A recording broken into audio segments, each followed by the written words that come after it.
Hello.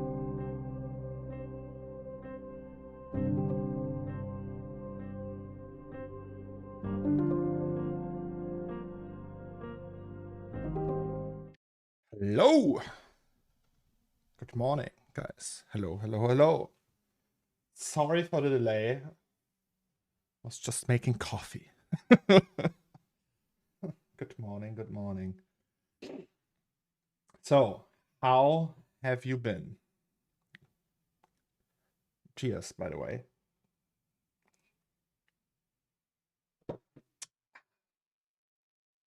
Impulse. Hello, Akim. Hello, good morning, and welcome to the party. Epic music. Thanks for checking in. You come at the right moment. The very moment I start the stream. Tovakeen. Yes. Approximated. Good morning to you. Good, thanks. How have you been? When's the puppy arrival day? So, yeah, we found a new puppy. So, last information was that we don't have like the puppy we wanted is already gone. And now on Sunday we will visit one that's close by. And I can show you that.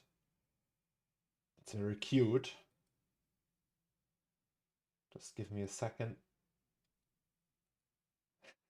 It's very cute, I have to say. Can you open that here? Yes. All right. So, behold. Randy! Isn't that cute? So yeah, that's the new one. And it's close by, and yeah. So on Sunday we're gonna visit this one. And hopefully it works. So we can't obviously just take it there. The thing we're gonna do is we just say hello, meet the dog, and if we still want it, then and the people like us, then next steps will come. They will visit us here, and at some point they will just bring the dog here, I think. So yeah.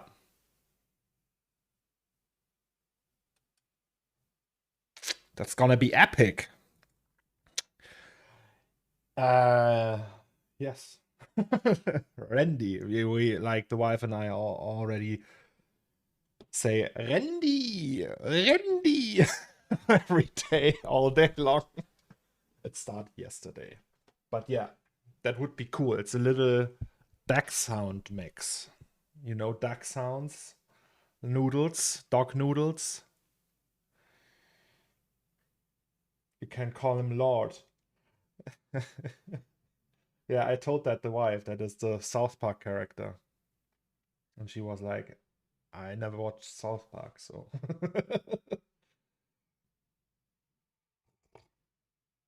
In any case, guys, how have you been? What did I miss yesterday? Like, I was streaming yesterday, but like after I stopped the stream. How was your evening or day or night or, you know? Did you do anything interesting? Tell me all about it, please.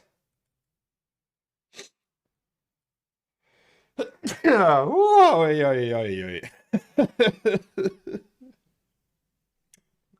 Alberto Balsam. I'm in dire need for some Alberto Balsam.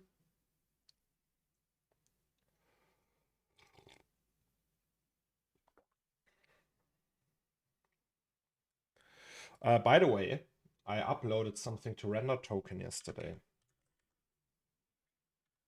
So that means I can show you how to render stuff on there.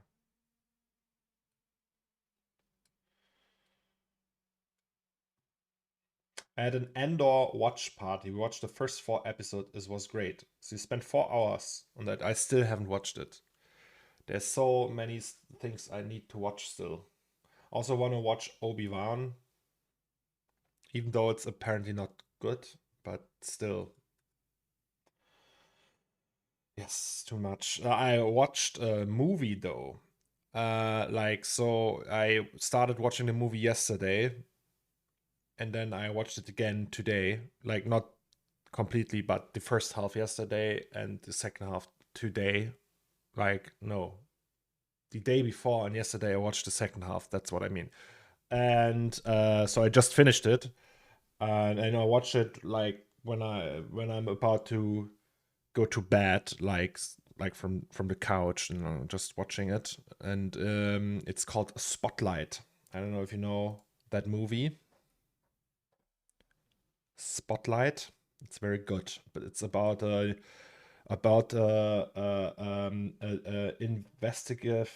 investigative. I don't know, is that the word? A team of journalists from the Boston Globe, and they investigate a child abuse scandal in Boston in the, like, yeah, it's one of the biggest. I think they won the Pulitzer Prize for that. Yeah, and that's the movie about that team and how they research the stuff. And yeah, it's with Mark Ruffalo, the great Mark Ruffalo, a very good actor in my opinion. And Michael Keaton. No, is it Michael? Wait, is it Keaton? Something with Keaton. You know, he also played like Vulture in a Marvel film, I think, and in other films. Yeah, Michael Keaton. Yeah, Batman, and then he played in that film, that Birdman. That's and The Founder. Have you seen The Founder? The Founder, very good film, in my opinion.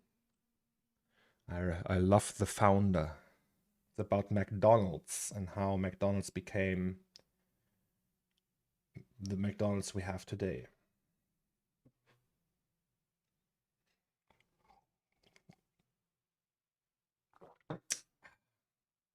Yeah, Birdman also great movie. What do we listen to though, guys? Maybe it's time for some NPC. The NPC is there, as you can see.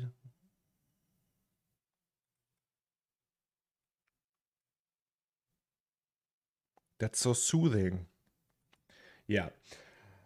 Anyway, shall we start today? So yesterday we had the problem that I run out of things to do because we are still waiting for the music. That's still the case. So maybe we don't do a full day today because otherwise I can't really do anything. I can show you though what Lucas sent me yesterday. Like he did a little bit more, but it's still unfinished, and we have another session today. So yes, and that's that. Wait, I have to pause that. Hello.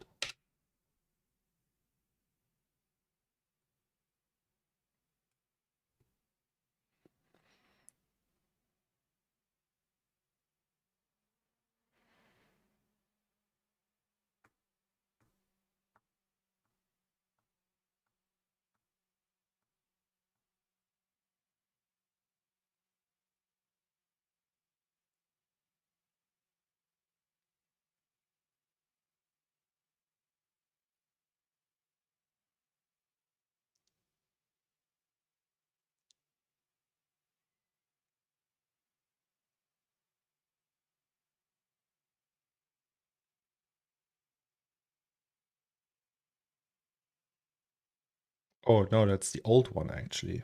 Didn't he send me a new one? Interesting. Wait.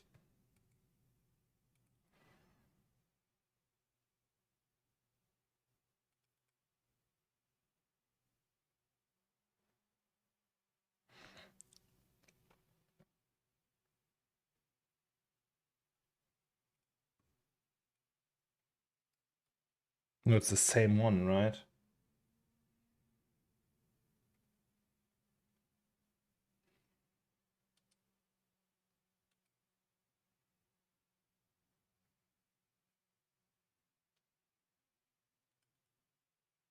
I think it's that one. Yeah.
Yeah, so the problem is right now that the second part is like we have the first part that it's all fine. That works. The second part is still like we need more action there. Like it's too much 2003. Like this is all fine. Oh no, that's the old one again. Oh, I hate it. All right, again.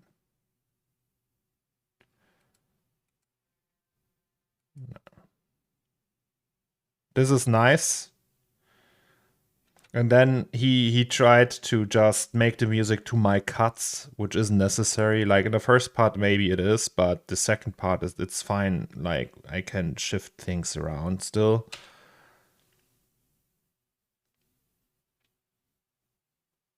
Like I told him, hey, just make it how it feels right for you, and I will adapt to that.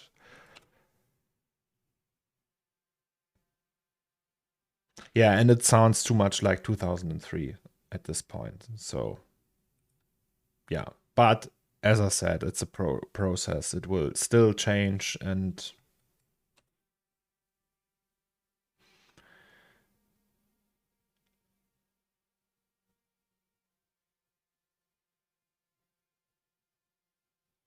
yeah, and obviously that this part isn't done yet. Yeah, and what I did then yesterday, I uploaded these two ORBXs to the RNDR, to the render cloud. And what you do, like yesterday, I don't know if you guys remember, I showed you the export, right? Like the export you can do in C4D, how you would export an ORBX. And today I can show you how that would look in standalone. So ideally you would just open them in standalone and check if they still look right. Right? And what you do for that is you just open standalone. Standalone is also way more fast, it feels like. So technically would also be a good idea to render everything as standalone, but you know.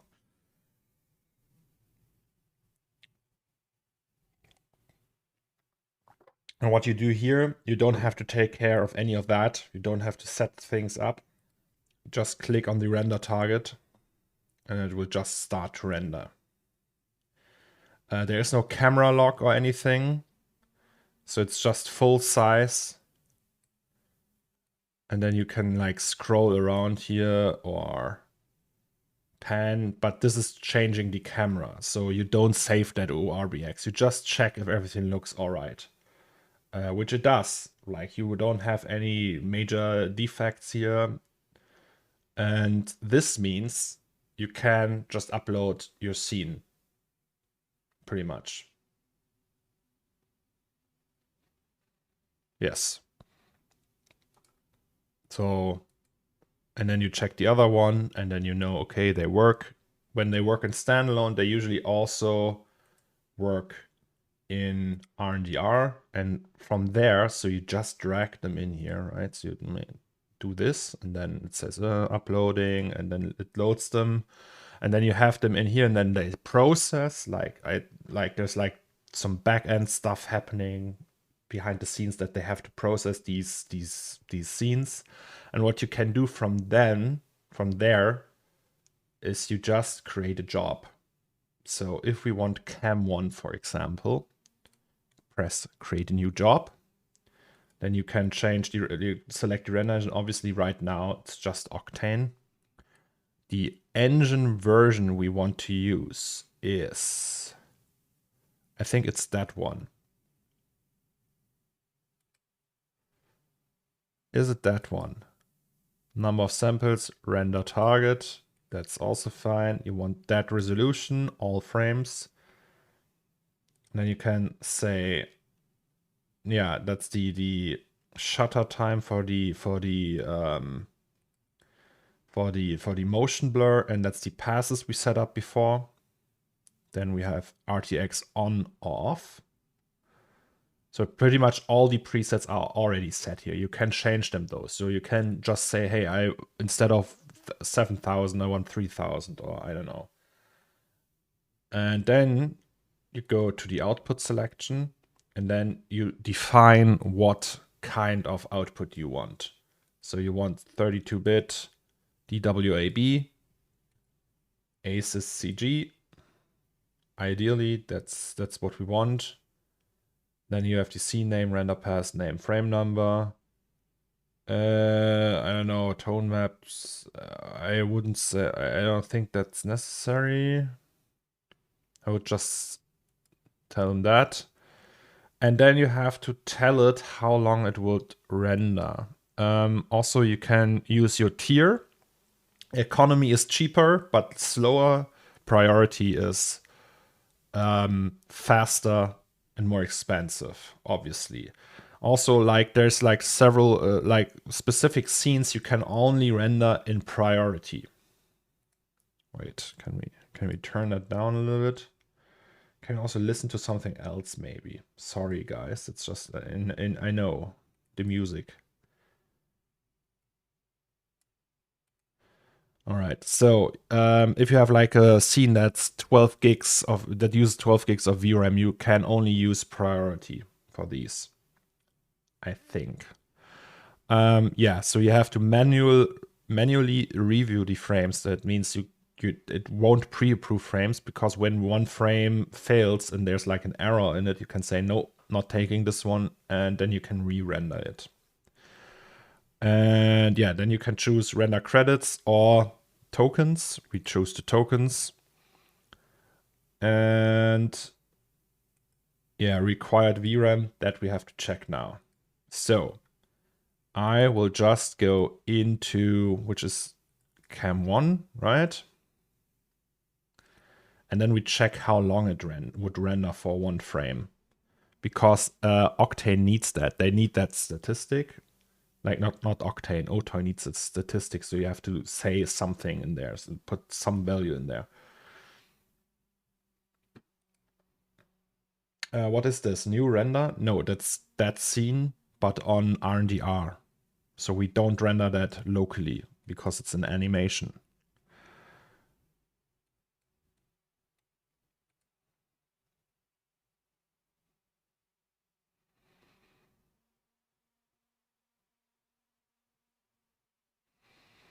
So this will just take a second. If we set it like this, and then we just, so it takes 3.5 gigs of VRAM, and it would take, let's just wait and check.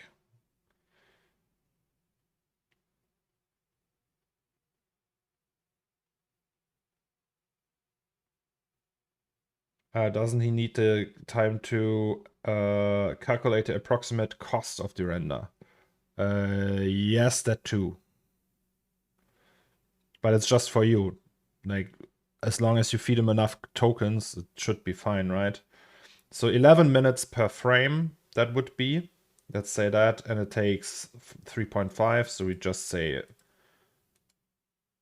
6. Priority, continue cost estimate, you were right. Octane bench score. What is my Octane bench score? I think it's 1400 something, right? Time per frame, 10 minutes. And then we create a job.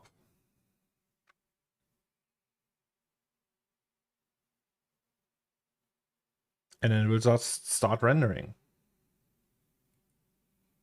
Maybe you shouldn't do it like that. We can also just stop it. Technically, it would be best if you just render one frame first. Why are you paying with tokens and not credits? Because RNDR sponsored me with 6,000 credits. Tokens. And I only have 7 euros in credits. And tokens are cheaper these days.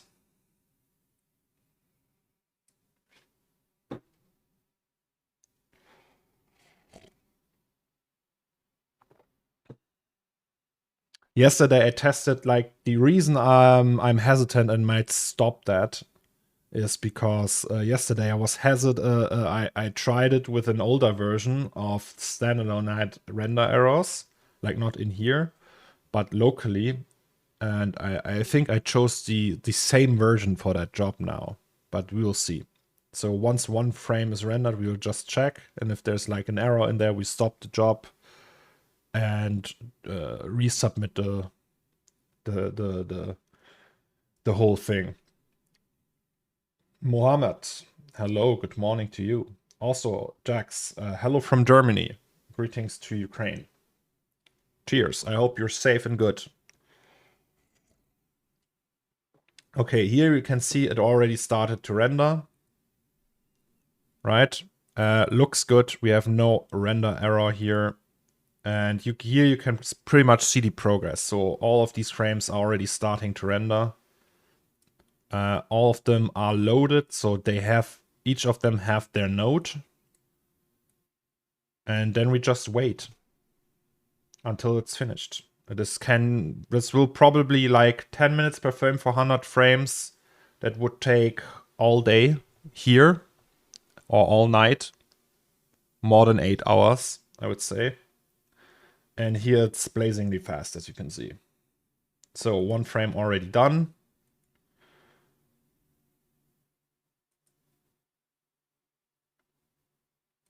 Yeah. Sometimes, for example, you have like a node that's not rendering because it ran out of VRAM or there's something wrong, I don't know, and then you can just say request new node and it will just reassign to a different user. So it will render faster. Yes, that's a render farm. That's the definition of it. That's the only way, the only reason why we're using that is because it renders faster. Way, way, way faster. Like, see, when it will continue like that, it will probably just take 20 minutes and the whole thing is done. Like the 2003 job, they were all rendered in one day. My node is idling. I don't know how much VRAM do you have? Maybe it's because it doesn't have enough VRAM.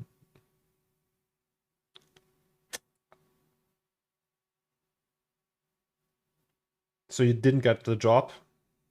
You mean? 12 gigs of VRAM. Interesting. I don't know how that works with RNDR, but maybe it didn't give you the job.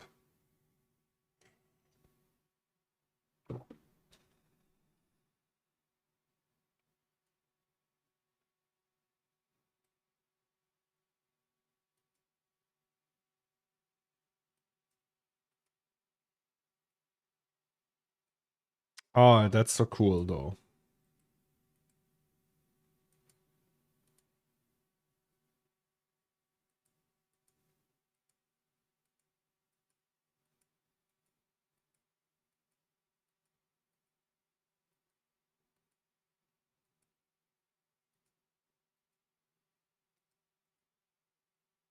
Oh, by the way, that's the Zomax song. You want to listen to it?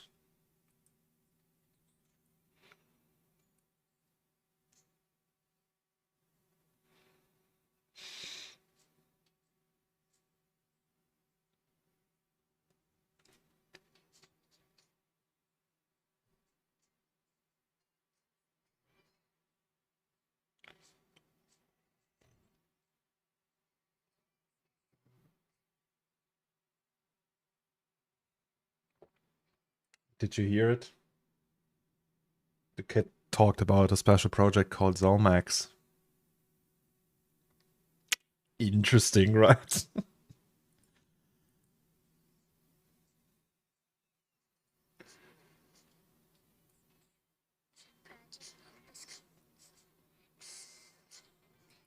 Oh my god.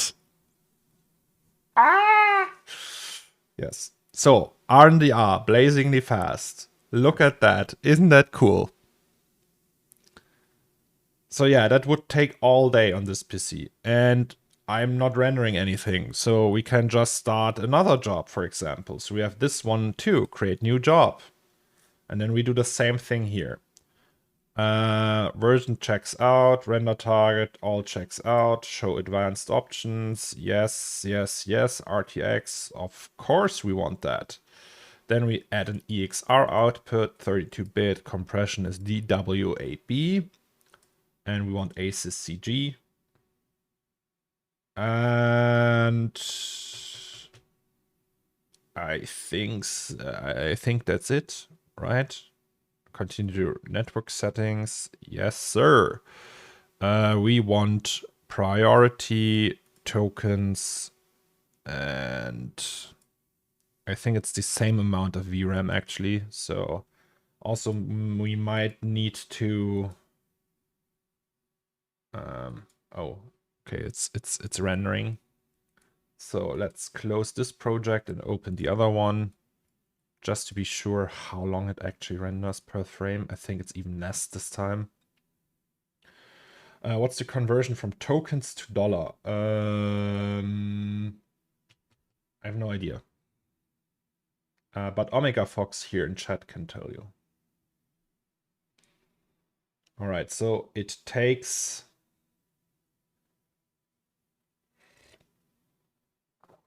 How long? 8 minutes. €1 for tokens. All right.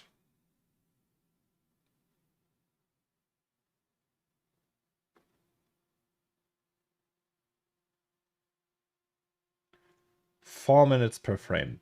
So this is way faster. And so also let's continue with the music maybe. So 6 gigs. What did you have? 1400 time per frame, 4 minutes. And then we create that job. And we just render that. So far that one used 166. When €1 is 4 tokens, let's say 169. So that's €42.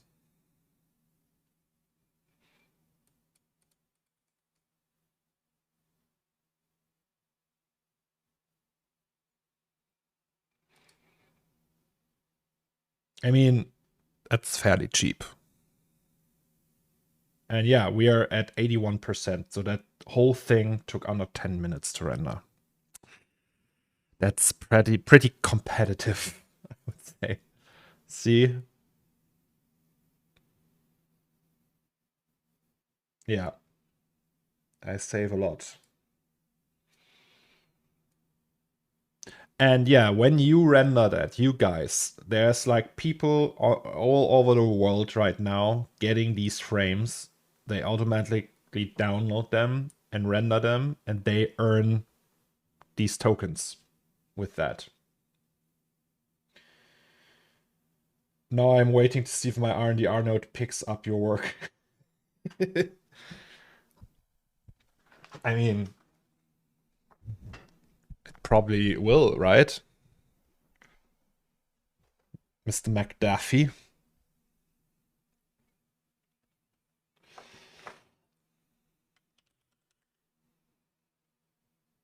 I live in Iran and everything is closed for us. If the conditions arise, I will definitely support you. You don't have to support me, Muhammad.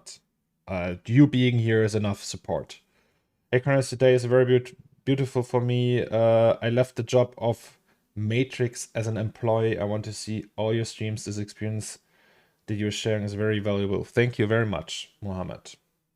Just you being here is part enough for me. You're paying the heat to heat my room right now. Nice. Ah, so you're rendering, Capital. Everyone is rendering for me.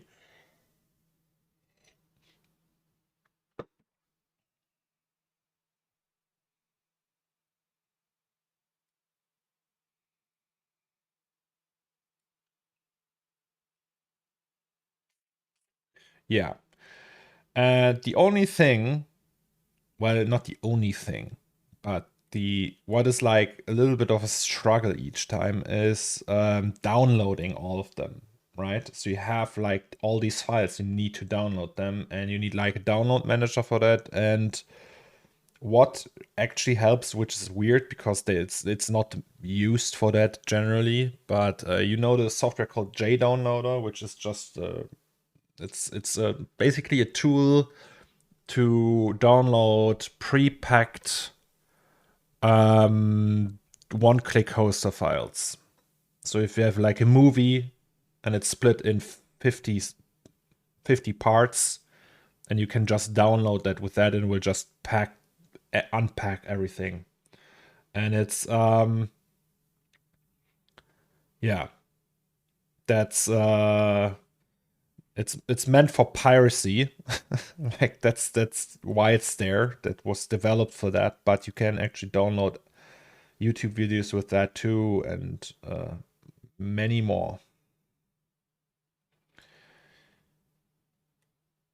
Yeah, so this is also rendering way faster. We have like one node here, like these are not starting as it looks like. Maybe they're stuck, we'll see. Sometimes you have everyone but one is finished, and then you just reassign a new node, and then it will just render that fine. This one is also pretty fast.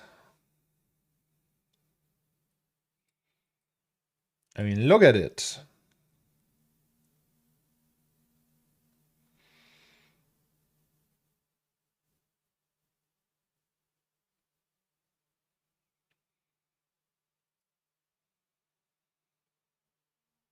So this one started. This one hasn't started yet.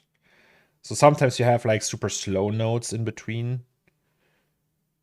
Sometimes you have nodes that are extremely fast.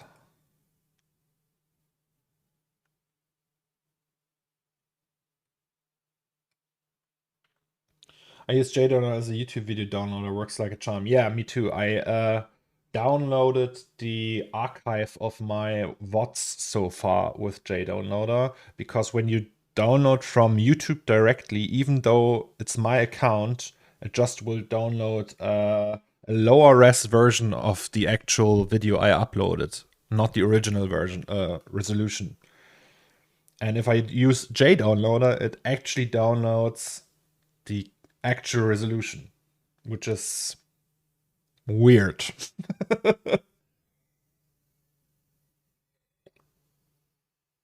Impulse waiting for work to be available on the network. I don't know, maybe you are on. I have no idea how to do that, Impulse. My system isn't set up for RNDR. Maybe you're in the not in the priority tier or something. I don't know. Maybe others had a higher ranking. Good morning, Matthias. We are looking at RNDR. We are rendering right now. A very, very fast rendering. Isn't that great? I should make a YouTube video, like a standalone YouTube video about that.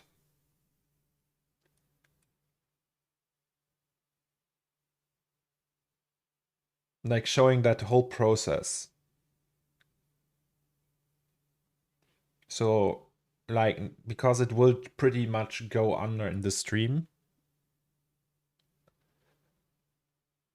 But I should make a standalone video just about that.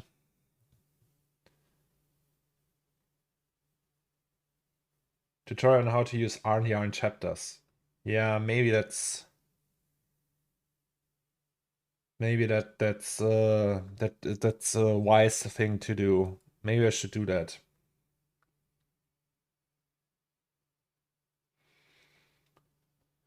With the support of the RDR guys, I will do that. Yeah. The export to RDR I showed yesterday, but that's exactly what I mean. Because it's just like spread over many streams. People, I can't like, people don't want to watch 15 streams and get that information from that, because every stream is like 6 hours long, right? So if I do like one condensed thing, like rendering on RDR, and that's just a video, I think that's the better way to do it. OB score 650 should be tier 2, but who knows? I have no idea.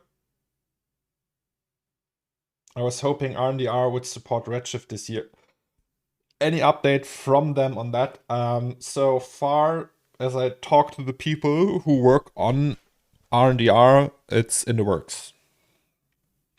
They work on that. I don't know. There's no information. I mean, there's probably information how far they are and everything, but I don't have that. Obviously, I am also just an outside source for information.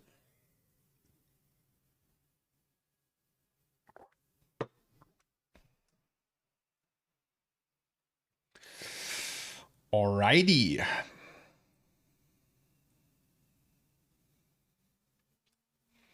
So this is looking very good. It's on the lower end of T2, so faster nodes get frames first. Ah, okay. So that means, Impulse, you're just too slow. No, you're not too slow, but there's probably people who have faster nodes that get these jobs done.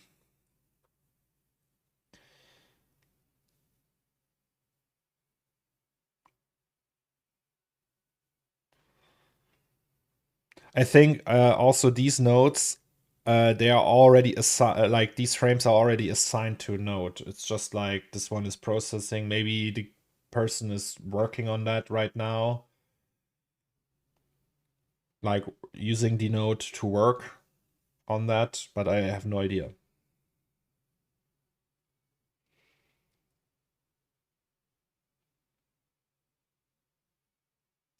Those nodes have slow download speed. Ah.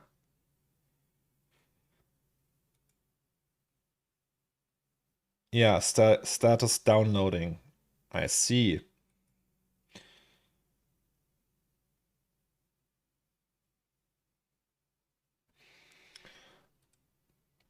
Okay. Oh, is it like torrent? Well, it works like that. I upload that scene to the RNDR network, right? And then it spreads that to all the nodes that are connected.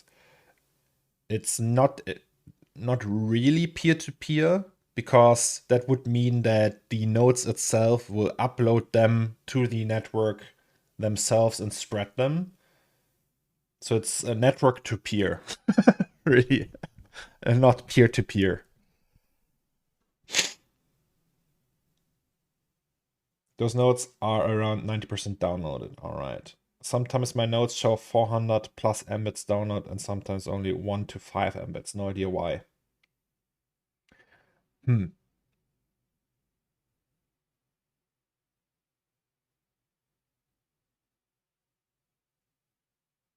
I wonder. That's just an idea. So you have things like CDNs, right? So CDNs are content distribution networks, like Cloudflare, Amazon, also AWS is also in parts a CDN, and that means when you have data like a website, for example, and the server for the website is in America. Don't have to go to America with my internet connection because the latency is just too big, and will just cache that website on a European server in Germany, for example. Right? And maybe you could do something like that with that as well, which means like you could actually make it peer-to-peer. So you could have RNDR sending the stuff out to nearby nodes, and these nodes could upload it to other nodes in the network that are close by, or to a CDN. So download speeds are always pretty high. I don't know how it works with the latency, and maybe some of these nodes are just slower because they are so far away. And it's just like, I don't know, there's like infrastructural barriers there, and not like the actual ISP download speeds. But yeah, it's using AWS. RNA uses AWS for distribution, as far as I know. So it does actually use an CDN already.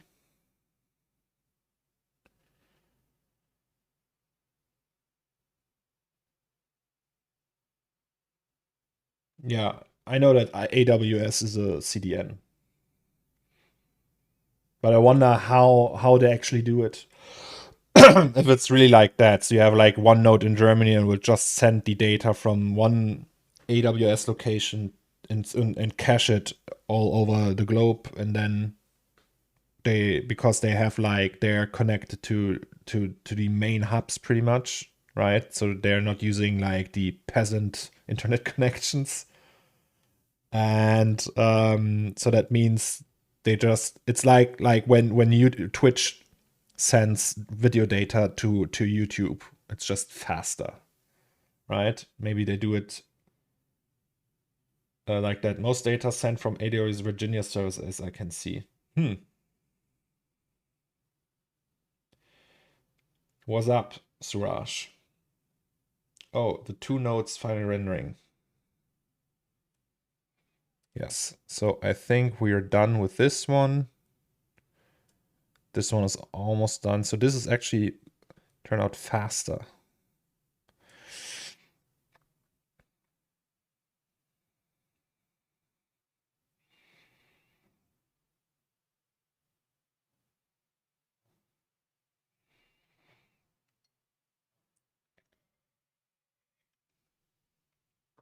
Yeah, but to anyone who's from R&DR in the chat, I know several are in there right now.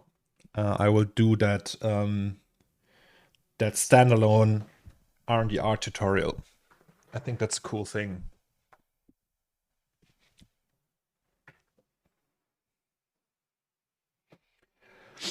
Yeah, but it's not too slow. I can wait.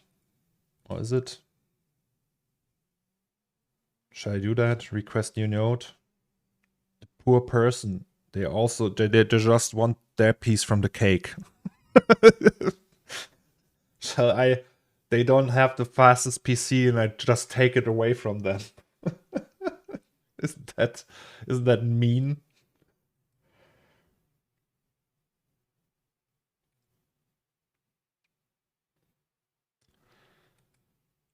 Is it the same node actually? Both of these frames, same PC?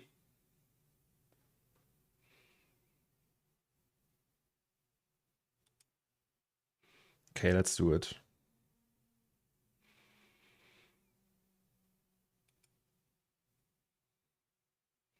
Not the same. All right.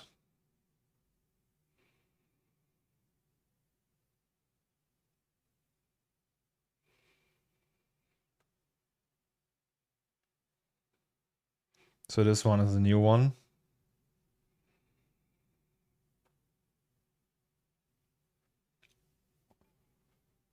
One PC per node. What do you mean 1 frame per node? So isn't like, how does that work? If I have like a super fast, like imagine I have like 10 4090s now, which is pretty fast, probably up way above average. Would I get just 1 node for them, like 1 frame? Would RNDR assign me like a frame range, like here 30 frames for you, or is it just random?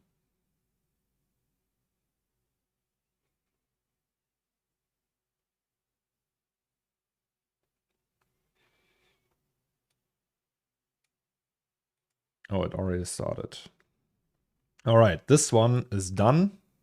Donezo. And now it says 101 frames require review. And then say review all frames. And yeah, technically we could just open this and go through all of that. So we can just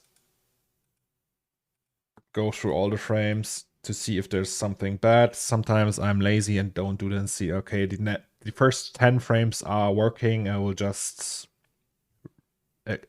accept them all, which is probably not what you should do. But yeah, you know how it is. No frame rate. Your node gets back in the waiting line once it's finished rendering. Ah, for the same project? Or so you're not guaranteed the same project? Pretty much. RNDR recognizes when you successfully rendered a frame and have the encrypted assets on your node already and sends the command to render the next frame from the same job. Ah, this is just so cool. Like, guys, by the way, McDuffie, Omega Fox, Capital, they're all RNDR people. So if you have questions now regarding RNDR, ask them, because the guys are here.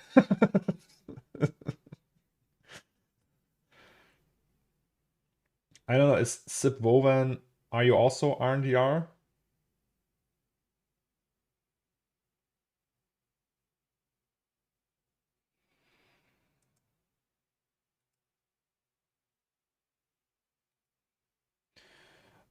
If there are not finished frames, clients keep jobs in VRAM and nodes can start rendering next frame super fast. Nice.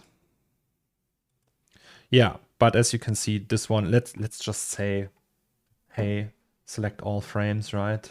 And then accept all of them. I think it's pretty good. Accept selection. And now I can download the outputs, right? So let's start JDownloader and hope there's nothing in there that's bad.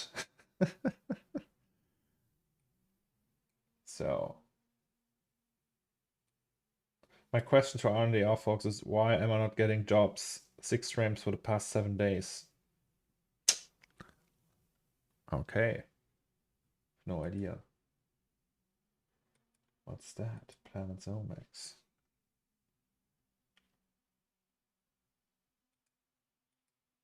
Alright, so here we have the YouTube stuff. So yeah, that's our JDownloader. That's a download manager, right? And you have the link grabber. And so if I click on download outputs, how does that work? So it's finished. Everything is finished.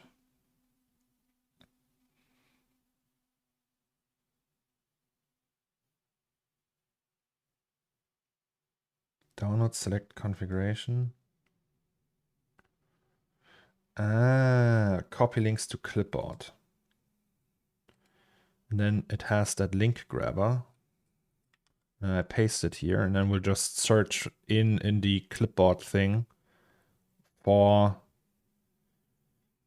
downloadable links, I think. And it has a problem here, and it does a deep search after 15 seconds or 20 seconds or something. We'll just say, nope, can't find anything.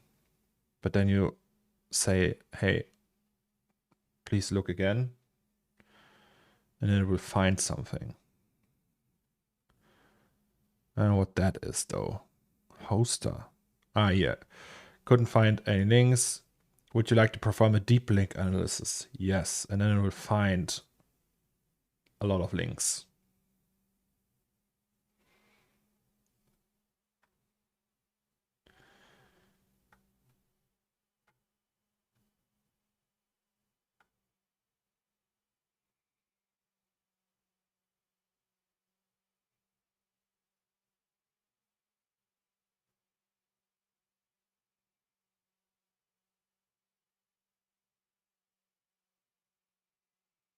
There's a lot of nodes in front of you in the queue, so if people only render X amount of frames jobs, yours might not get a frame unless there's multiple jobs at the same time with high frame count.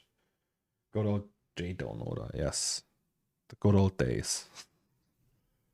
Good old days before streaming was a thing, right? Right. All right. I don't know what these are though. Can I just deactivate them? Yeah. And now what I would do, I would just start downloading that. So ideally you select all of that and then just say browse and then go to your project folder, obviously 2022, and that's CornerStore animation artsy1, and then you go in the rendered folder, artsy1 rendered. This one we don't need, that's for the final, so we just delete that. Yes, please. Right, and you go here and then say save. Did it that? I think it did that for all of them. Yeah, and then you press the button and it will just download that. 900 files. That's a lot. I think you have to tell JDownload to not use the full speed though. I don't know how that works. Isn't that like here? Oh yeah, maximum downloads, and then you can limit the speed to, I don't know, let's say 6 Mbits, 9, wait, no. Let's say 6 megabytes per second, because we need some performance for streaming still. So, and then we press that button and it connects and starts downloading.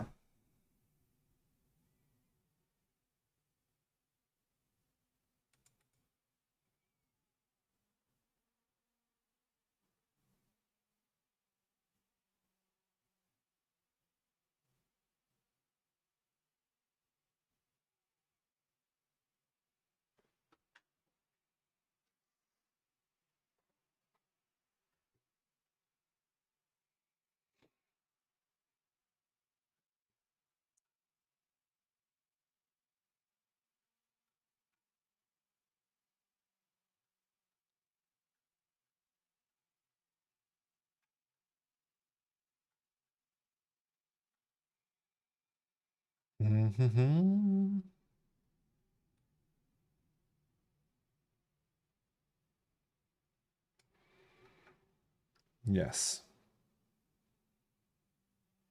Do you use compression with your XR files? Yes, DWAB. That's also why they are so slow, so small. See the beauty, under 1 megabyte per, like that's smaller than a 8-bit PNG. And it's still 32-bit EXR.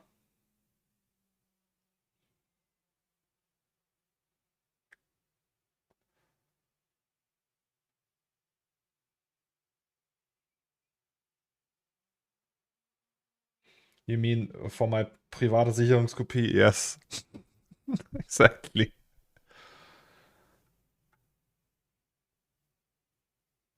DWA compression for the win. Yeah, to be honest, I wouldn't use anything else these days. Like EXR, uncompressed EXR are atrociously big.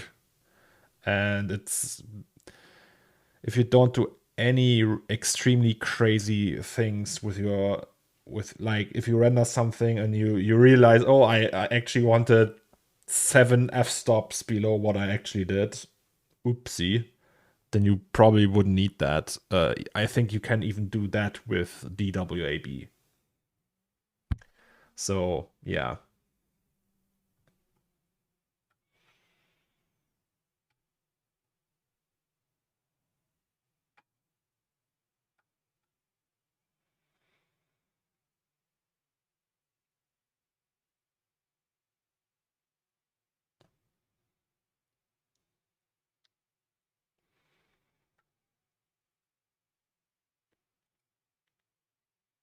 So yeah, we will download just that. And when this is downloaded, we can actually maybe comp that already. Raphael has a great tutorial on EXR workflow with DWA compression. Yes.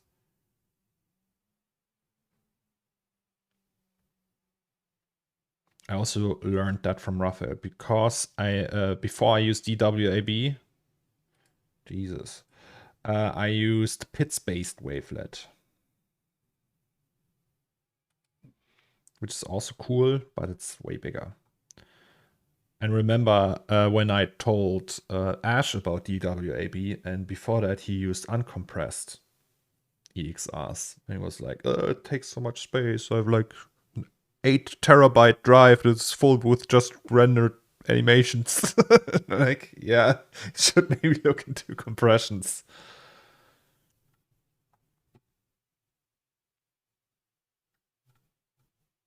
I mean, DWAB isn't actually, I don't even think it's a lossless compression. You lose something, but it's still so little, you can't see it really.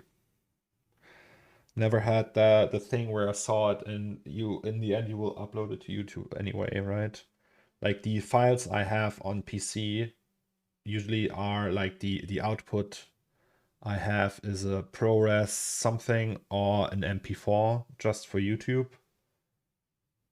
And it's still so good, so crisp and perfect. Pits compression is lossless and works especially well for images with a lot of noise or film grain. Opening files is a bit slower than with zip, but saving files is faster. Yeah. But there is actually probably almost no reason to go without any compression, right? To just have lossless EXR, or is there like use cases where you say, okay, we need that? No compression, anything, just the raw EXR, float data.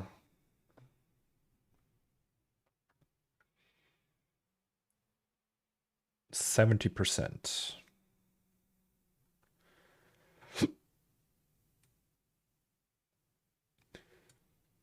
All right, let's check the other ones. Jobs.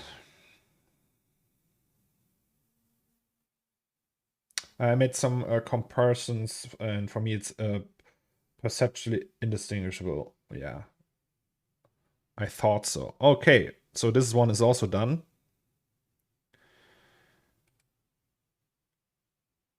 Crazy.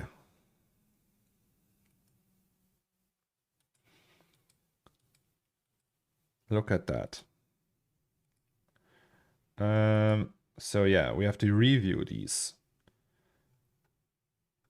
I mean, act like question to the R&DR guys. Whenever you like Giles, I know you render like everything on R&DR. Do you go through every frame?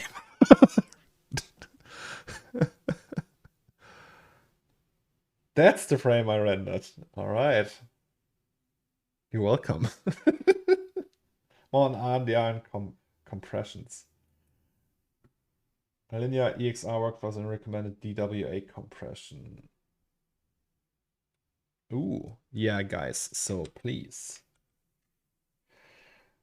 go here. Oh, there he is.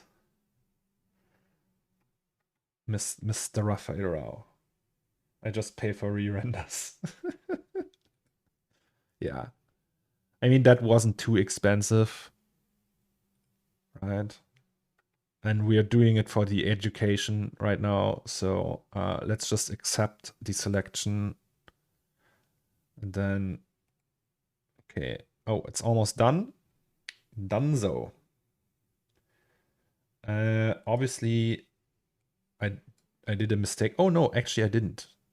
Hey, that's great. So rendered, then it's in here, and we have all the raw data.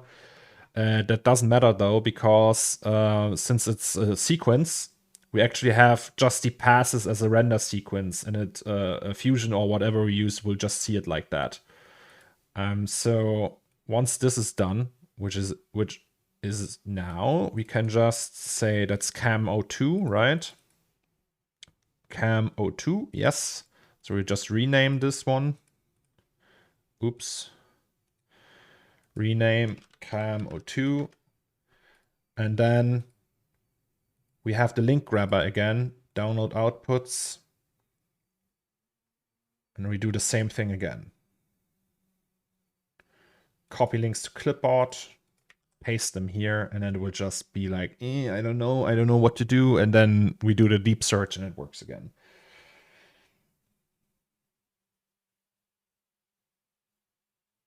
Wait, isn't McDuffie Paddy? Yes. He is. Hello, Ketamine Carol. Fuck. Hello, Ketamine Carol. Good day to you.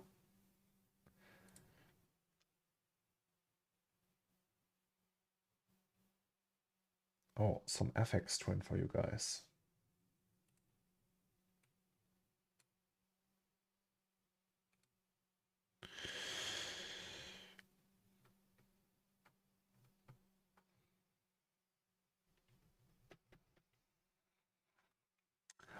I posted on Twitter that it's gonna be boring, but then I thought, hey, let's just render the thing. And now it's not boring anymore.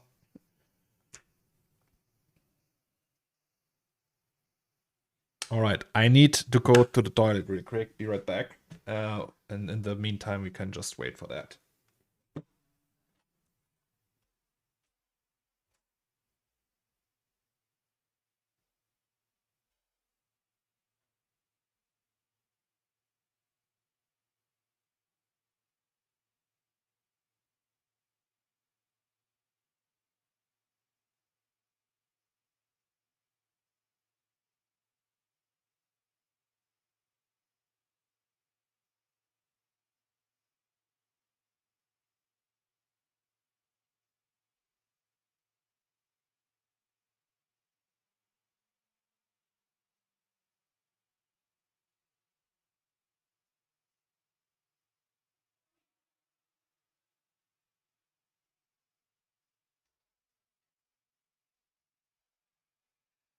Hello.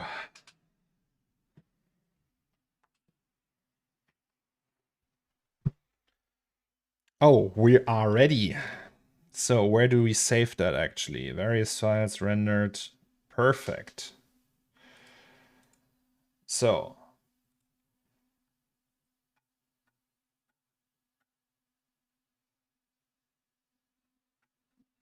it's a lot of files.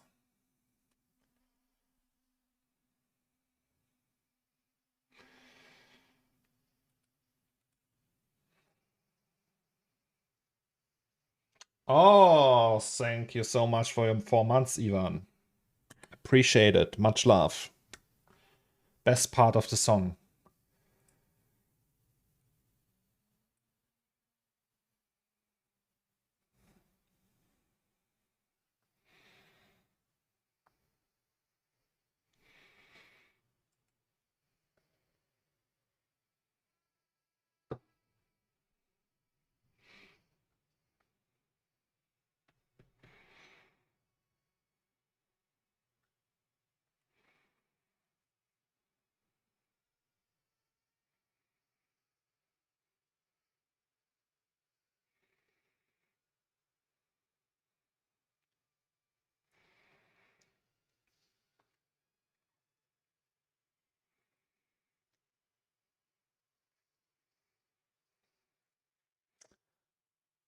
Good morning, Hiermoth. Good morning, good morning. Actually, let me grab something to drink real fast, and then I'll be right back.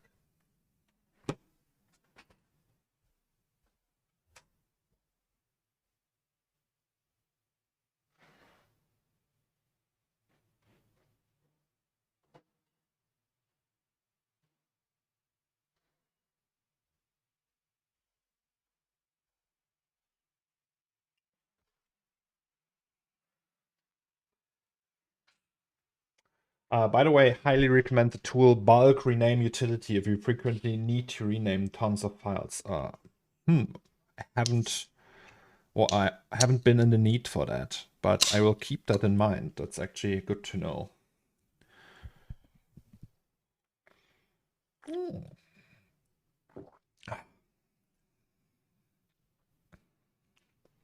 Yeah, so this will take a while,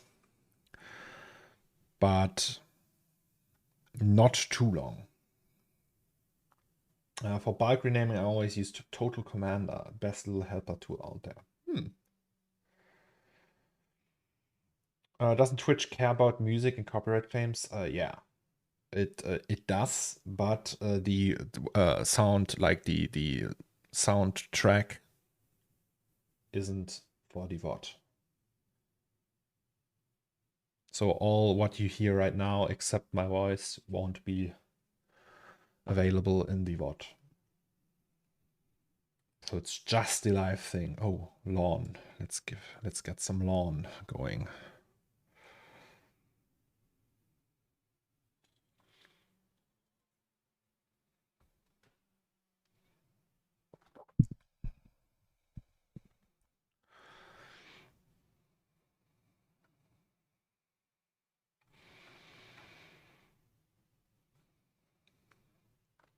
Oh yeah, that will take a while.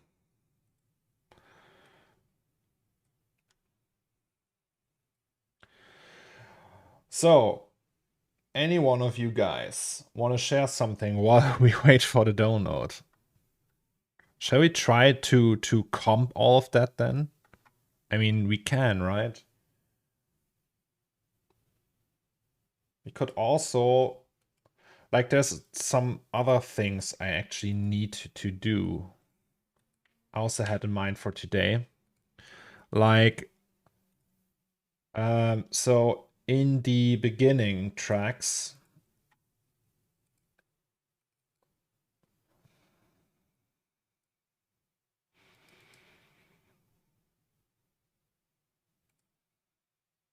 wait.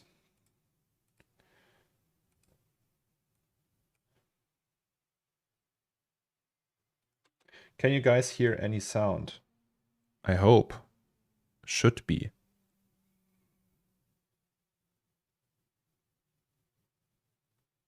There's no sign of not having any sound.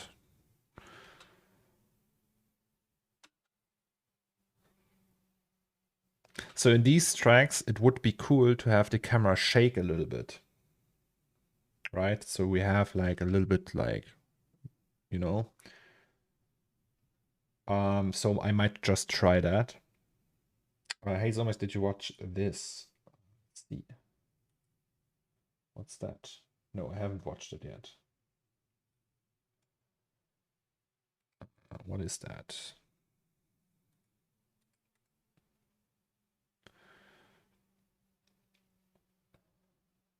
I actually know, like, there's another company who does something like that. It's a German company from a friend who used to work at Maxon. It's called Anchor Point. But I saw that and was like reminded about it, like, oh, that looks like Anchor Point.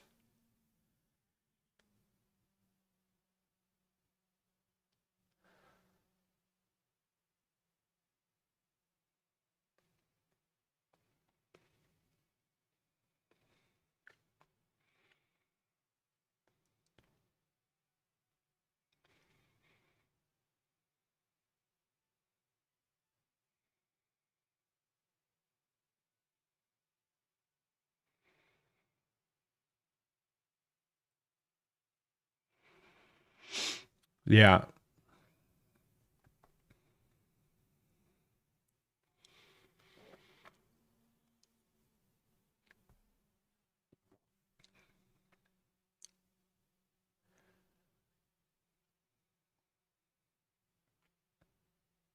Okay, that's really cool.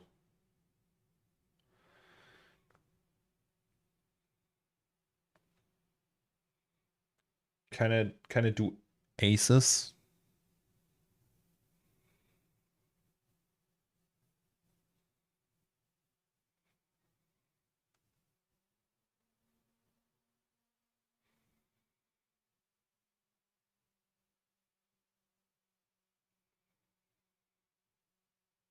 Yeah, I haven't done something like that yet, but maybe at some point. Maybe I should look into something like that. Anyway, these shots, they need like a tiny bit of shake, I would say. And I have no idea how. Maybe with a vibrate thing. Ash said, hey, use the vibrate thing, right? Use the vibrator that comes with C4D. Which shot is that actually? That's number 4, right? So, hey, let's just try number 4 then. It's the first version, but they said it will be implemented and it's free. Oh, is it open source or is it just free? Free like Blender. Oh, and also we can reduce that to 250, I think. So yes, if we take that camera, which is animated, and put it in here, right? Oh no, can we actually, yes. So it just does that movement here.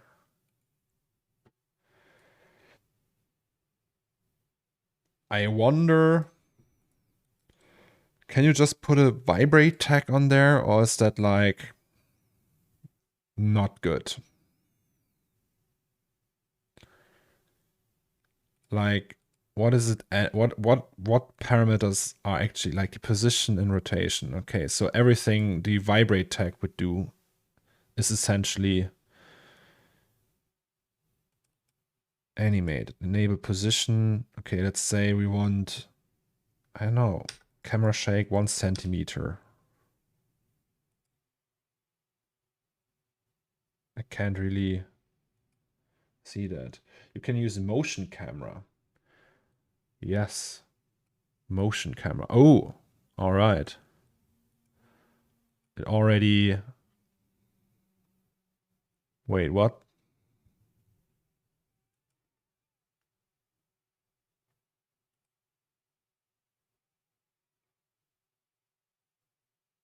Oh. I have no idea what this is doing. Wait, so that's the camera, the actual camera.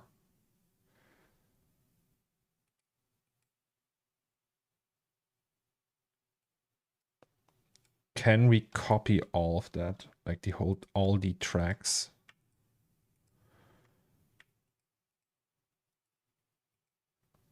Can we say copy track and then just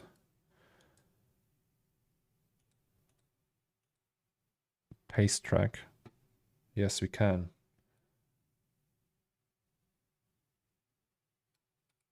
I have no idea what I'm just doing.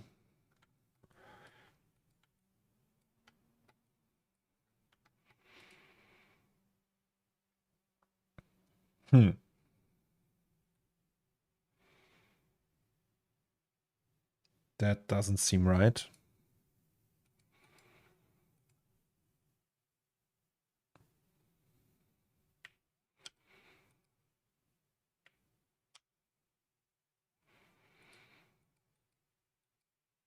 Okay, wait, before we do that again, can we do motion camera? So motion camera, where's the camera? It's just like that.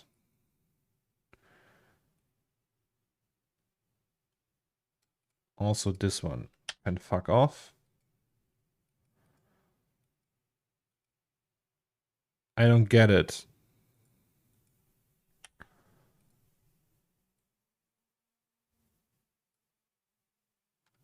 Okay, now it works. And when I click on that and say motion camera, it doesn't do the path thing. It seems broken. Isn't that supposed to have the target with the path spline?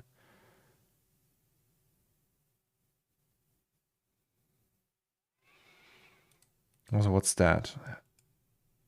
Oh, manual rotation.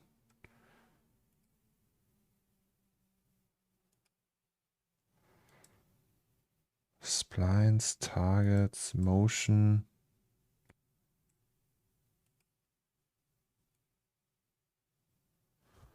Meats, thank you so much.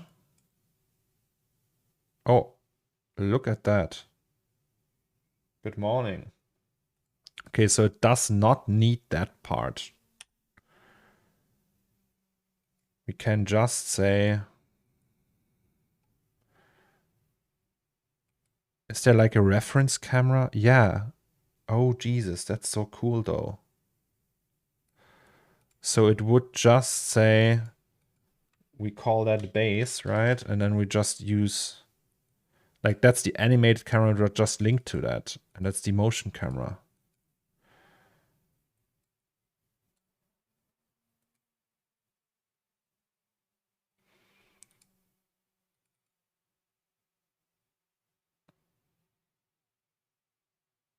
You can delete the null. Epic though. Look at that.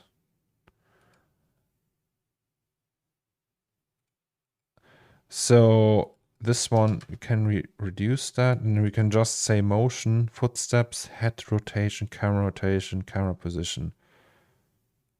Preset, Steadicam, calm, ego, dogma cam. I don't know what the dogma cam is. All right. That looks like found footage. Calm. Oh, it's just that. Steadicam. Ego.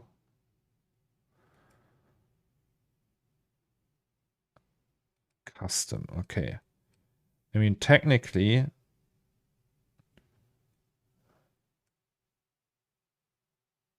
yeah, that's too much. So if we say just 1%, for example, the camera position.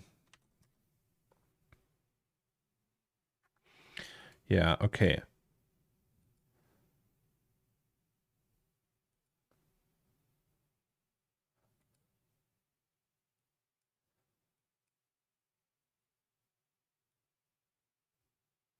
Is there like a way to dial in the frequency?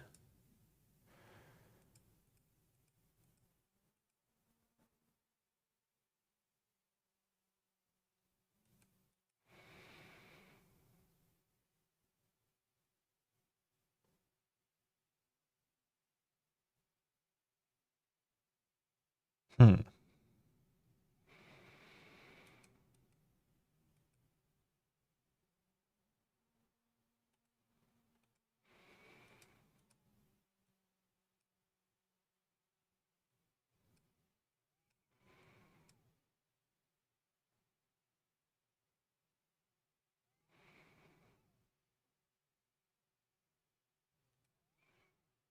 Okay. I think I need like a reference point here. So when I don't use generators, is it fast then? Relatively fast. All right. So we can actually click on here and say, hey, motion camera. And then we just click on that and say, bye-bye. It'll just give us this. And then we click on here and say, okay, we want like, I don't know.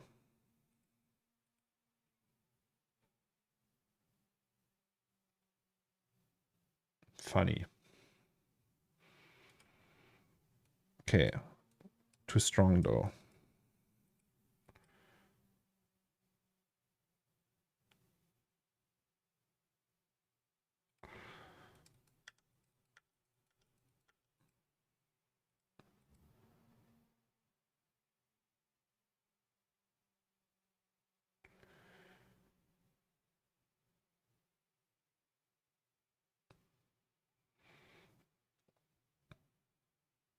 That's actually good though.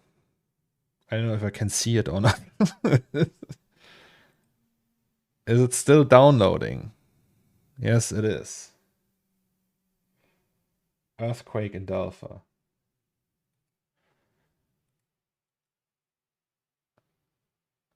Like probably you need to render a hardware preview to actually see it. I knew like Space Monkey says it's the first time he hears about the motion camera. I knew it was there, but I never bothered to use it. There's also camera crane and everything. So I don't know. Let's maybe go up to 4.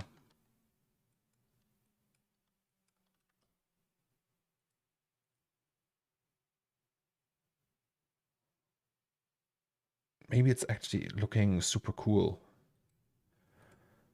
I would just render out a hardware preview for that. So we go here and say viewport render with high anti-aliasing. Sorry. So we say hardware, and this one is saved out as a JPEG sequence.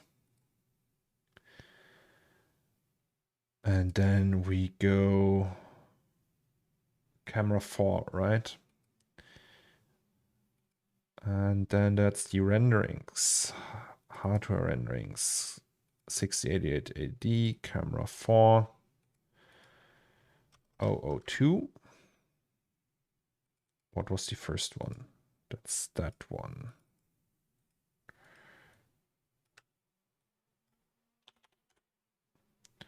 All right, and then we say 250 manual. Yes, everything works. Just to see how that would work if we really use that one. And then we can pretty much use the same settings for everything else, I would say. I was wondering, besides building the scene and everything, do you have interactive sessions like feedback, portfolio critique, etc.? We can do that. Like there's now nothing planned like that. But if there's enough interest from people who would like their portfolio to be reviewed or anything, you can always just post something in chat and ask for feedback. So if you have something, if you have a portfolio and you really want me to look over that and give you my input or what I think of that, go for it. Just put it in chat, ask, and I can do that.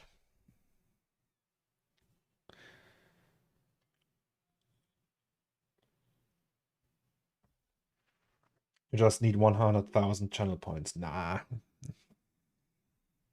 Doesn't matter.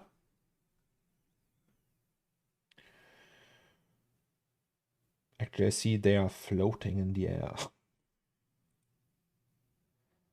Can you see that here? No, not really. Okay, but this is almost done.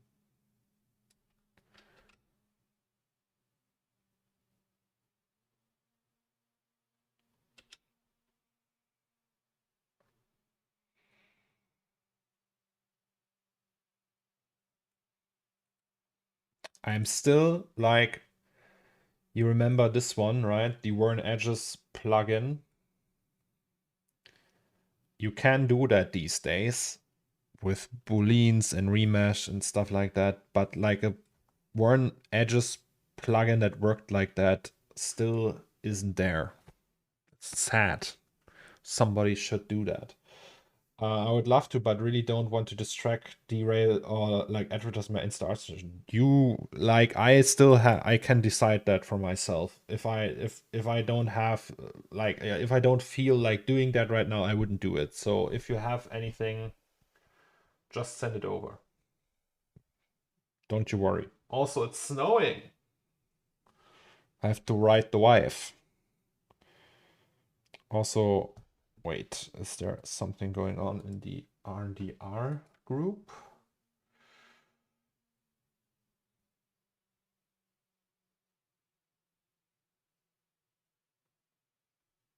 Sorry, McDuffie, I missed that.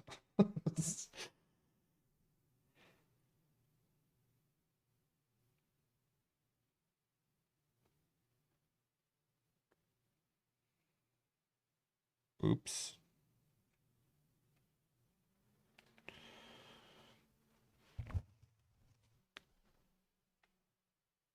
Right, all right.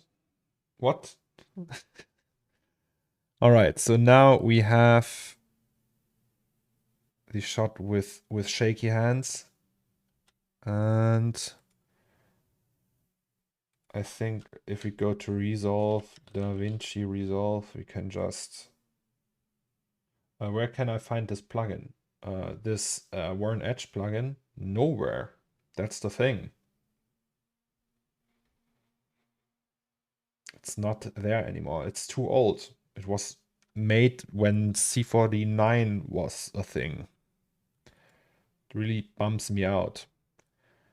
And only works in very old C4D versions. All right, so we have this here, right? That's the first shot. So we go to Media, and then we go to Work, Projects, 222, and then we have CornerStore Renderings. And then we go to Hardware Renderings, 6088 AD, Cam 04, and that's the sequence. Oh. Wait, what? What's that? A?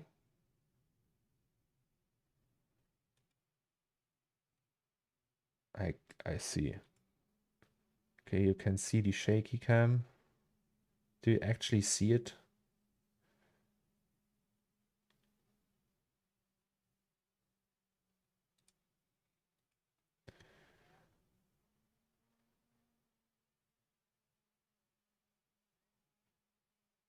It's very... You really don't notice it that much. All right, low. No, that's the wrong one. Hardware it was, right? So camera, edit. Then we have media pool.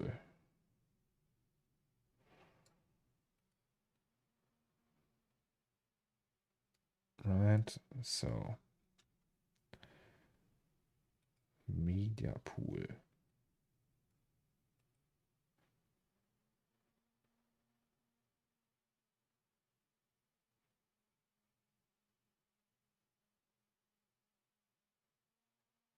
Yeah, you kind of see it.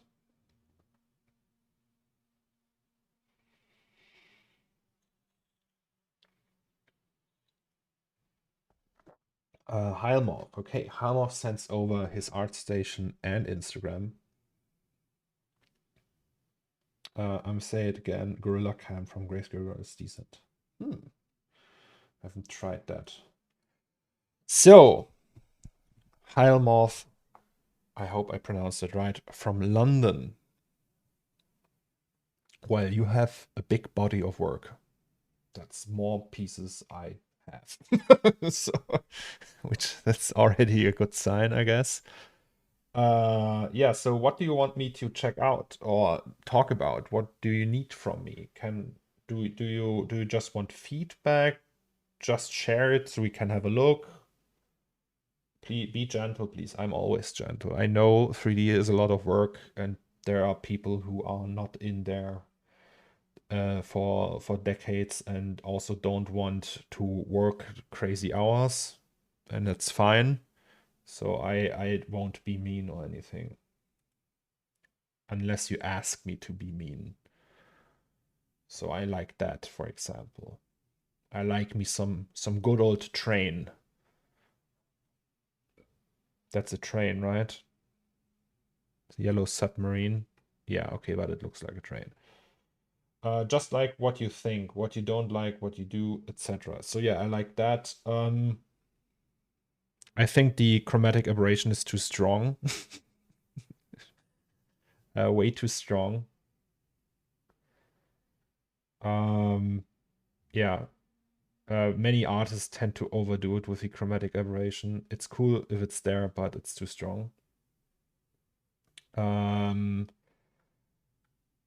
crops, like presentation-wise, the crops are at the same size as this is. So there's actually no need for the crops to be there.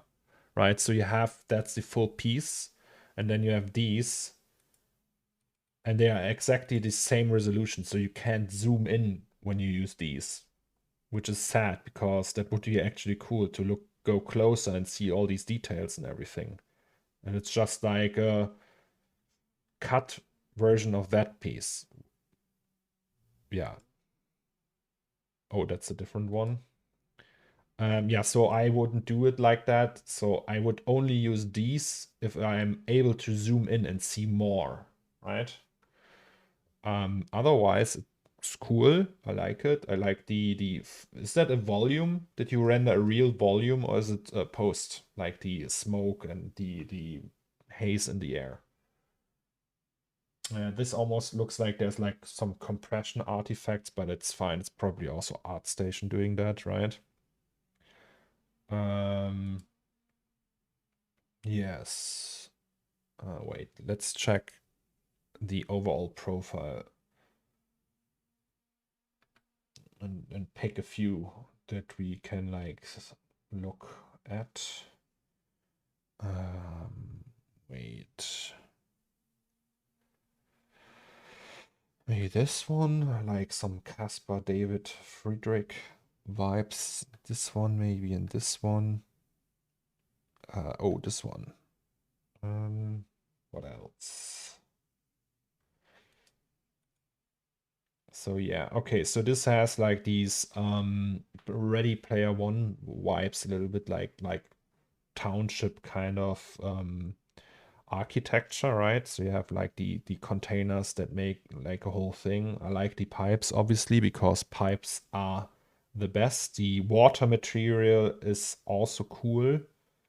Composition wise, it looks a little bit strange to me because like you clearly have like a focal point, right? Like something that guides your eyes through that. So composition wise, that's the first thing, that's the point of interest, really, right? So you have that thing, and then secondary to this is that dog, probably because the dog is observing the sunset or that thing, and then you have like the dog takes the point of view of the person, the observer, which is the person viewing the whole piece at itself, which is fine. But then we have that ship here, which is like placed in a confusing way, I would say. It feels like it's fighting about with the attention from that this one gets. Like it says, "Hey, pick me. I'm interesting too." Right? So there's like a little bit, it feels like you had still time and we're like, well, let's put a chip there. It's so empty. But it's actually cool that it's empty. So one way to fight that would be to move the camera a tiny bit to the left. This would get, you don't have to center it, although that also would work. But then you wouldn't have to place something here. If you want that detail though of the ship, you can like you could have made like a ship graveyard in the background where you can just like see them barely in the distant haze or something. That would be actually cool. It would also be like a cool story element. And if you want details here in the front that don't fight for attention with the main protagonist, which would be that thing, there could be a cool idea if you had like, because like this plays in a world, right, where you have obviously issues with flooding or something. If people really build like with these structures, so that means it would actually make sense if you have old and decayed structures under the surface of the water. So you could essentially use these flag posts and put some in the water that they just like rusted once. They peek out here and there, and then you have the ship graveyard in the distance, and then you wouldn't have the problem with this piece here fighting for attention with this. I wanted the ship to suggest it's kind of a donor for the shelters. Yeah, but then it would make more sense if you had like really like a big ship, like ship that kind of ship wouldn't, it looks like more like a fisher boat, like an industrial fisher boat, than like a ship that would transport stuff like that. I think it would be better if you had like these really big container ships far in the back and just like as a ship graveyard, really. I think that would work better, but it's just my opinion. Other than that, it's pretty solid, I would say. Nothing to complain. We are here still, again, we have the Caspar David Friedrich thing going on. It's always observing someone observing something else. That's like a main theme still in digital art these days. You have that with many, many artists that show people observing. So it's like a double observation, really. So you observe them, they observe something, like a building or I don't know. Which isn't bad, but yeah, that's a motive that is used a lot. Obviously it works. That's why people use it, and it's fine. You're absolutely right, but one thing to mention would be that these are somewhat dailies or weeklies at the most. Yeah, I understand that. It's I couldn't do that in a day, so kudos to you. So not too much thought into the concept. Yes. Or that's like an edited version of that, right? So yeah, I think it would work without them, to be honest.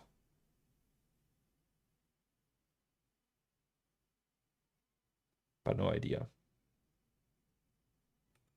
What's that Warzone? Still the same motive. Observing people that observe something. That's actually cool, like a spider's web. That like a cable web that catched a helicopter. That's a cool idea, I have to say.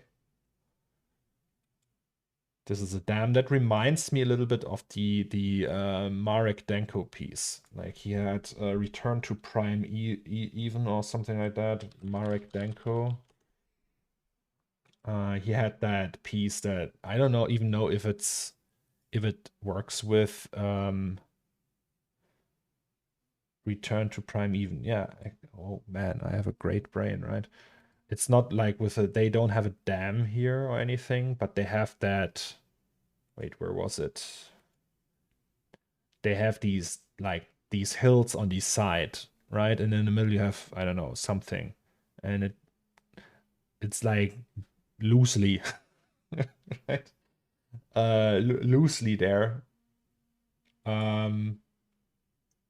Obviously this one, I mean, he spent like a year on that probably. So it's in when you did that thing in a day, it's obviously not at the same level, which is also okay. But like also the really crisp reflections here on the water, you have that here too. I really like that. That's really cool. Like the water itself works really well, I think. Also, like this, is that post-production? Did you do that in the post, or is that done in camera?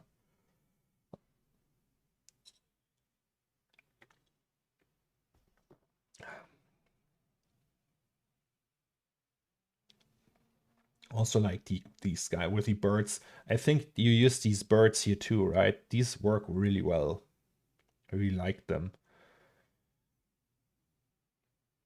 It could also, by the way, still work if you want that ship, if it's just barely peeking out here, and then you have these spikes coming out of the water and then the graveyard in the background. And then move the camera just a tiny bit to that side. This one too reminds me of a Marek Denko piece, but a different one. And this is that one. Hi, did you check the ArtStation trend? I don't know. Did I? I have no news about ArtStation. What is about ArtStation? Here you have the frozen lake, right? Looks very cool. What I don't like about this one is the So you have that very heavy chromatic aberration again. Way too heavy, in my opinion. And then this, what is this? That looks like a flat. It looks very flat. So I think that would be something I would do again. Other than that, solid. Really. Not bad. I mean, obviously, if you spend just more time on things, it would improve probably.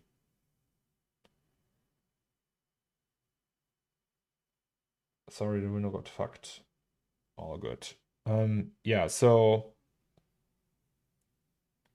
I think maybe if so you're doing dailies, right?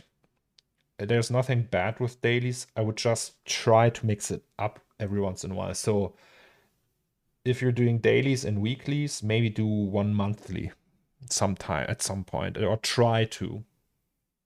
And really think about each detail you put in there, or each like go into a discussion with yourself, with your artistic self, and say, okay, why does that need to be here? Why do I need this element here? And then the answer is because it looks cool, or for composition or something, right? And then you have like a talk with your inner artist about each of these elements. And then I think you will be at the point at some like at some point you will figure it out. But so far you seem like to have like a solid portfolio that obviously is improvable, but that's the case for everyone. It's also like a tasting. So what I see here is like you are using these very typical motifs everyone is using, which isn't a bad thing. There's a reason why everyone is using them. And if you like these motifs, go have a go at it, right? But personally, I would like to see your take on something that hasn't been done too much, right? Autocritique is my biggest enemy. What is autocritique? I have like 50 unfinished pieces because of that.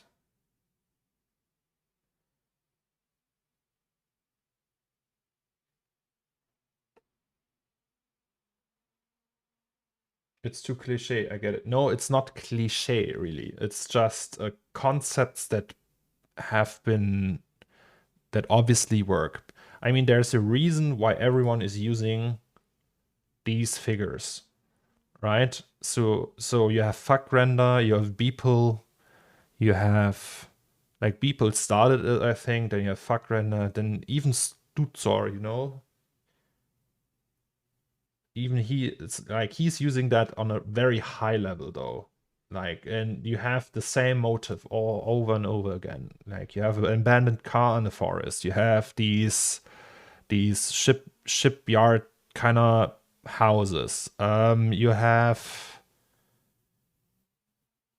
the the floor displacement map you used here. I think that's real displacement textures probably. And the theme, like there's like a couple of persons observing something. It's always the same motive, and it's okay because people seem to like that, right? And you do what you like. If you enjoy these, that's totally fine if you want to use them. I'm just saying that maybe it is wise to acknowledge that and try to break it off, or like put a twist on that. Just trying that, maybe. But it's not a bad thing, right? The free one. When you're your worst critic. Oh yeah. I mean, obviously be critical of your work, but I think you're in a good place. It's not, no, these images are not bad, right? They are good. They could be better, but you can say that about any pieces. You can go to Craig Mullins and say, hey, it could be better, right? So it always depends on what you want to achieve and how do you want yourself to be artistically.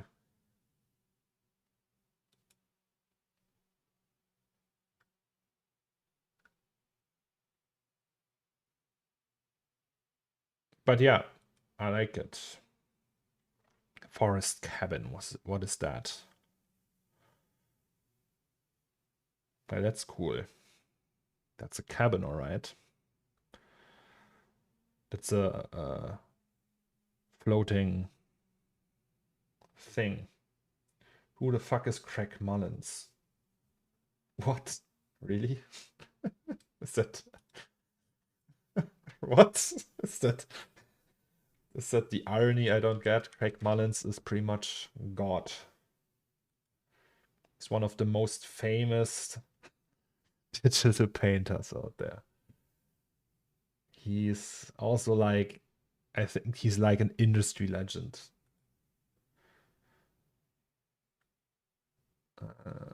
Concept, like he's a concept artist. A very old one. Like not old one in terms of like he's old, but he's in the industry for many, many years. Is that Tron Legacy? I don't know. Anyway, yeah, that's cool. Thank you so much for sharing that, Halmov. And as I said, just keep up the grind. I think it's pretty cool, especially for a daily. Just keep it up. That's Marek Denko. He's also pretty legendary. Here you have it. Marek Denko. But keep in mind, Marek is like one of those guys, they work on one single piece for years. Right? So that's like also like me, I am not a daily artist. That's why it just takes time. Also, is it still downloading? What the fuck is going on? Oh no, almost done. Cool.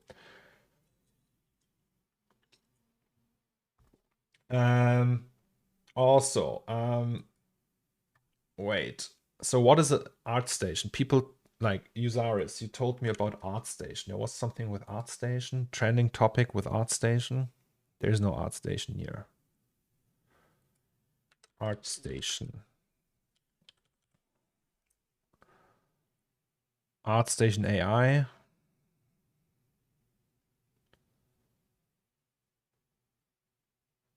So I don't know. Just open ArtStation mains. Okay.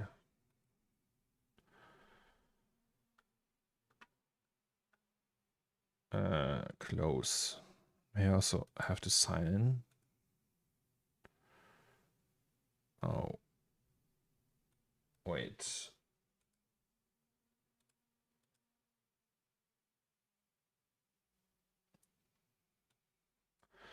All right. No AI. Okay. There's a bunch of.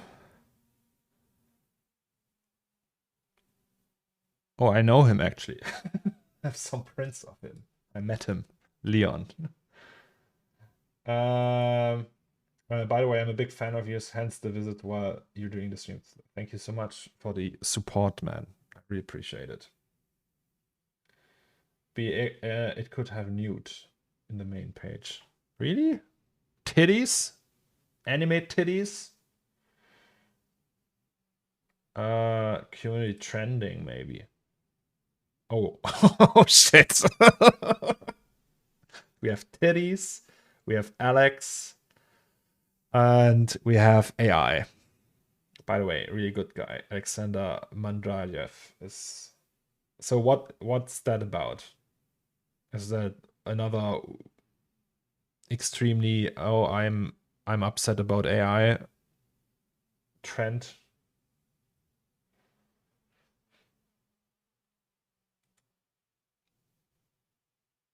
So just people just post that they are against AI images. As I said, it's not that easy. It's not a discussion. It's the exact same thing with NFTs. They just found a new hate thing, right? So there's people on Instagram and Twitter who say artists who use AI are dead to me. They should deserve, I don't know, they deserve cancer. We should kill them, and like super like these all these hot takes, right? It's like the worst. AI, just like they did the same thing with NFTs. They saw, okay, there was someone stealing from other artists and making NFTs out of that, which means NFTs are bad. It's just like a very short-minded hot take that has nothing to do with reality. Obviously, there's like a discussion to be had around AI and what is allowed. So if you take the images of people who don't consent to that, obviously that's bad. But AI is a big, big field, right? So it's obviously we don't want that artists go out of business, and we don't want that they use the images of artists to train their models. But it's not that easy. It's not black and white. It's like saying, "Hey, there's child pornography on the internet. The internet is bad." Well, sometimes it is bad, but not always. If I create an image from AI, I have the rights of that image. Depends on what model you use, I guess. I don't know. There's probably, if you use Midjourney, they own all the images made for that, I think. But yeah. It's against AI stealing basing on other people's art without their knowledge. Yeah, it's also like they also have, obviously they have fair points, right? But it's like that the whole topic is just too complex to say AI is completely shit. It should be forbidden. But it's also like AI is the answer to everything. Let's just streamline the artistic process, because it's just one step in a chain of tasks that has to be streamlined and solved. That's also wrong. So there's like hot takes on both sides, and I don't think either of them is right. If the clients start accepting AI work as commercial work, I think then we all have some problems. Yeah, probably. But it's not like really. I think like the very stupid things, like the stuff nobody wants to do, the easy stuff, that's probably gonna go away. Like having a designing a layout in some sandbox and saying, I want that as my website. I think that's gonna pass because AI is doing that. But complex systems, heavy simulation stuff, I don't think that's AI is gonna solve that quickly. Also, don't forget, people don't have taste. Most people have very bad taste. So they are coming to you because you have good taste. Or they no, they don't think like that. They're coming to you because you can create good image. And even if you give them the tools to do that, that doesn't mean they can do better images than you. Right? That's just like some of them would give them the prompts, and they would just copy your prompts and be like, yeah, well, now it looks like that. But like being able to create something from a blank piece of paper that looks amazing, that requires a lot of taste and like design aspects and everything. So it's not just like these prompts. You can give the tool set, is just becoming easier. If you give that to some people without taste, the output will still be shit. Um, in my opinion, it's not about the AI, but the people using it. There are so many people that elevate themselves on the back of AI without honoring what all of that is based upon. I think watermarks are necessary, and I think China just passed a law for that. Yeah, there was this guy who did a child's book, right? And he's like, yeah, so back then I needed like 2 artists. This was like for 20-page child's book. It's just what, $2,000? No way I'm gonna pay that. I can do that with an AI. And for them, for these people, for these tech bros, as you call them, art is just a product. You have tasks, so you want like a children's books. You need text, you need cute images, and then you need to print that. And each of these steps requires some work. And for them, it's something that can be streamlined. They rather have an AI doing that than the artist painting that. What they forget is there's processes in the world that can't be streamlined. There's problems in the world you can't solve by throwing money at them, right? So, for example, you have Amazon, and they have that MMORPG called New World. Amazon is probably one of the richest companies on this planet. They can do everything, right? They have all the resources. They can buy everything. Still, their MMORPG sucked ass. And it's probably dead already, again. Right? So they have problems they can't solve by throwing money at them. It's just that. There's like, even if you have the greatest minds and the greatest technology in the room, it's not getting better by just like investing more in it. Like investing means giving artists the freedom they need and stuff like that. So there's like more to it, more that you can solve with money. And I think that's a good example why you can't like streamline art in a way. And I think that's why AI won't replace artists that have great taste, in my opinion. I don't know. We'll see. Maybe in 2 years everything is different. So we're all out of work. But hey, right? I think there will always be a market for human-made stuff, in my opinion. Hey, I'll find. Did you see my photon tracer tweet? No, I didn't. Let's check that. Photon tracer tweet. Twitter it is, right?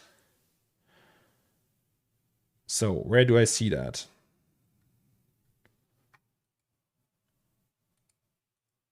Can you send it, Shorty? Please send it in chat. To me, it's also like the moment I notice it's in an image, it loses value to me. For me, it's more interesting if I know a human did it. It's also more work.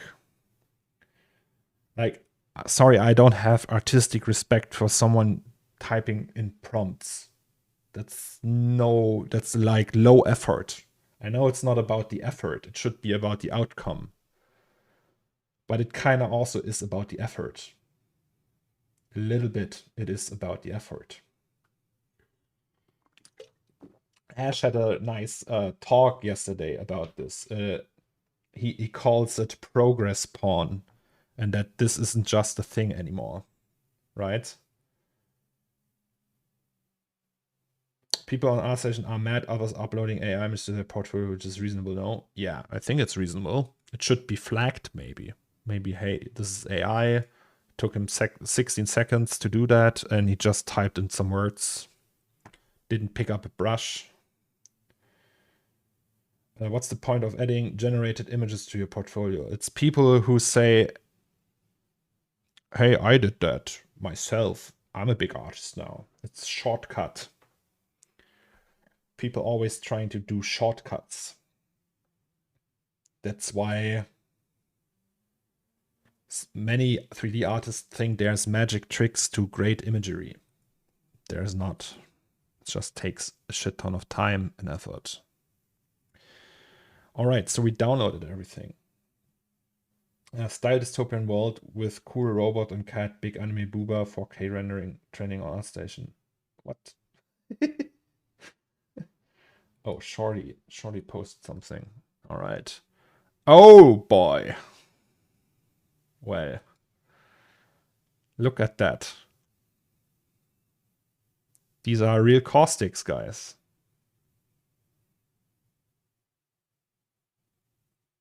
Octane. Octane. Today, I showcase how RNDR works, guys. So we downloaded all these passes and we can comp them now. Because before that, RNDRX.io, it looks like that, right? So we rendered this and this. It took just 15 minutes for each of them. And now we can comp them because I downloaded all of them with JDownload. Yeah, so what we would do now is we just open Fusion and maybe try that out. Shall we do that? Also, we tried to introduce camera shakes. Maybe we should work on that first. So what do you want to... Wait, so you decide, guys, what you want to see. Do you want to see how I make camera shakes? Boring, or how I comp the rendered animation of the Gachapon machine? And while you decide on that, I will just go to the toilet and pee real quick. So be right back.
Hello.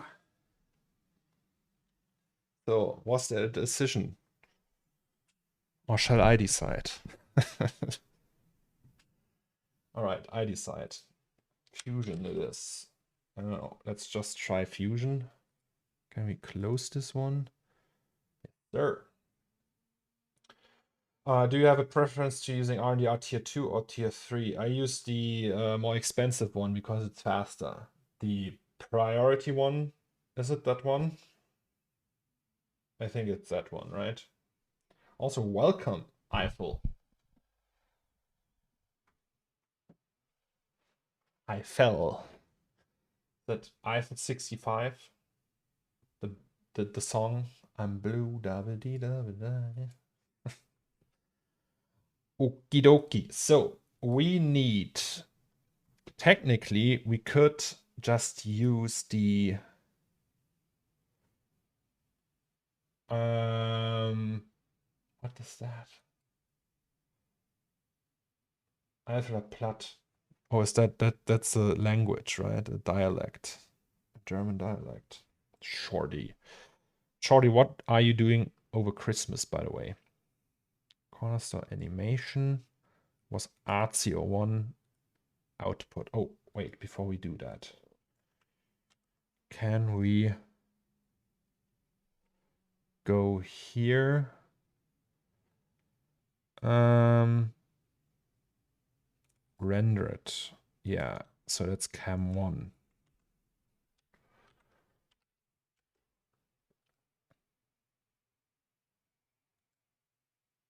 All right, now I think what we have to do, I mean, we could technically just open this one. Does it work? No, it does not work. So we go here, projects 2022, and say renderings, CORNERSTORE renderings. No, wait. Animation, there it is. Maybe I should move that actually. And then RC01. Great. Yeah, okay. So that's our shot. This is just one frame though. Right. Let's just check that how that looks. Or maybe here. Family time, we will do a digital detox in the north of Germany on a small farm. Oh, that sounds stressful. I will do a digital, I will do quite the opposite. All right, so that's the big boy render, and we have the animated version of that now. And that means that we save the whole file, save as, and go to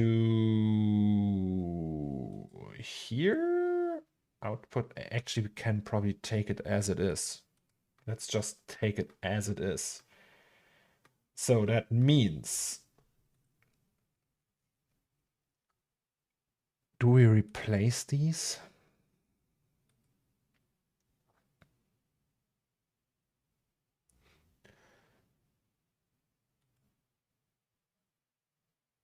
No, that's the wrong one. We need this one. Wait, work. And then 2022. Animation. What are your plans for Sylvester? Staying at home. Going to bed early. We might have a dog till then.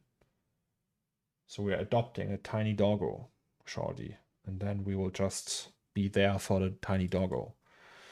It was rendered. Cam 1. Ah, see? Right. So we want light 1. Do you want to reset your trimming and extend settings? Yes. What?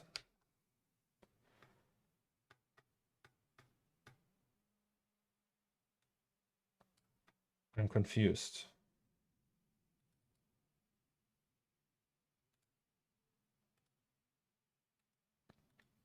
I thought it would be easier. Browse. Light 1.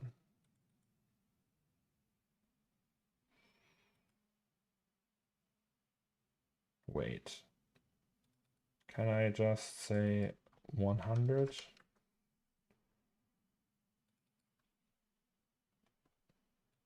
So 0 to 100, 1 to 100. Also, why is it so big? Can we say fit? Okay, so this is light 1 and it just goes here. Oh, nice. We have 7 dogs on the farm. Kartoffelsalat, Bockwurst. What? What is Kartoffelsalat, Bockwurst?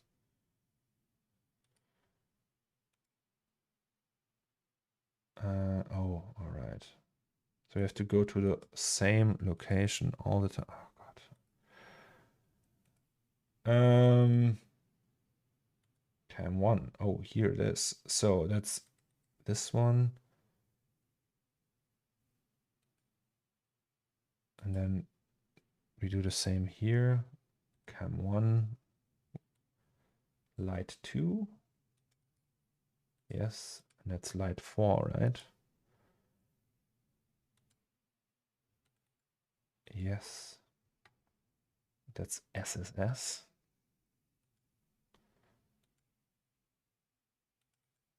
Yes. That's the reflection. I mean, we can technically just copy everything. Reflection. Yes. Post. Post processing. Yes. And then technically we should see everything here. Right, and it's probably super slow still. Can you cache that somehow? Also, what's that? Oh, okay, that's the playback thing. Can we do 0? Yes. Okay, is it caching that now? Probably not, right?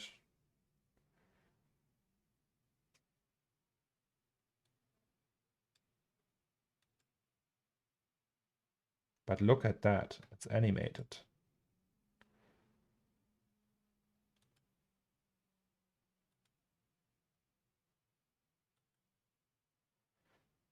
I mean, we could animate the crosses or anything. I don't know.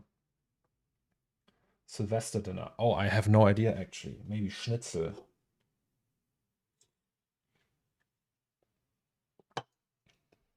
Always raclette. Yeah, raclette is also nice. Bro, why does it look so fucking scary design-wise though?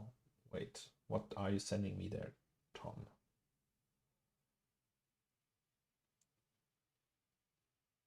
Jesus, what is that? Looks like Matrix.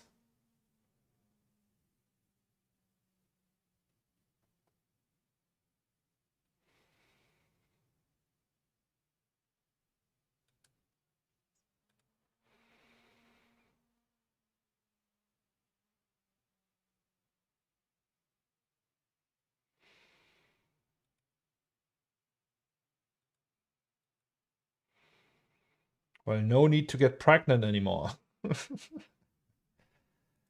All right, so can we actually export it now? I think like if we get rid of this one and just get rid of this one and create a new saver. Is that a saver? Loader, saver. Right? And then say all image files, gather sequence, and rendered cam 2, that is, right? Then you say, can't I want to create a new folder. Oh, here. New folder and say comp out. And then in Asus, right? So this post-processing 000, yes. And you put that in here. So if I do that, it's 2, and then I turn it off. Yeah, it works. So this one would be an EXR sequence, process mode, I don't know, color space, keep, format is DWAB. Which one is it? 256 lines or 32 lines? Does anyone know? No need for maternity leave. You can now work more. I know which one it is. This one or this one. Let's do this one. Float 32. Settings. Oh yeah, all these channels. I don't know if we need them. Technically. Photoshop couldn't read them this way. So let's just use color channels. Color alpha we also don't need really. Like we don't need the velocity and everything. So let's just not do this. And then I think when we save, so we already, oh, file name post-processing. What? CS Cornerstore Artsy Cam. That's Cam 02 though, right? No, that's Cam 01. Wait, which one is it now? I'm confused. So wait, output rendered Cam 01 or Cam 02. Wait. Let's just check. So it's Cornerstone Artsy Cam 01. All right, it's Cam 01. So comp out Cornerstone Cam 01. And we'll just use this. And then I think we can just render the whole thing, right? Final, start render.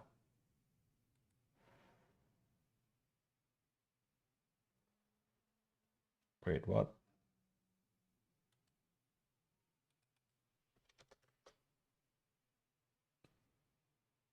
No, it just rendered one. I need the whole thing.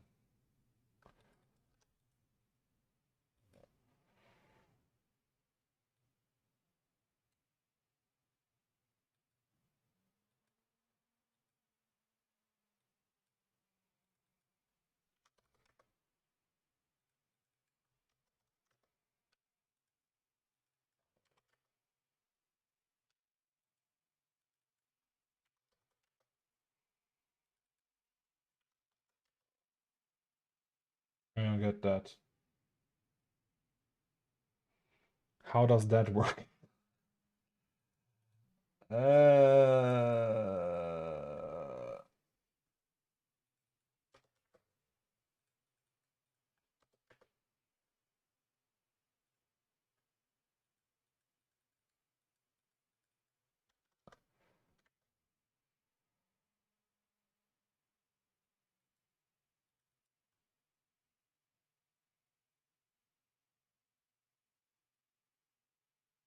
You are rendering to Cam2 folder.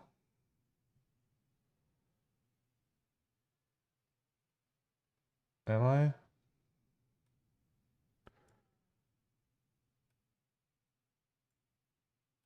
Oh, yes. Also, this one can fuck off. Yes, go out. Well, then we create a new one here. Comp out.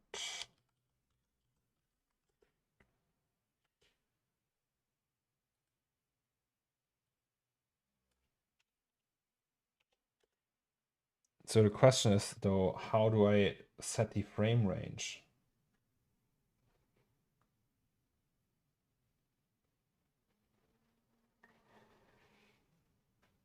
It's still snowing.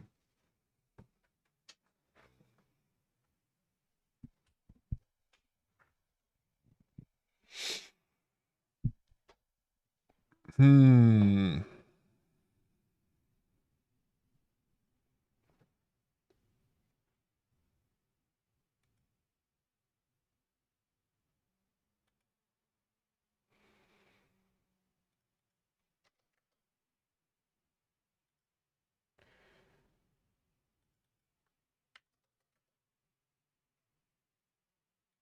The 1 or 200 is the actual frame right now. I don't get it.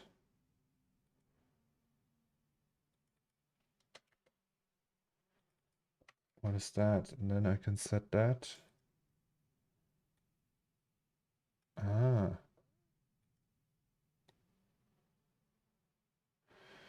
Okay, I see. Now that works. All right. Now I can press render and will render anything, everything. Haha, all right. Aren't those numbers like project start, render end, project end? Yeah, you're right. I was just confused. Now it will render everything. Yeah, so that's our comped animation. Let's see how that looks. And then we do the same thing for the other shot, I would say.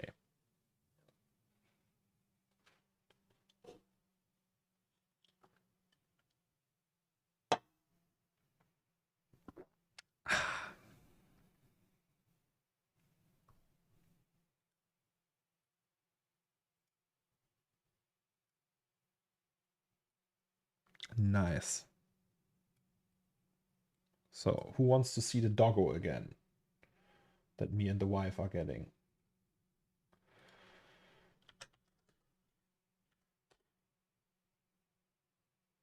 Who's interested in the doggo? It's Randy. Randy.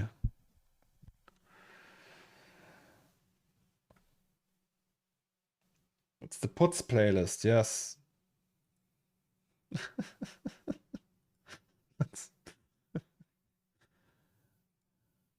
The puts playlist. But Randy. I want to have Randy. All right, so it's rendering and rendering.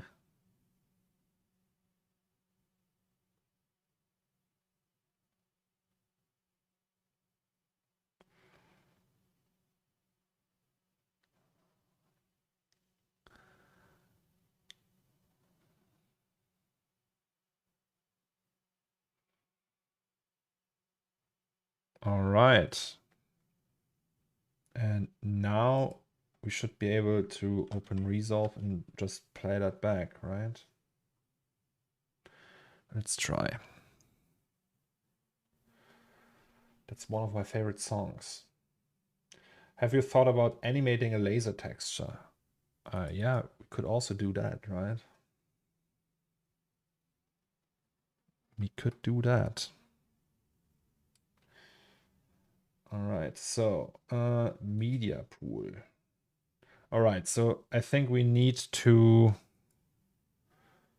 So we have output. Output we can delete. These we need.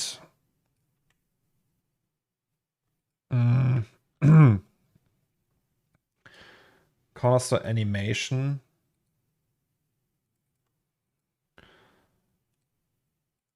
And let's call it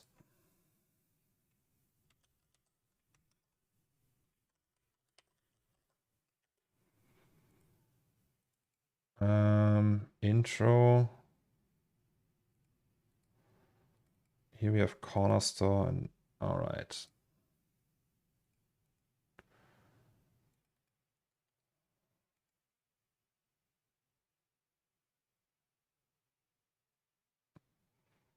And we do Cornerstore.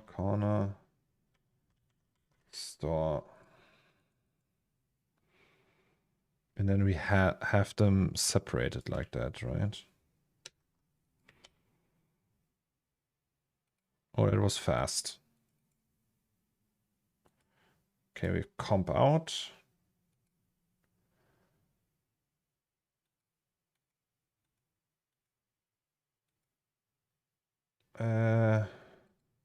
Wait. So we create a new bin that's called ISP.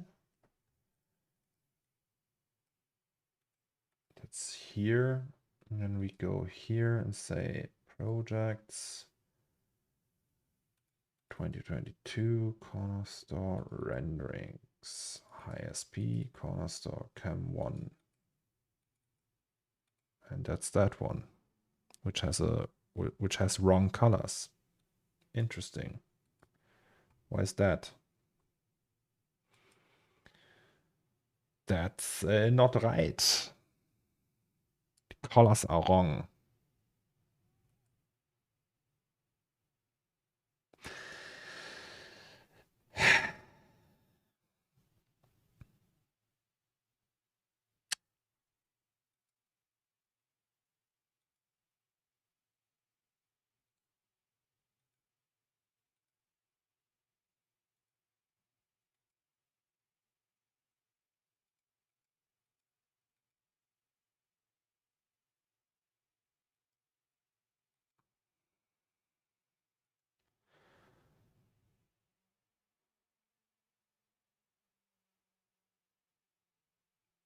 Huh.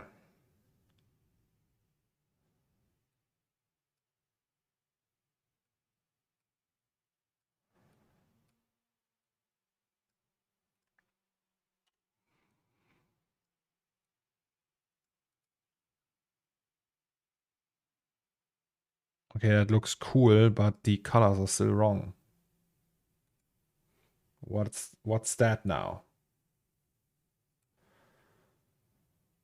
Is there some color thing going on here? No. Also no fusion thing, right? Oh.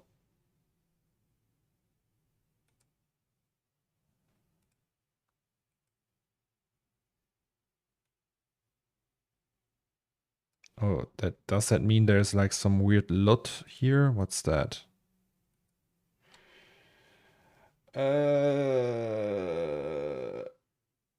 Randy is the name of the neighbor's son. Also, hi, Reese or Raft. Reese is the name of Malcolm's brother.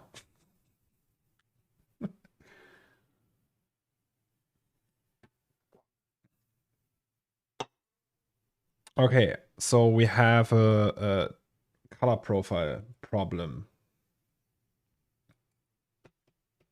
What's with that?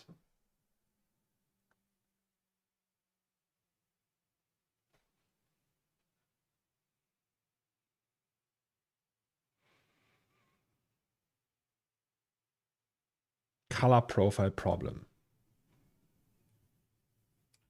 But I mean, look at that. Isn't that pretty? Still color profile effed up. If I go to Fusion, it looks correct without the LUT. So that's the input LUT. That means we just have the wrong profile here somewhere. I don't know where though.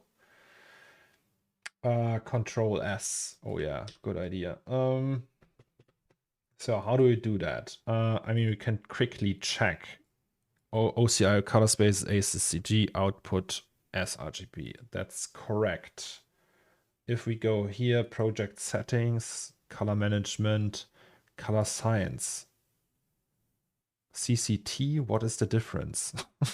Asus, that's the it looks different.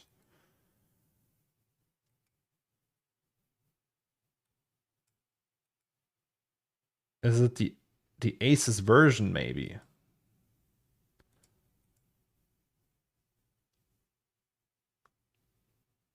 Eh.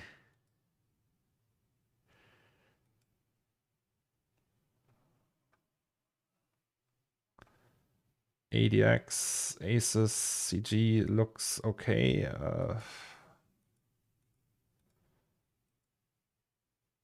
No difference.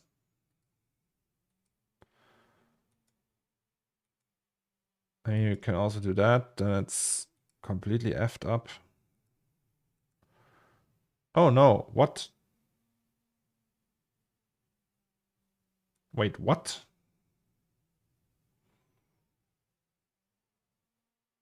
Well, that's too dark now, though.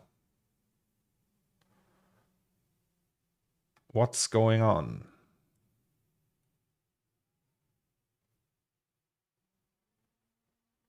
Why is this looking correct now?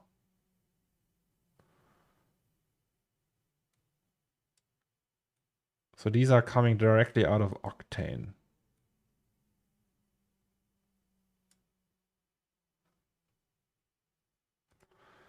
Is there something wrong with these? Do I have LUT? No LUT selected. Asus.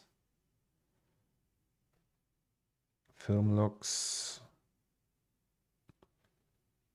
Clip attributes. They're 25 FPS, right? Clip attributes, 25. I am very confused, guys. So, LUT. I mean, here we can say, hey, be Asus, please. Oh, is that right now or is that wrong?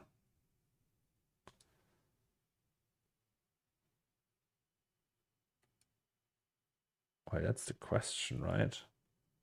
I think it's wrong. And here we have source space Asus, which it is, Asus CG, output is sRGB. Oh, that's why. We're not outputting it in Asus. We're outputting it in sRGB, and that's why it looks correct when we set everything to sRGB. Stupid. I'm sorry. Okay, I don't need that one. We just need this one.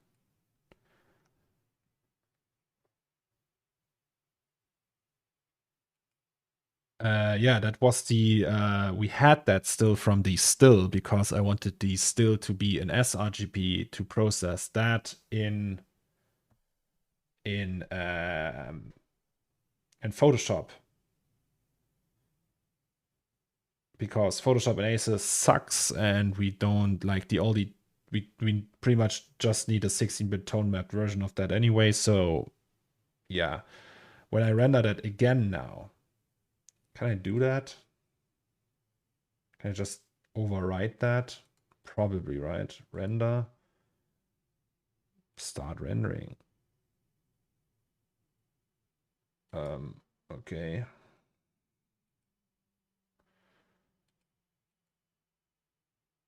Do I have to delete the old one? Oh, okay. Never mind. Wait. I think I know what's up. The files error saving content. What? All these files are not there anymore. Oops. And that's because this one is also not there anymore. That's because we moved them. So we go animation, we go to renderings, highest P renderings, CORNERSTORE Cam 01. And here we have it. Gather sequences. Light 1. See, now it can find that again. Is that also, does that update automatically? No, it does not. Okay, that's ID 3, right? Yes. Then ID 2 we also need. And then ID 4. And that's SSS, I guess. And that's the reflection, I guess. Where's the reflection? That's post, I guess. Post-processing. And it should work, technically. Ref works, SSS works, merge does not work for whatever reason. Arrow is saving. All right, so let's save it again. Save as. I'm not sure if it matters, but you set a proxy file name for one of them by accident. Oh, really? Which one? Oh, sorry about that. That's ID number 4, right? Yes. Oh, okay. Yeah. Now it works. Perfect. Yeah, now we can activate that LUT again for the viewport because we don't have the OCIO color node here anymore. Can we save that now? No, we can't for whatever reason. Let's save that again. So that's great. We go here, comp out. Can we just say cam 01 and put it here? And call it cam 01 grade CORNERSTORE artsy cam 01 grade.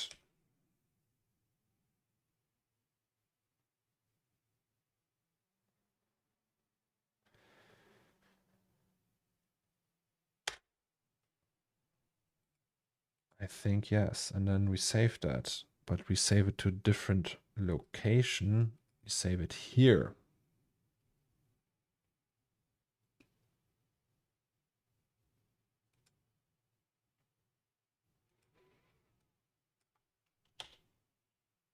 So can we just delete all of that?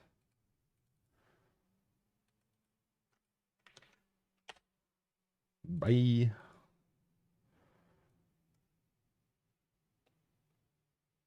Then we press render, right? Start render, and it just renders.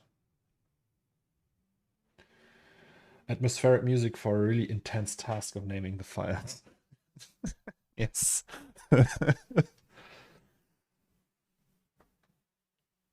I have to admit, like the whole color space thing magic, it's kind of interesting though. Like if you know what you're doing, it helps. Not that I know that, but still it feels like I'm achieving something, right?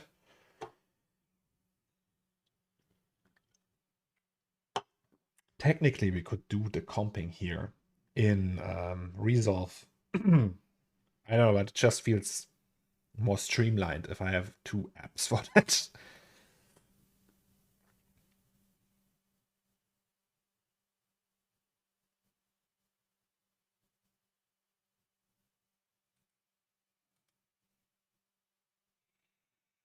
Look at that.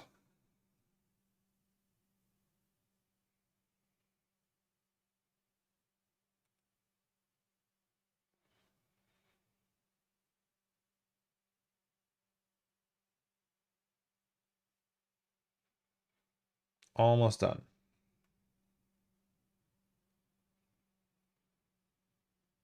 Wait, is this live playback in Fusion? No, it's rendering each frame. I'm outputting it. I think you can cache that. But it's just like all the passes combined and merged and then rendering it right now. All right, my fellow 3D humans, I have to go because I will ascend and watch the new Avatar movie. See you on the other side. Oh, Jesus, I have to watch that too at some point. All the best and luck to you and the Moroccan team today. Oh, they are playing today. Against who? Okay, I was like, no way any other software is even slower than After Effects. I have actually no comparison. So if you like, these are like 2K shots, right? And EXR sequences with 32-bit depth. And we have 1, 2, 3, 4, 5, 6, 7 passes. So we have 7 layers, all in 2K and then merged together. I don't know, is there a way to display that in real time? Okay, it's pretty slow. Stop it. All right, but we rendered it. I think this app can display that in real time. So wait. Before, so these are all wrong now. Yes, they are. So we go to project settings and then say CCT again, CG at save. These look correct now. This looks, I don't know what that is. Shouldn't that, no. Wait. All right, then we need, that's the highest P one, right? Can we delete that? Yes, we can. And we go back to media. Cam 1, comp out, highest P. And then we say edit again.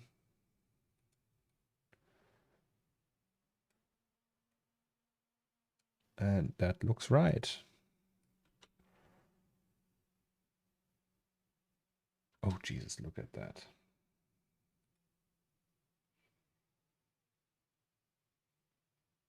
I mean, that's all comped down to a layer though.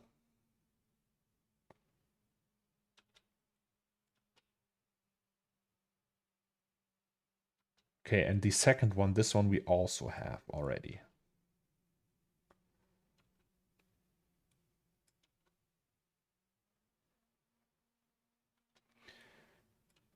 God, that looks so good.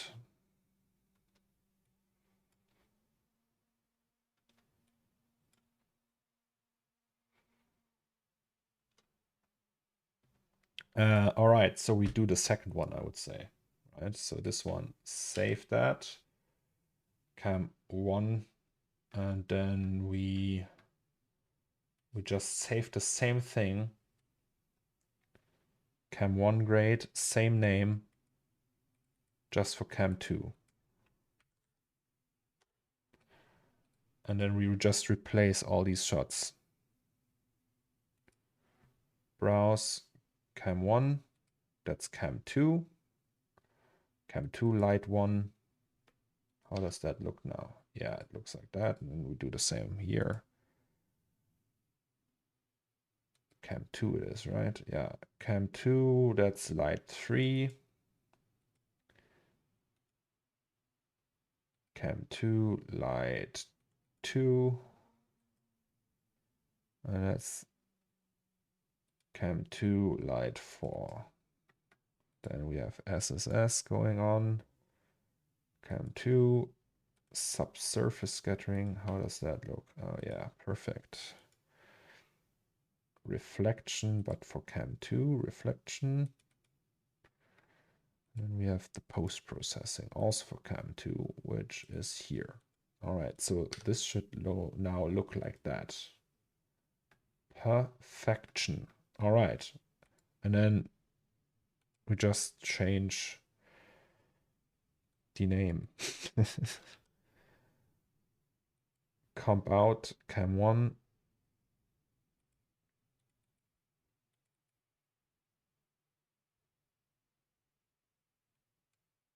Right?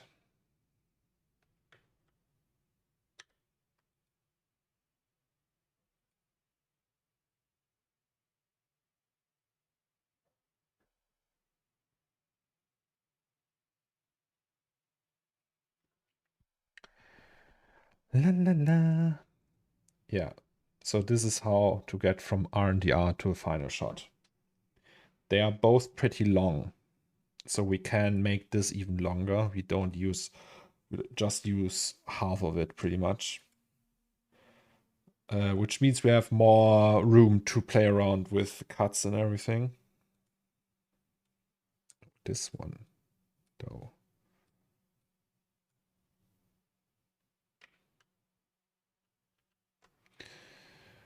La, la, la.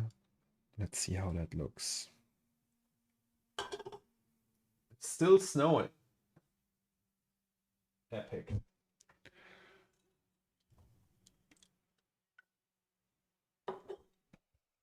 What's the worst ORBX you've ever had to upload to RNDR so far?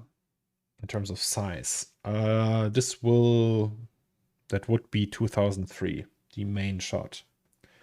But I think the worst will be the CORNERSTORE. I'm pretty sure that's gonna be the worst one, yes. Like saving that as an ORBX and then uploading that is gonna be a nightmare. I just rendered my scene in incorrect Asus. Why does it look like someone melted rainbow crayons on my picture? So the thing is, you should also set up the scene in Asus, not just render it in Asus, right? So while you work on the scene, it should be in Asus. And then maybe, so then you have an Asus EXR, right? EXR 32-bit, and with the Asus color format. And if you open that and interpret the host app wrong and say it's I don't know, Rec 709 or something, then it will display that wrong. So you need the input color space has to be Asus CG, and the output has to be whatever you want. sRGB Rec 709, and then it should look the same. Jesus.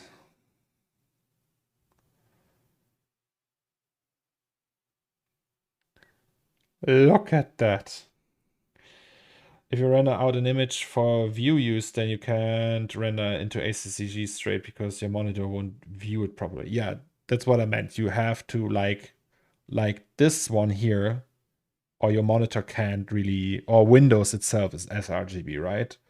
So if you set everything to just Asus, if I turn off that LUT, it's wrong. And that LUT here will just use Asus source space. So everything that goes in here is the Asus data and outputs sRGB, so can view it in correct colors.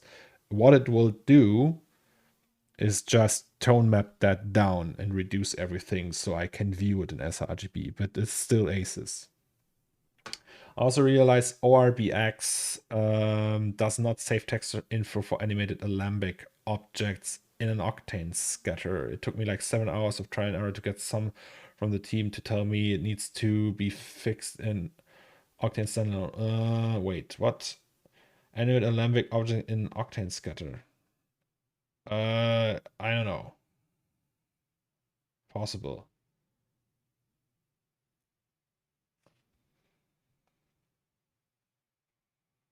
I've never animated objects and put them into scatter. Probably you need a cloner for that then anyway. Because so like what it does with scatter is that it just breaks it down to many instance objects. So without scatter, it's actually faster, probably. Okay, so here we go back to the media pool, and then we go. What cam was that now? Was it cam 1? No, it's cam 2, right? Output, yes. And then we put that here. Edit, media pool, and then we just go here. Is that the correct one? Yes. Oh, it's too long even.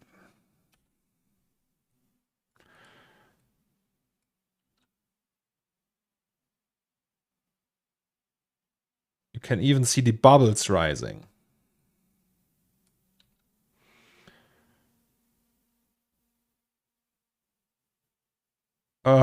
Sexy. It's not even graded yet. Like it is graded, it's not graded, it's comped, but there will be like grain and everything over that. I won't do that myself though. That will be Alex. Alex gonna do that. Yeah. So that's 55%. What if we look at it 100%? Oh, die bubbles.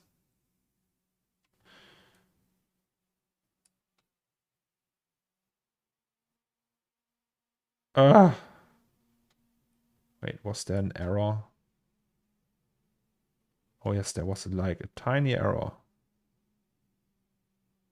Uh-oh. Uh-oh. Well, which frame is that? That is frame number 47. Well.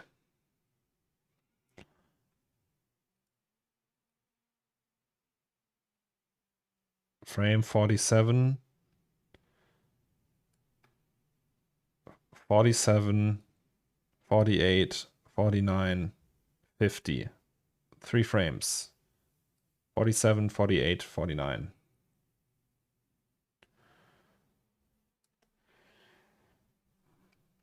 So maybe we should write that down. I don't think that's a mistake from... Or is it? I can't check that here.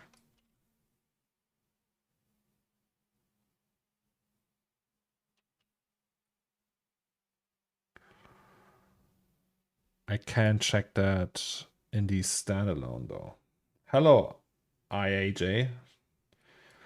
All right, so we go in here. And then it's the Cornerstone Animations RC01 ORBX Cam O. Which one is it? Cam 02.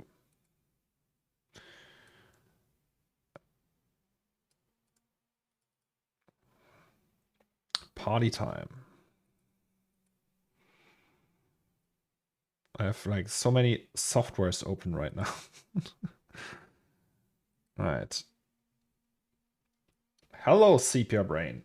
Thank you very much.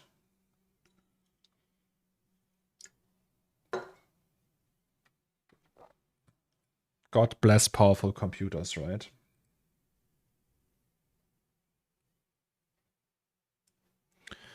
So can we go to frame 40 something?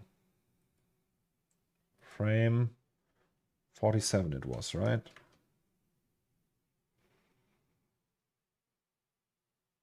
Does it work? It does work. So maybe it's an error in the baking. I don't know. Can we see something here? Or is it just empty? It looks like it's an error on our side.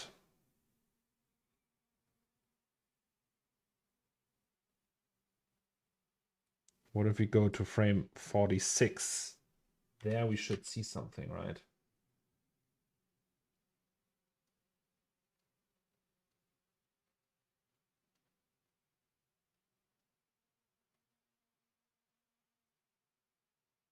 Yeah. All right. Oh no, wait. Is it actually a mistake from our side? I can't see nothing.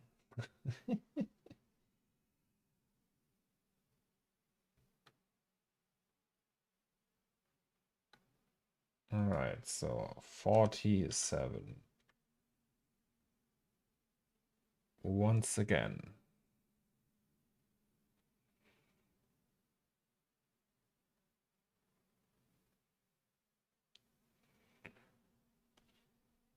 Actually, where's the render? Is there a film region here?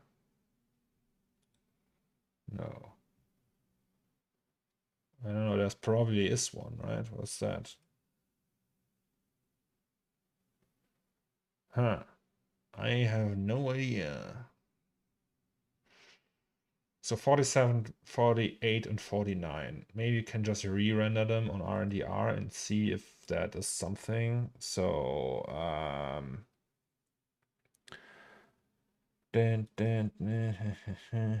re-render frames. Ah, okay. We can't do that because we actually approved them all.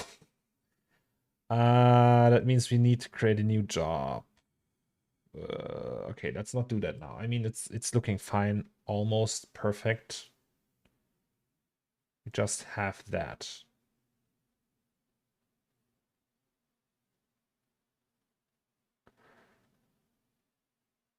And that's how many frames? So 50. 1, 2, 3, 4, 5 frames. 4 frames. Have you heard of nerves and neural rendering? Yes. I don't understand it yet, but I've heard of it.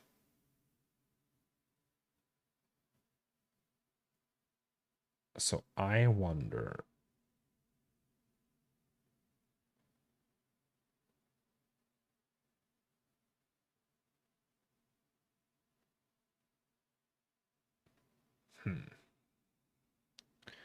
I wonder if that's my mistake or if it's RNDR's mistake.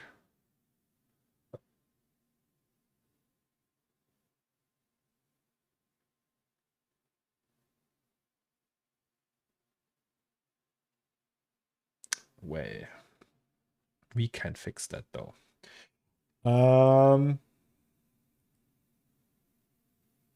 Because when I go here, 47, let's say 44, for example, I don't see no difference. Oh, please don't crash. I can't see these things in here, really.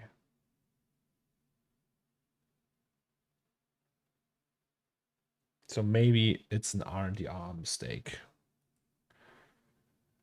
Save change the current project. No. So that means let's just go back to RNDR and create a new job. So that's this one, right? Create new job. And then we find out which frames do we want to re-render.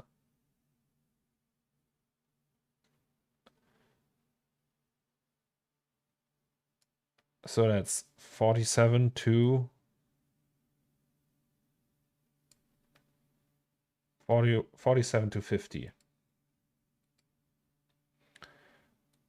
So 47 to 50.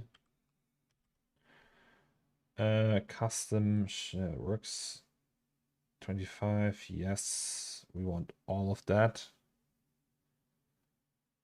Continue. Yes.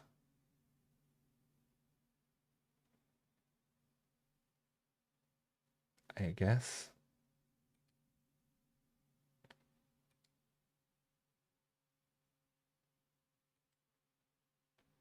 EXR output 32 DWAB. Asus CG. And we want priority tokens. 6 gigabytes. Octane bench is 1400. Time per frame is, what was it? 4 minutes. Number of frames selected 4. Create 1 job. It's gonna be very fast.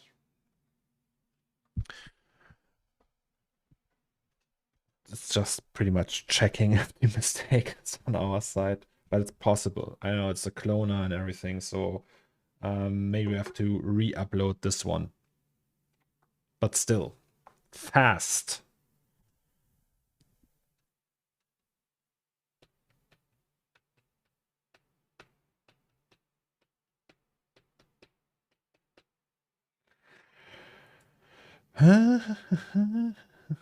And once we've done with that, we can actually probably work in the camera movement again.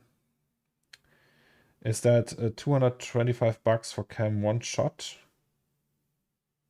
No,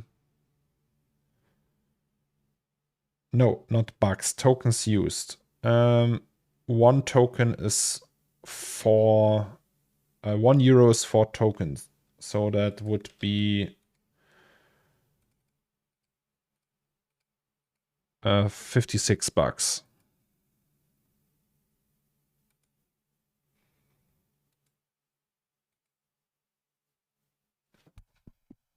Okay, it's our fault, I guess. Oopsie. So I will fix that after stream, I think.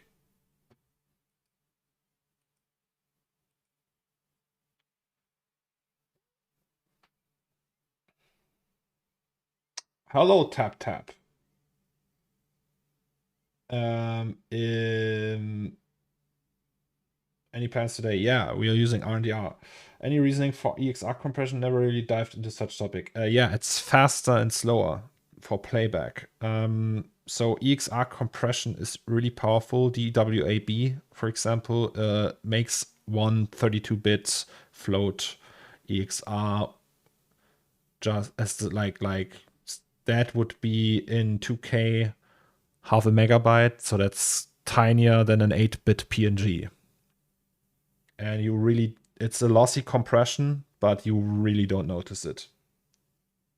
€1 is 4 credits, no? Yeah.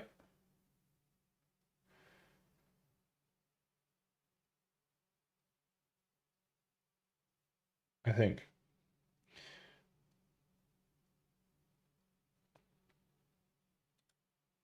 So I'm using just these here.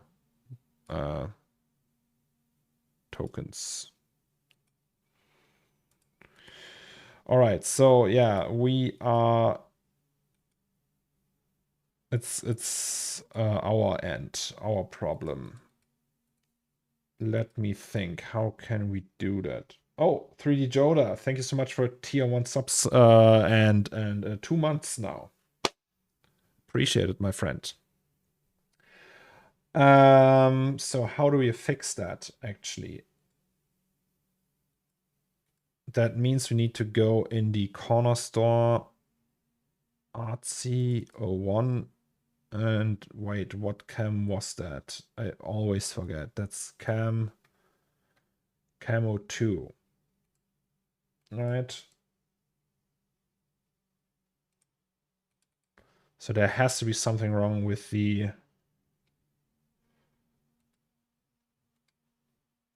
bubbles here. So bubbles frame 47, it says, right? 47.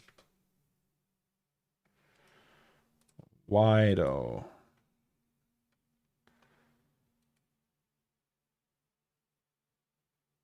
Oh yeah, wait. Can't we just like turn off the scatter for now? Interesting.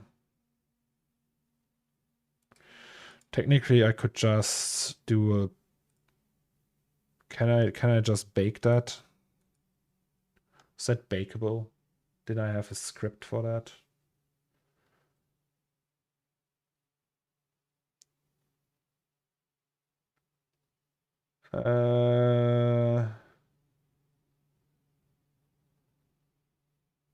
Wait. Of course not. I don't have that in this one. I have that in 2023. But we can bake that anyway. If I go to the timeline, I think I should be able to bake that, right? Baking cloner objects. How does that work? Bake more animations to objects. Does anyone know that? Can you just bake in Alembic?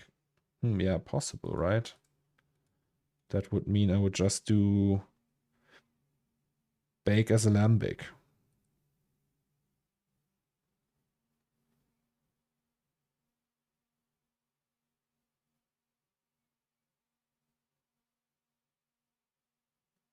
Well, that's a stressful song, right? It's also called Stress.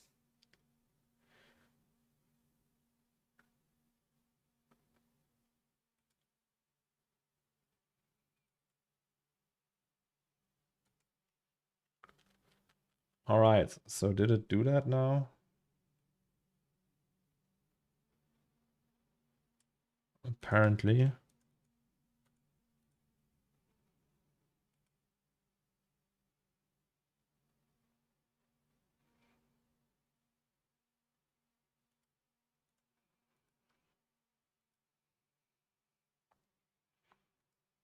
So technically I can delete all of that now, right?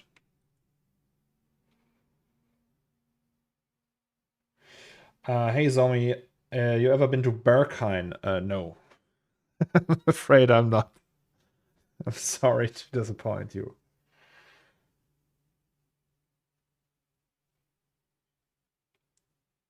So bubble space, proxy. Let's get rid of it all. Or maybe we need this though.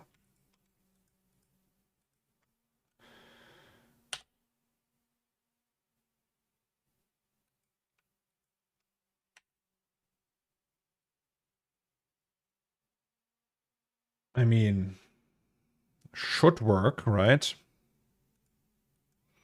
You can't really see it in the big boy here, right? Let's check that first.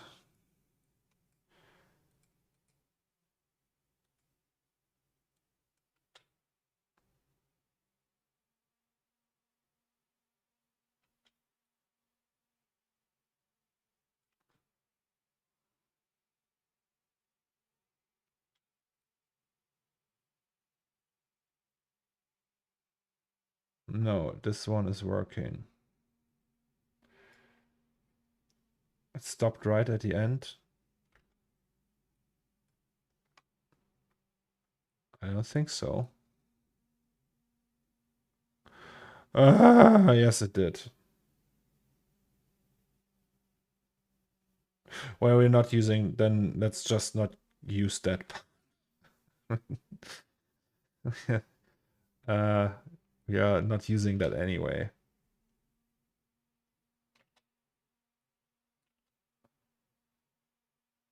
It's fine. It's just here. Like even if we make it double the size, we're not using the full range. All right. So that means wait. So this one reactivate all of them. Save that one. And then just bake it. Again. Octane render or RBX exporter. Which is cam number 2. Fix. Ignore rendering. Save that. Start export. Yes. Okay, I will go pee real quick, and in the meantime, you can see the very boring export of an ORBX file. So, be right back.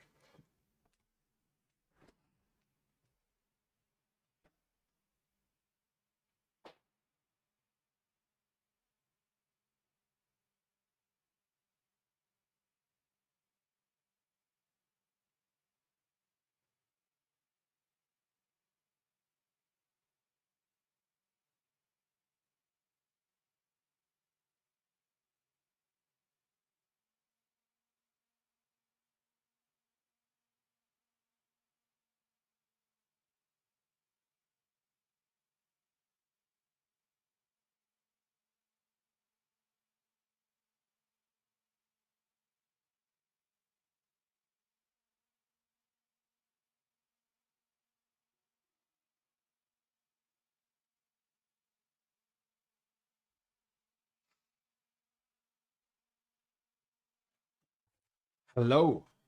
Annoying idea. Subtle foam bubbles out the top. Oh yeah, that's a very annoying idea. It's just possibly too stupid for that.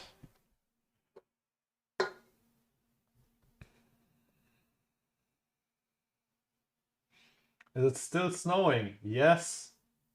It's like that Kingdom of Heaven snow. Like in the beginning of the movie with the very sweet music, right? And then there's like the snow, or like in the beginning of every Ridley Scott movie. Like in Gladiator, they had that too, like that very subtle snow. In Germany, you call that Schneegestöber. You know? Like that. Now you think about that every day. Nah. Actually, Kingdom of Heaven. Not Trentemøller. Kingdom of Heaven.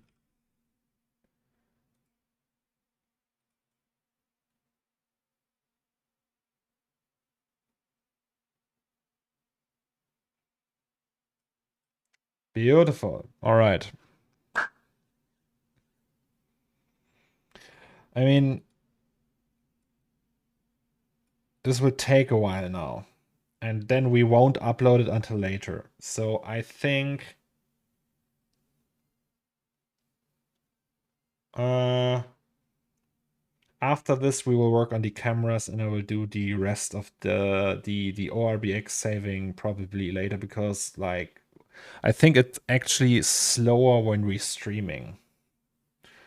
I don't know why, but yesterday it was faster.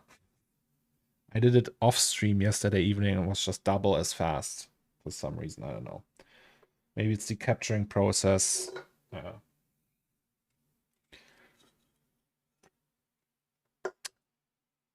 But yeah, still, it looks fire. I mean, look at it. And then this shot. Oh, it's gonna be amazing. Also this shot. This shot needs to be longer. We can fix that though.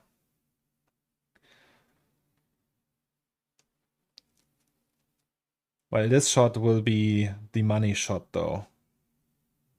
Like these combined shots, these two. That will be very difficult to comp. But hey. Man, this is giving me so much hope and motivation. The music or this?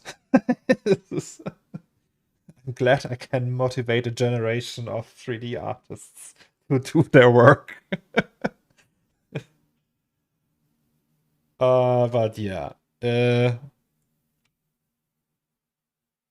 makes me happy. Stuff like that makes me happy. I'm dragged between horrible client jobs, but all that will have an end next year. Finally want to focus on my shit. Yes, like sometimes we are not able to do that because the world still thinks artists should be poor people. There are still people who think paying $100 for a painting of their favorite video game character is too much. It should be like $10 or something. Even though you sit on it for 3 days, something like this. So there's like people have strange shifted values for things.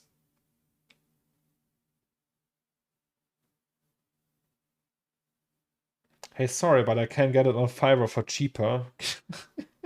Yes. Exactly. Well, then go to Fiverr, motherfucker. So, I just needed to make Blender's filmic work in Nuke, and man, you have to install like 5 OCIO files and make 3 different nodes that all transfer from one place to another.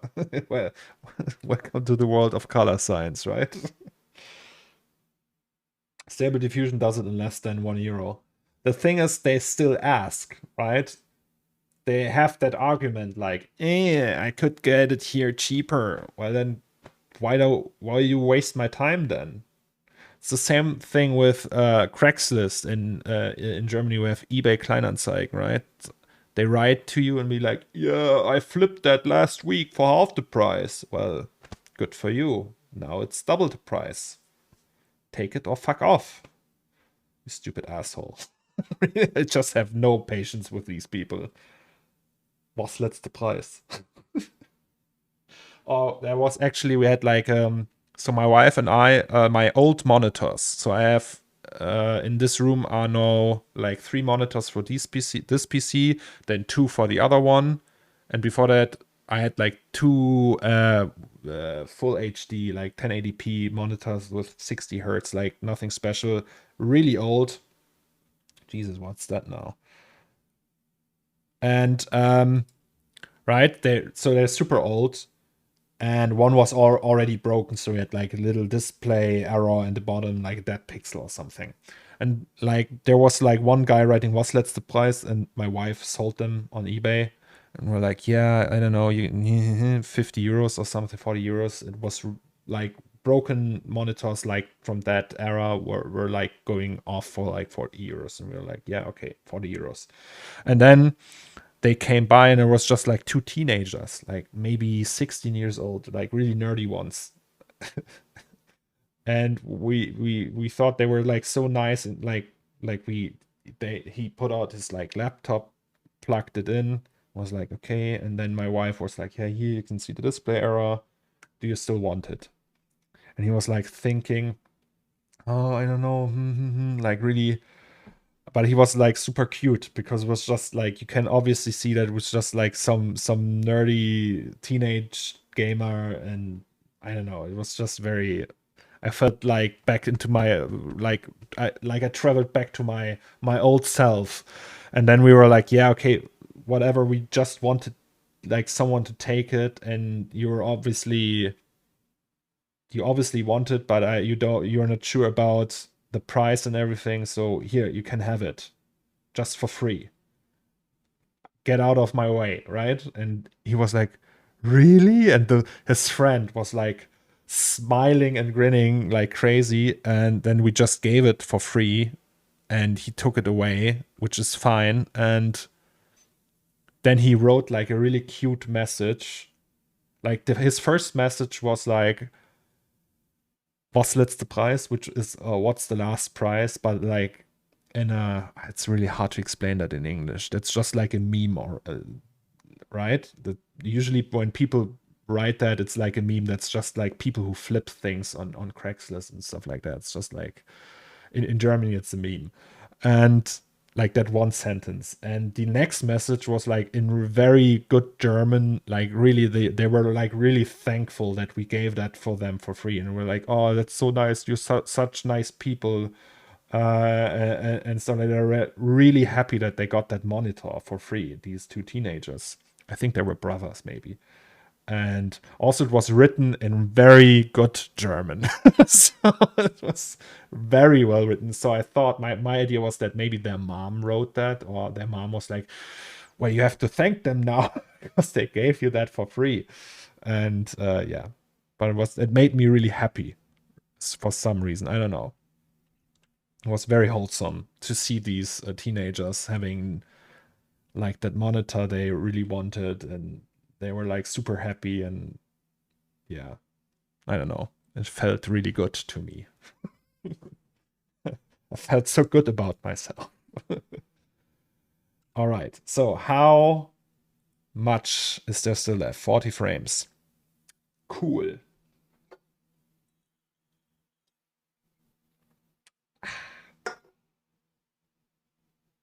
I once made the best eBay Kleinanzeigen deal. My old monitor with 90 hertz was up for $1. 90 hertz. Jesus. Is there monitors with 90 hertz? I think there should be, right? Also, be right back. I need something to drink.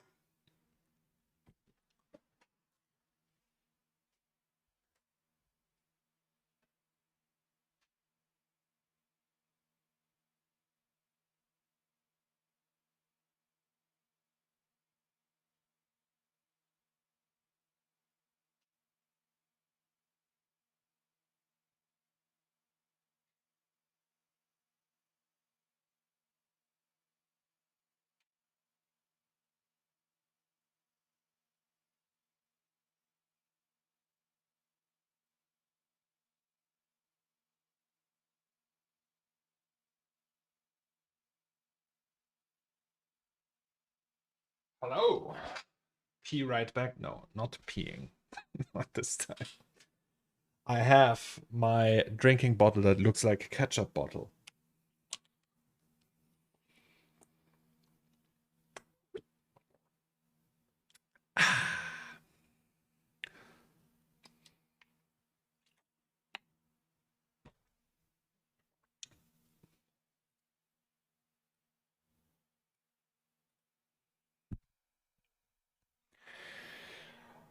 I hope that works now. Jesus fucking Christ. What? This one? No, it's not ketchup. Yeah, you could. I don't know. It's not in stock anymore. There's just like, you know, that's also very German thing. In Germany, you have Heller Gewürzketchup, which is just like a spicy ketchup, right? It's like German sriracha. They come in these giant bottles, and like every like imbiss or something like that in Germany, like if you want a sausage bratwurst, and there's like a little street cart that sells them, they always have these. So it's just a German staple, right? And they did that like as merchandise, I think. Hella Trinkflasche. Hella Shop EU, right? And you could just buy them. That's just a drinking bottle. But they are not in stock. So they was just like a joke from them. And then they restocked that because like people were like crazy about them. Yeah, we have all three of them. No, all two of them. Like we have this one and two of them, but like one of those is mine now. This is for my mom. What's that? Oh, it's a Luftmatratze. Air mattress. And that's socks. It's like these sneakers with the BVG ticket, like from the train company in Berlin. Good morning, Gurnji. How's it going?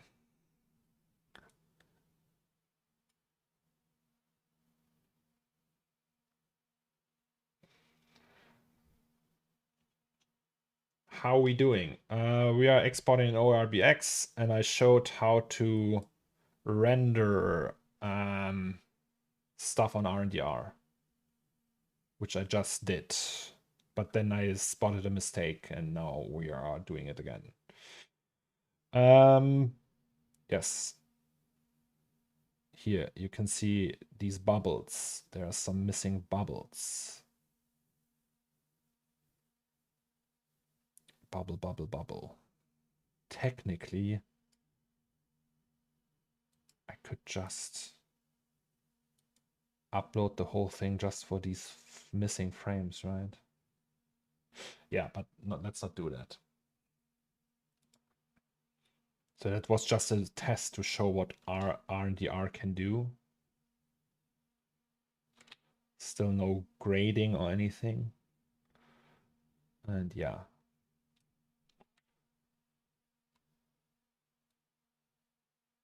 And after that, we will just work on some camera shakes, I think. Nice stuff. So how have you been? How did you sleep, Granji?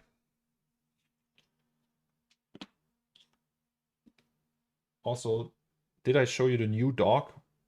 We're gonna visit a dog on Sunday. That's the new dog.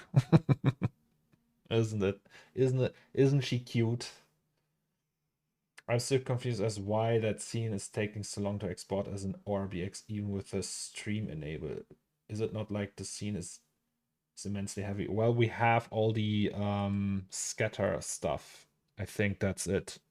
And it uses GPU stuff, and I don't know, it's just slow. Without the stream, it's faster. Yesterday I did it in like, I don't know, it was 10 minutes or something. Or is it faster? I don't know. But yes. Tiny doggo.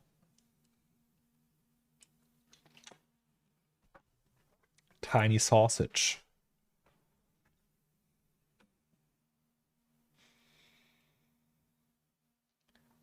So the wife and I already say Randy with an East German accent. Randy. How old? A couple months, like 5 months, I think. But yeah, so we want her. We're gonna visit her on Sunday, and fingers crossed. Also, hey Vogur, how is it going? Oh, we are almost done. Almost done.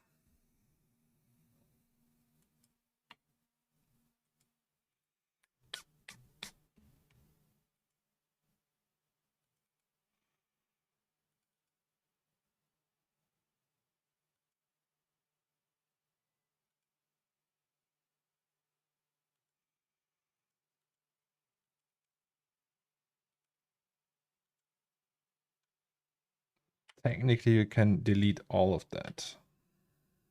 Okay, maybe not.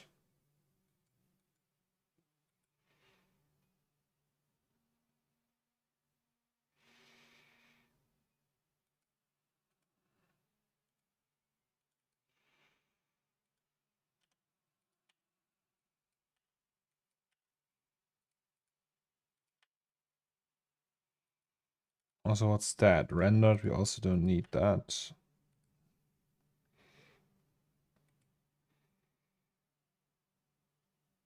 How to say Korean to English, my nickname in English? Vogur, I would say.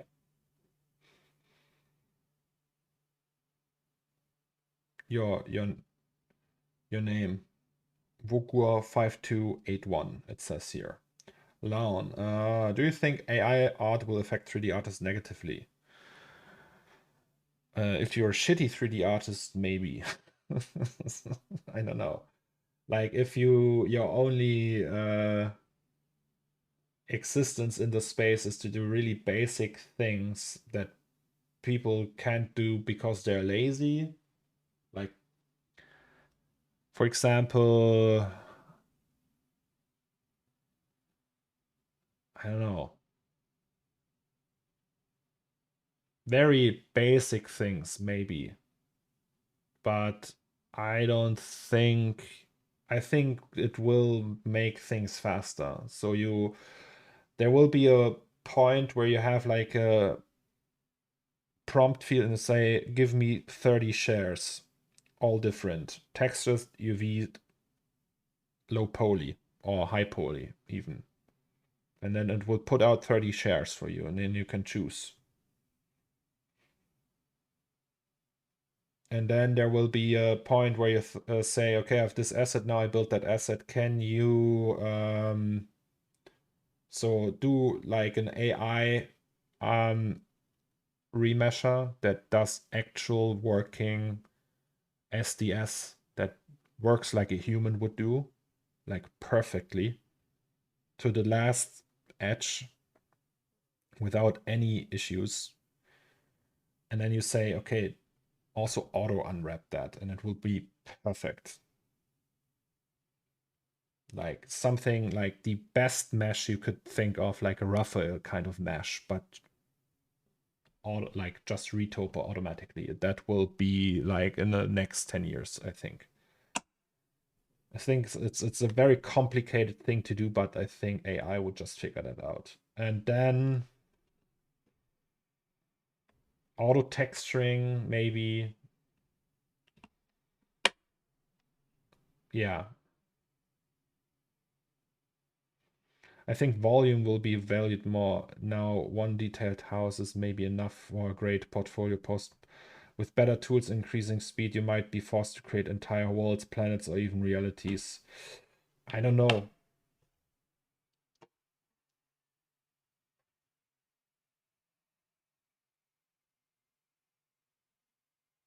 Hello, Silverwing. Okay, we're finished with this one. By the way, Raphael, I don't know if you already saw. Look at that.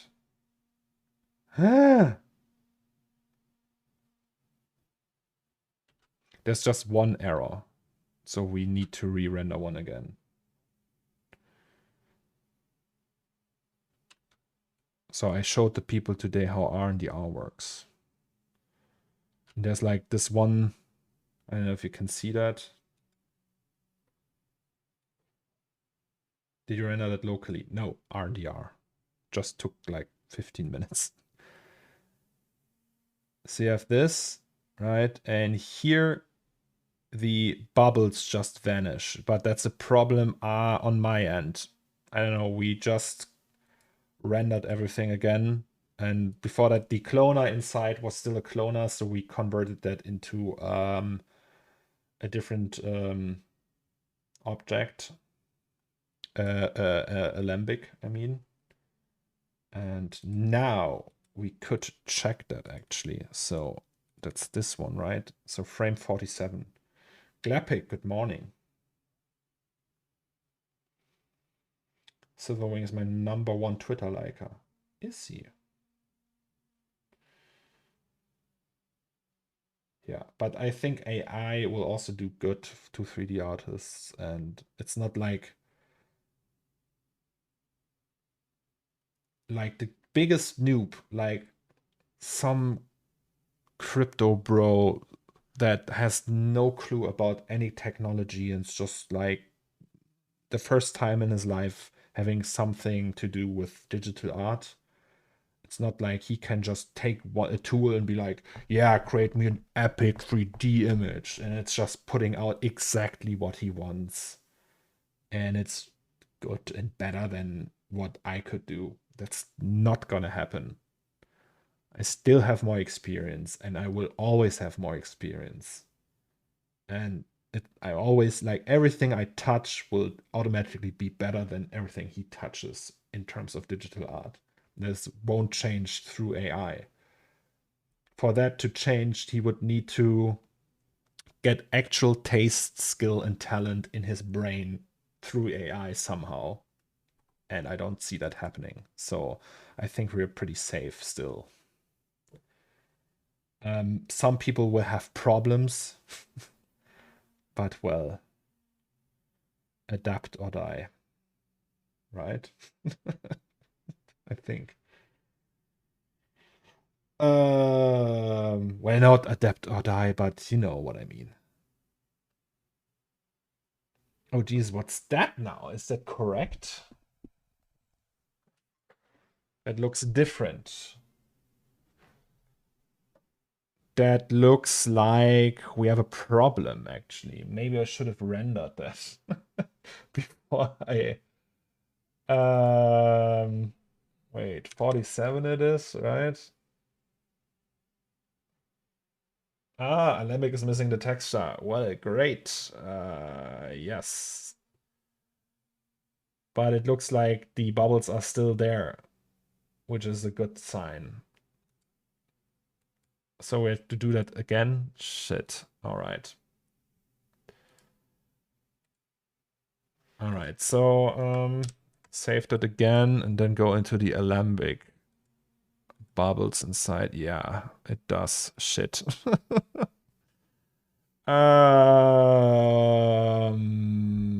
Which one was that? Air bubble? This one, right? Can I just say...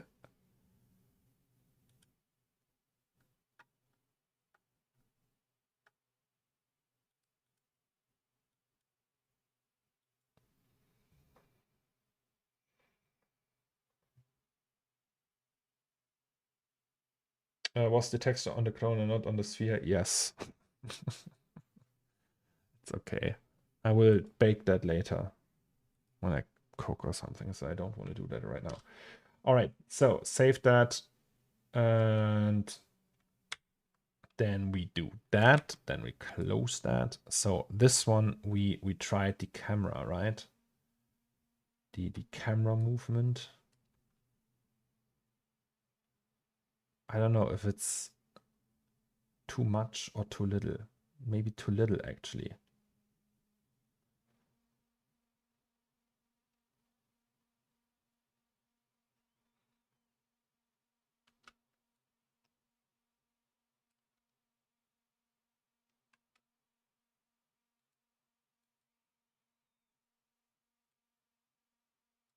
So we have that motion camera. Oh, yeah, you can change the frequency. Well, that changes everything.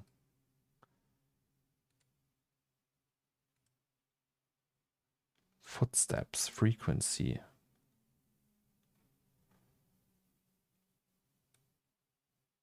So wait, if I do this, it's gonna be like...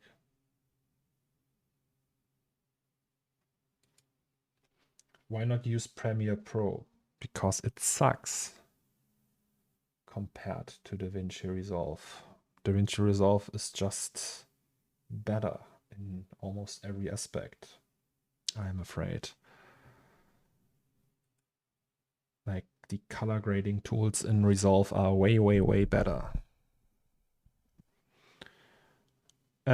So frequency, if you say 10, for example, it's gonna do crazy shit, right? Oh, yes.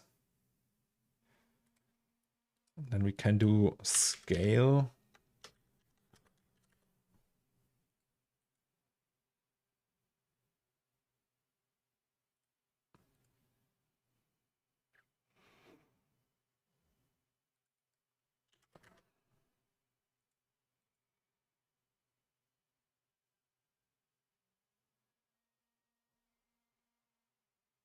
I don't know if that's the right move forward. And it's free. Yeah, depending on what you have, obviously, but yeah. DaVinci is immensely better and allows the user a lot more control. I'm still stuck with AE and Premiere out of habits, but I need to switch next year.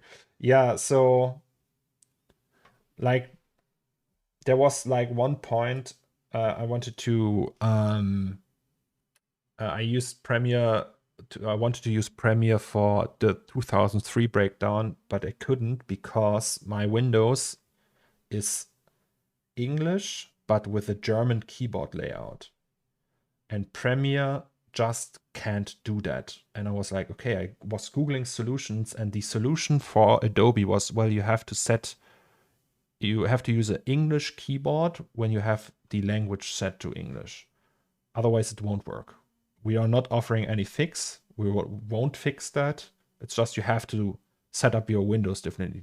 Every other app can do that, can handle that. But it, like, the Premiere team was like, nope, not gonna work. We're not gonna change that. It's just like, it's a limitation. That's how it works. And yeah, and then was like, okay, fuck you. Fuck Adobe. I would just use Resolve. It's better anyway. And that's how it is. So yeah. And the first chance I can replace any Adobe tool, I will do it. There's like 2 Adobe softwares I actually like, which is Substance Painter and Lightroom. And everything else is pretty much shit, in my opinion. Like, there's like a use case for After Effects still, if you want to do 2D animations, but like for comping and everything is utterly confusing. And like, there's like a million cases of, well, you need to know how it works in order to make it work. There's no logic behind it. Like, setting up aces in After Effects is so wonky, for example. It's just like, there's so many things you have to, like, I don't know, and everyone is saying something different. And I watched like 3 different YouTube tutorials. Everyone was like, yeah, well, you need to press this, and the other one said, no, you need to press this. And it's, I don't know, it's not fun, and I refuse to accept it like that. So there's probably people who use After Effects regularly probably disagree with that, but for me at least, it's, yeah. Switch to Capture One Pro instead of Lightroom. I did it and it's awesome. Same when I switched from Premiere to DaVinci.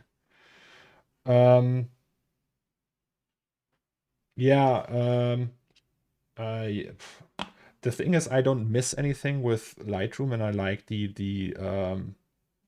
way it handles like the local library for photos, and right, so that works and it's fast and everything.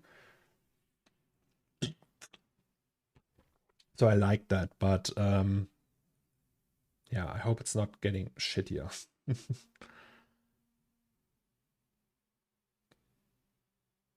I wonder if that's too much. Also, what's that? What's the head rotation? So we can turn that off and set this. So it's just that, right? Intensity. Oh, Jesus. Can actually say, hey, just 1 degree.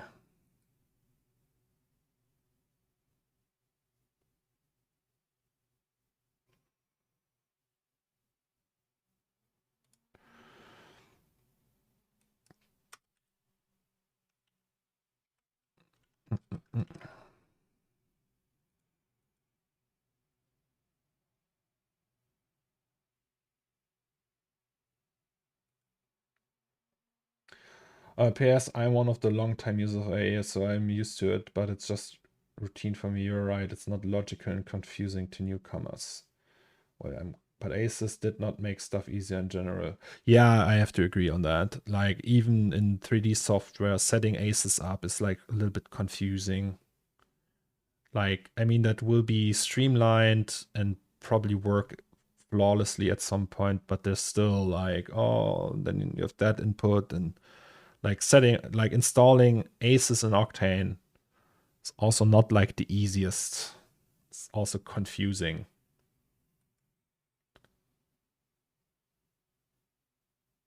Can't we add these effects in Resolve like camera shake, etc.? Yes, but I think it would be cooler to have it in camera.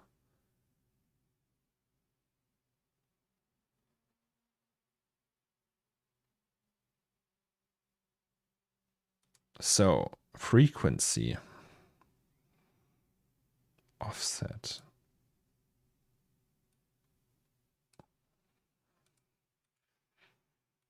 Okay, that...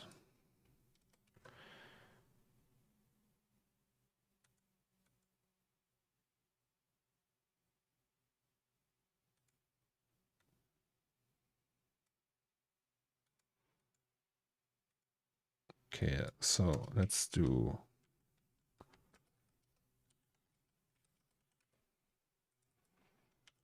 something like that, I don't know.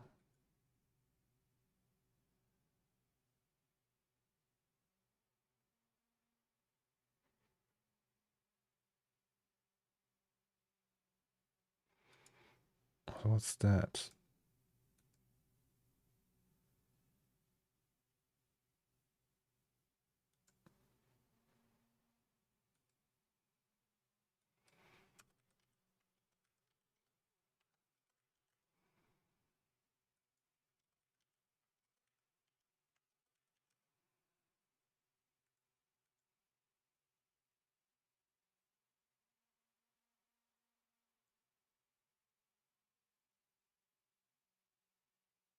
Hmm.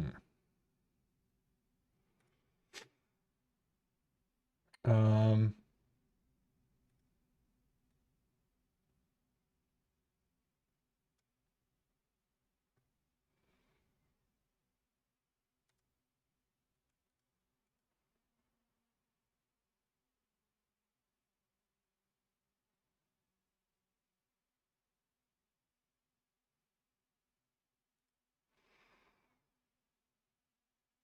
So, Fincher wouldn't approve.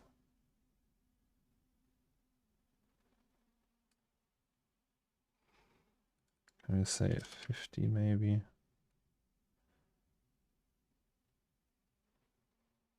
What's that?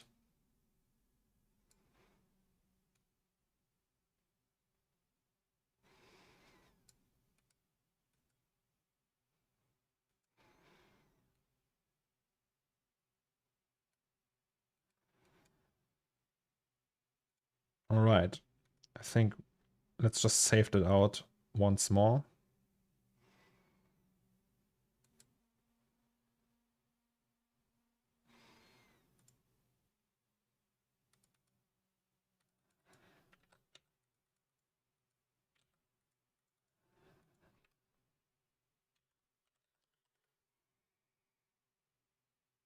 Like Fincher has that thing with like he films in like highest resolution he can, And then he's like, okay, then let's just image stabilize everything. So he has like these perfect shots with no movement, no handheld. He also, like in Social Network, there was one handheld shot. Everything else is just track shots, crane shots, even robot shots, like with a robot arm and stuff like that.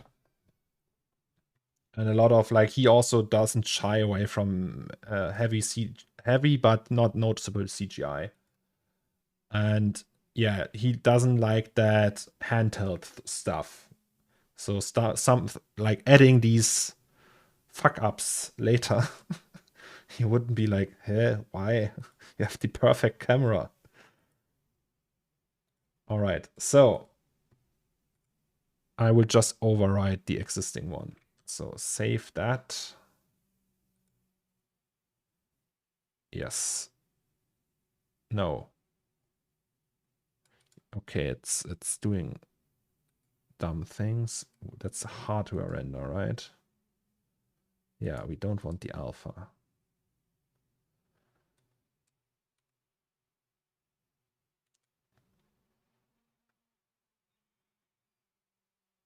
I prefer handheld to the roof, like Children of Man. Yeah.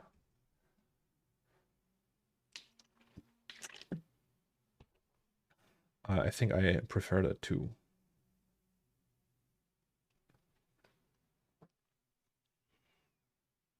But if you like, I watched a lot of like Fincher behind the scenes, and he has like he mentioned that more than once that he's not like that he likes that the idea of the camera being not like something that's controlled by some entity. So it's more like that perfect godly thing.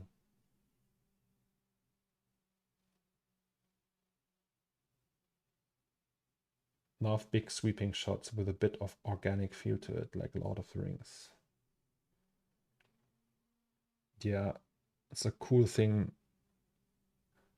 cool way to introduce stuff. I think the craziest camera movements. Oh, wait, no, probably not. There's probably crazier ones than that, right? It obviously it just doesn't fit in every shot. Imagine Forrest Gump in all shaky and fast repens. Yeah, obviously. Like there's like for the opening of Private Ryan, for example, that's made for shaky cam, for handheld, right? So it's just perfect for this. So you wouldn't use like track shots, it would ruin it completely.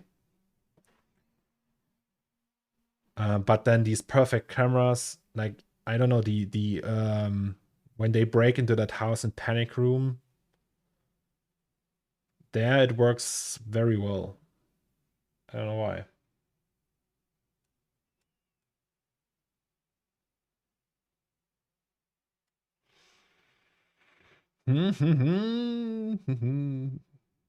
Oh, hello.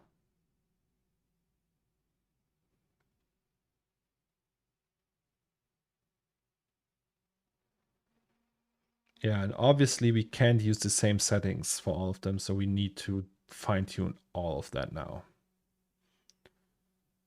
The panic room opener. Well, the opener, yes, like the where you see the like credits floating between the buildings, that's cool. But there's like that. I think it's also right, like fairly in the beginning of the movie when they break into that house and that Forrest Whitaker character is walking around trying to find a door that is unlocked, and then they come in through the roof. That's pretty neat. You just like have these perfectly steady cameras pan around and you see the people walking outside of the house, and it gives you that sense of like danger. Okay, there's a people that want to come into the house and they're probably not fun people. All right, so let's check that. I think it should have updated that automatically. Right? I don't know.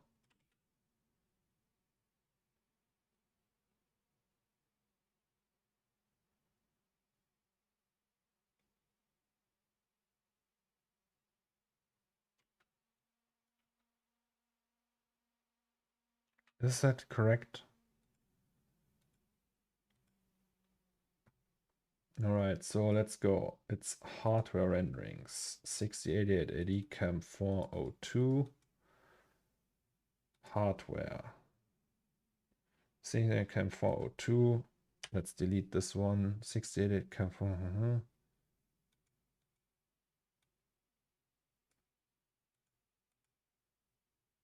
Yeah, I think that's the correct one. Cam 402.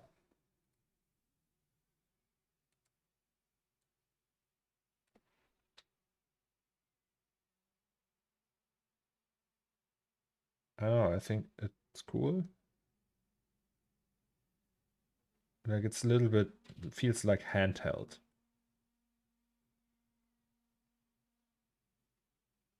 Do a game stream of this?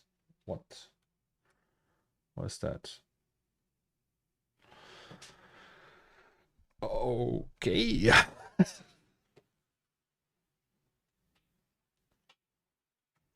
Ha.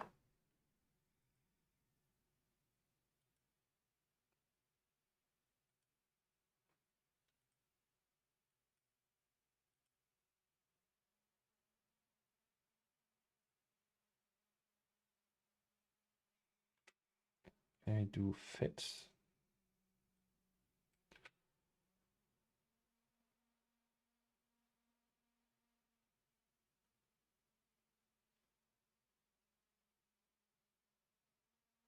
All right. Uh,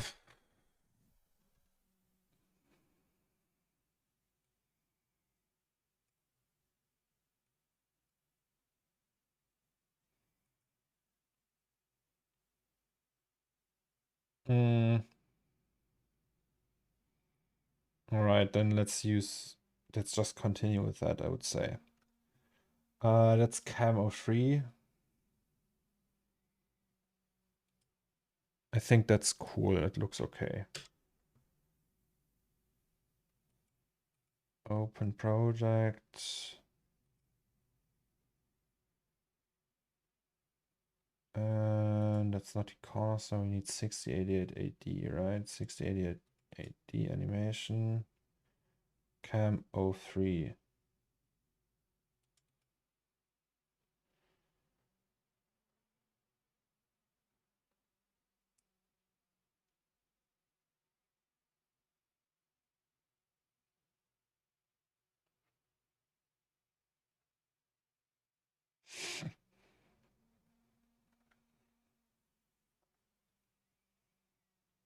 Okay, so the cool thing is we'll just reference that motion camera. Then we just go in here and then we say, is it actually, it should probably be very fast. No, it's not. Never mind. Let me do this, maybe. Yes. And then we can just go in here and say that, for example. It's drunk.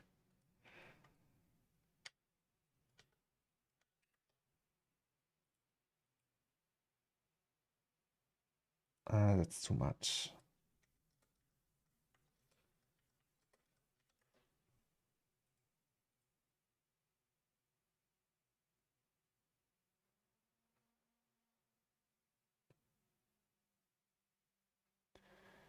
Oh, also bad.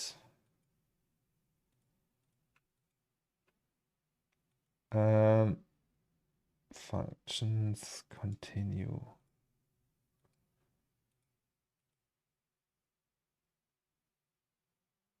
What are they doing?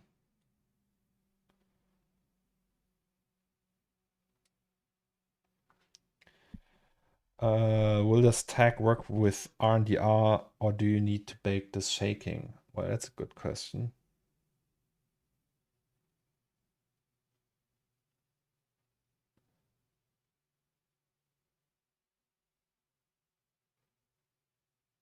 I would turn down the Z randomness.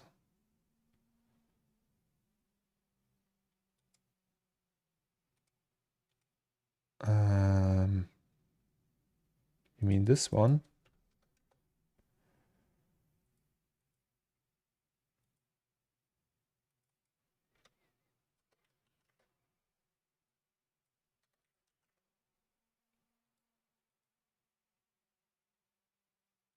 What's up with these?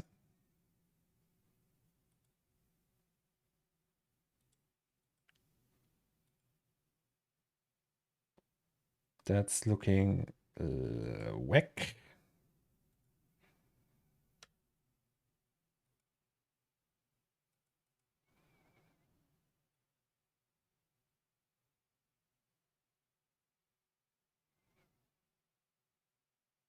Is it just the frame rate and it looks whack because I'm...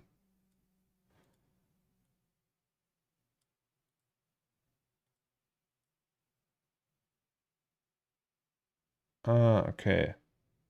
Yeah, never mind then. It's just... So it works just fine.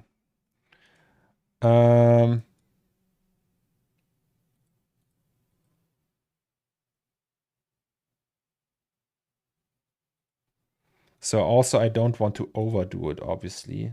Like that movement, it shouldn't be like, ugh, what's happening now? Is he drunk?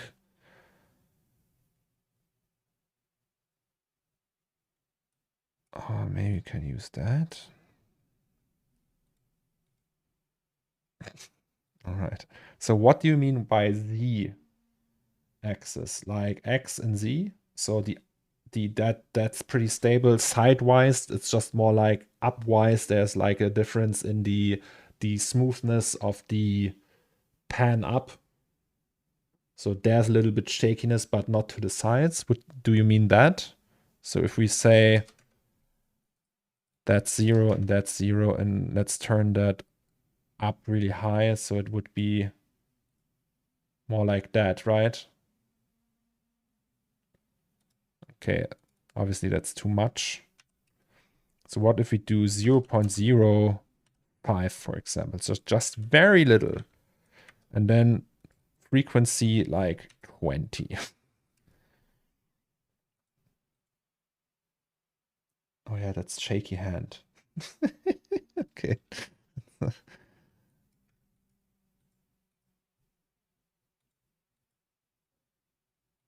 And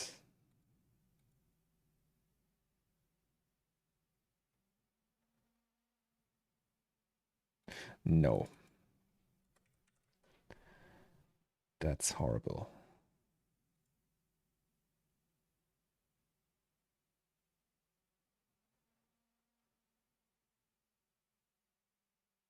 I know, it feels wrong.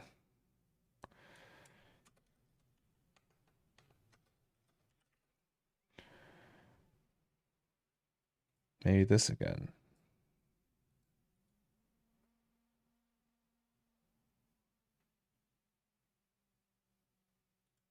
What's that?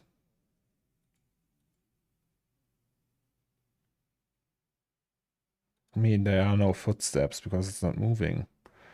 It's just the head rotation. What's that? It's a camera position. So it means the ground is uneven. It's also, it probably is just on a tripod, right? And they move it up. So that's the camera rotation. Yeah, so that means we are really just this one here.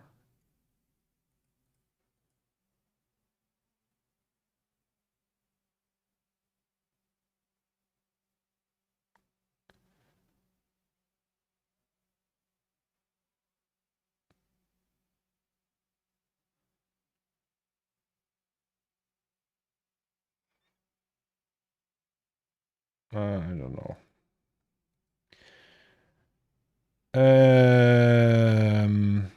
So that's number 3. That means we can actually delete this one.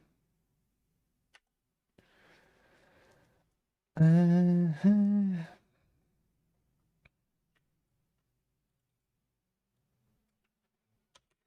It's a great part in the movie, by the way. Wall breach. That's where they shoot on these siege towers with the anchors, and then they fall. Then you have like that panoramic view of Jerusalem, and you see these siege towers fall over, and it's just really epic. Like they have several of these scenes in the movie where they use that theme here, that this one. It's usually when someone is going crazy and killing someone else or something. So good. Okie dokie. So we don't need that alpha for the hardware. We need a JPEG because, let's face it, it's not that serious what we are doing here. Can we do that? Yes, we can, apparently. Then we can also go to the viewport render, which was known as a hardware render back in my days. All of that we don't want or need. Save that. Yes, perfect. So that's CornerStore renderings. Hardware rendering 6880 camera 3. Oh, it's iteration number 5. Look at that. Still not done with that project. Much more work to do. So camera 3005 this time. Saving that. Hoping for the best. Alrighty. I'm hungry. I am so hungry. I want to eat a cheeseburger now. Oh. Sorry, we need generators back on.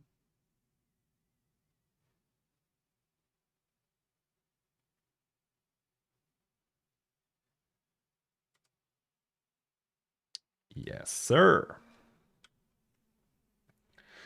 Do you have any self-set deadline to finish the project? No, not really. Like, no, really not. Like, probably sooner than later. So for the most part, it's done already.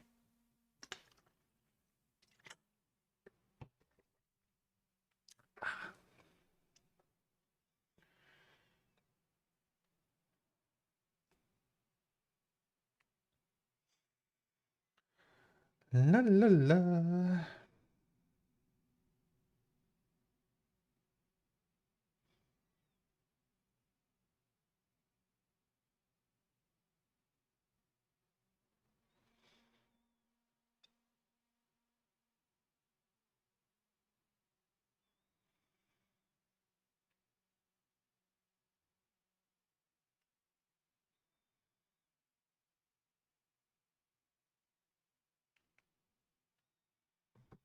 Look how fast this one is.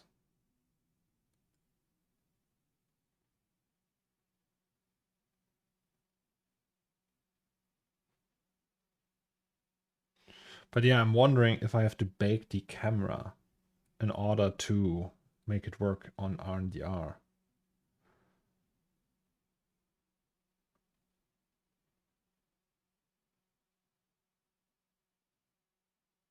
That would be shit. I mean, we can pretty much bake it in C4D already. Make a PLA animation from it.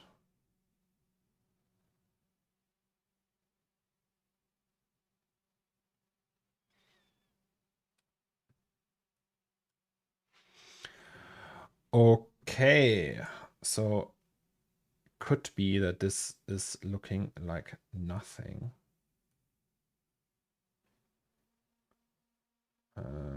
Is that flipped already? No, it needs to be flipped though. right? Wait. Yes. Well, not that it changes much, but still.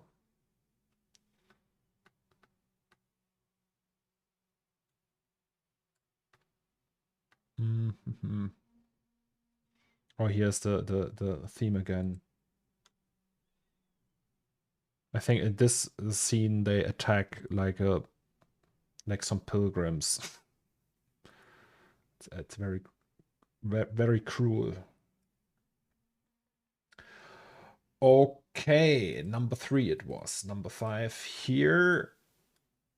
And that's cam number 305. So we can probably get rid of these two because, yeah, why bother, right?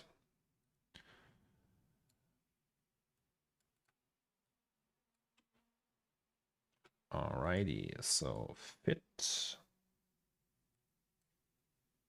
And then we need to flip that.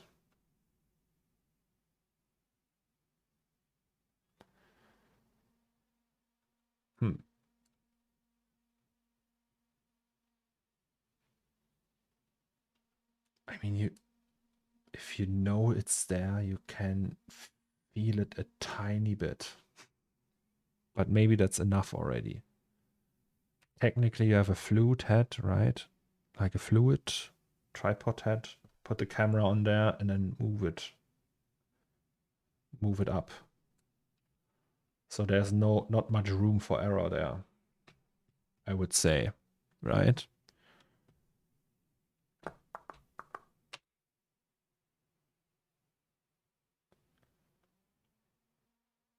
And this one is also pretty still.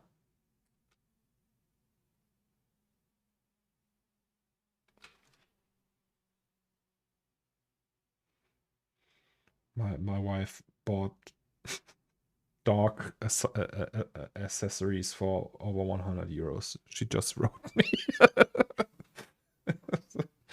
So, question to the audience: who has a dog? Who of you guys has a dog?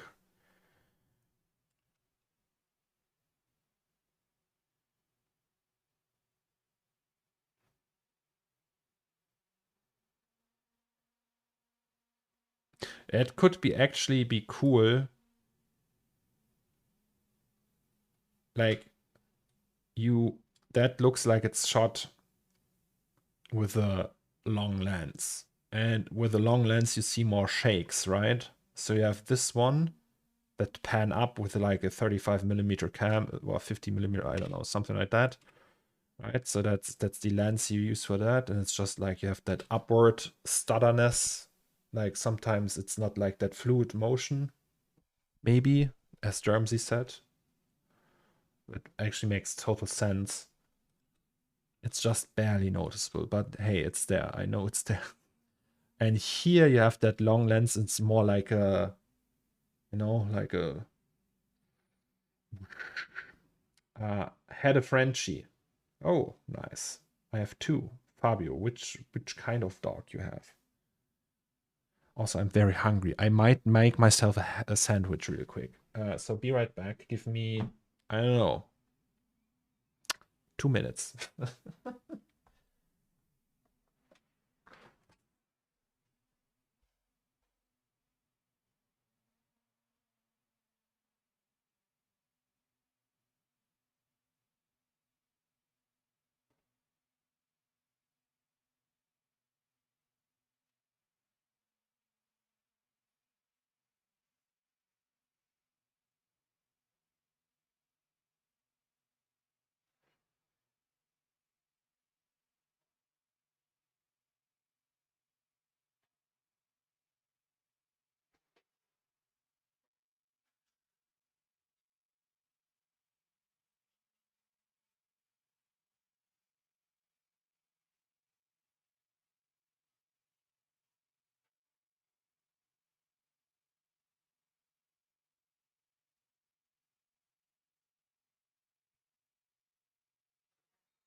Hello. Fastest sandwich ever. I have two, no brand. Brand. No brand. Called Vira Latas. Let's check what is Vira Latas. Ah. Wait. Oh, it's a Michelin. Yeah, we say mix in Germany. So everything in a pot. Yeah, we're gonna get like a Dachshund mix if that works. That would be amazing. So sandwich with jam. Mm, very good.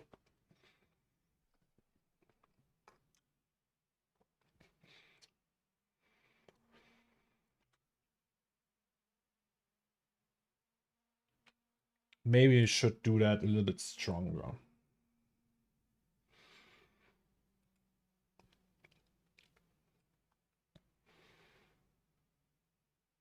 So like 0.65 maybe. And this one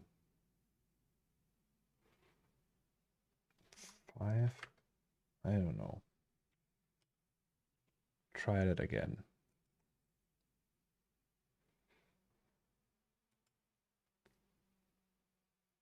Alles für den Dackel. Alles für den Club.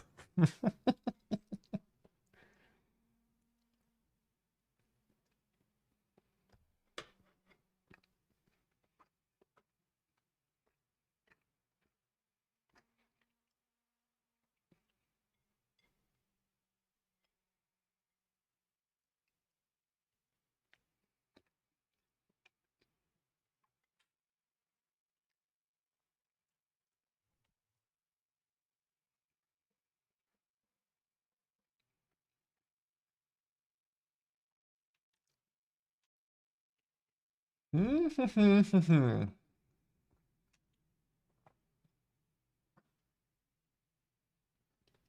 eat like a pig.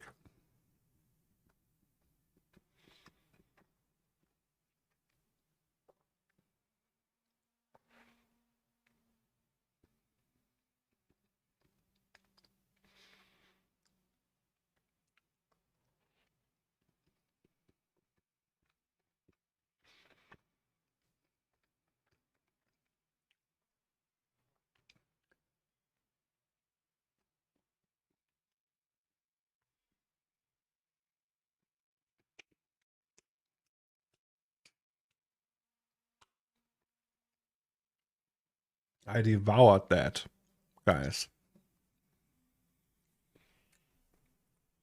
It was embarrassingly fast.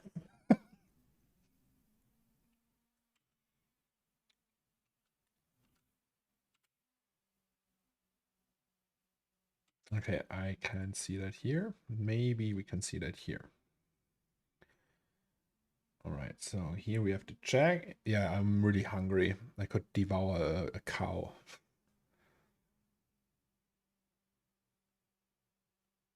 Yeah, here, there, it's more now. I don't know if you can see that, guys. I can see that. Okay.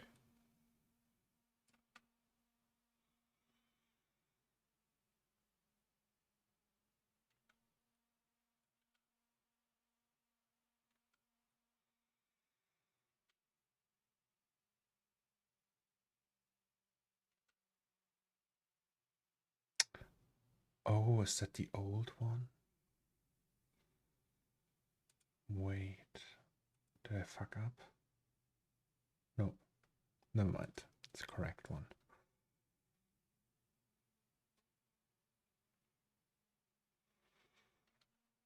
Okay, then let's go and save that.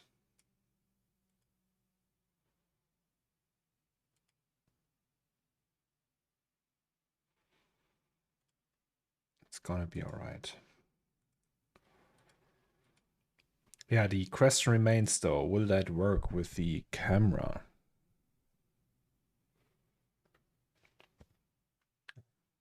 Shorty had a good point. Will that weird tag work with the camera?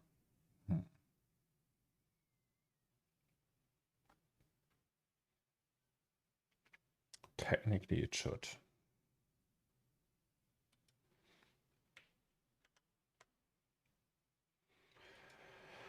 All right, open another project, which is this one.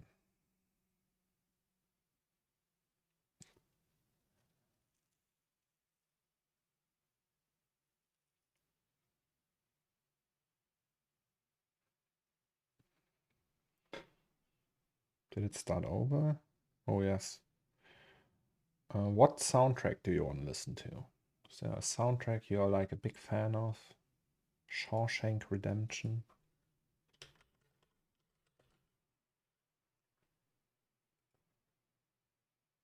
Oh, actually, there's a good one. This one, Thomas Newman.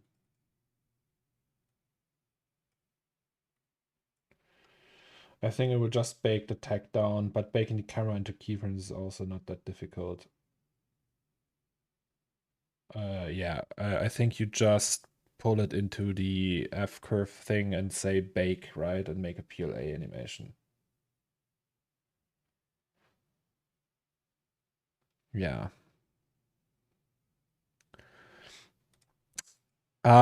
Anyway,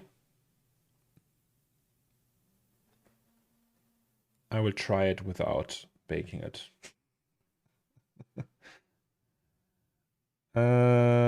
Or maybe, I don't know, I won't do that now. Maybe I will change it, but when the moment comes where I think, hey, I'm gonna render that now and do the final prep round, then I will bake it down, maybe. All right, so let's see motion camera again. No risk, no fun. Yes.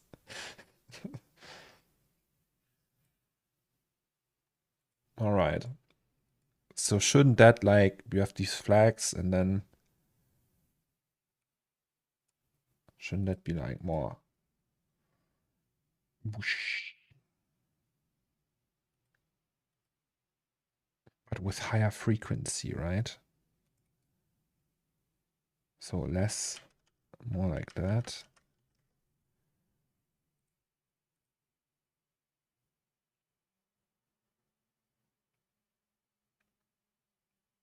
Or even less. Like, you know, Mano Chao, you would say he's the king of the bongos, but he's really not the king of the bongos. Thomas Newman is the king of the bongos, as you can hear.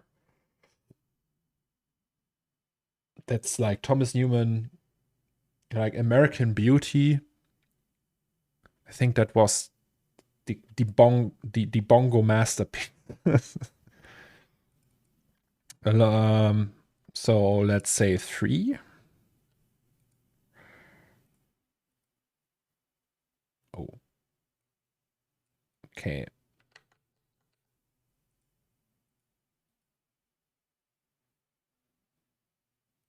Okay, maybe 2.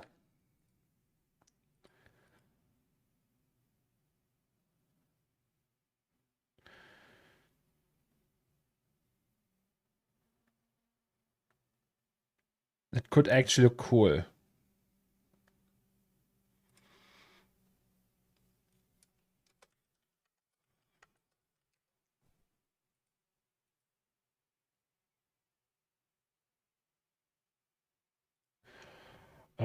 Not that some people get sick. There's some kind of motion sickness can be introduced with some camera movements for certain people. Well, I think that's gonna be fine.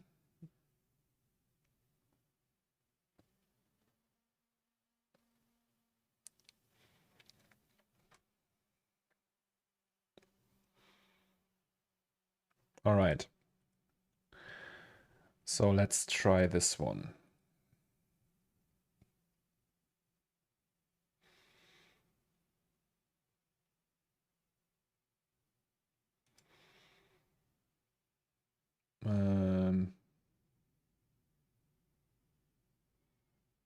Oh.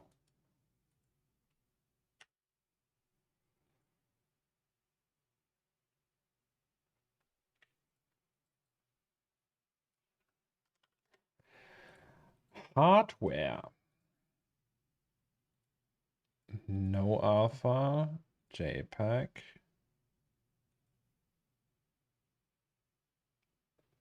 And then save.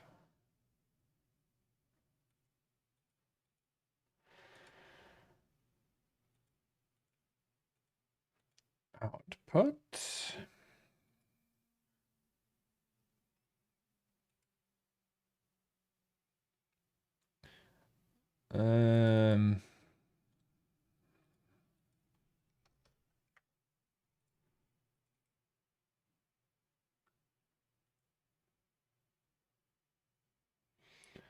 They would physically react to your presentation, just not the way you might imagine. I will say, oopsie. Sorry.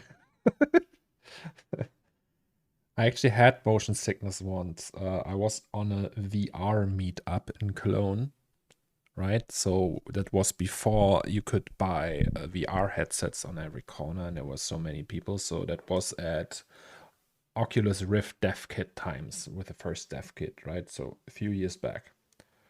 And they still had struggle with like motion sickness, and there was like one game where you could ride a plane.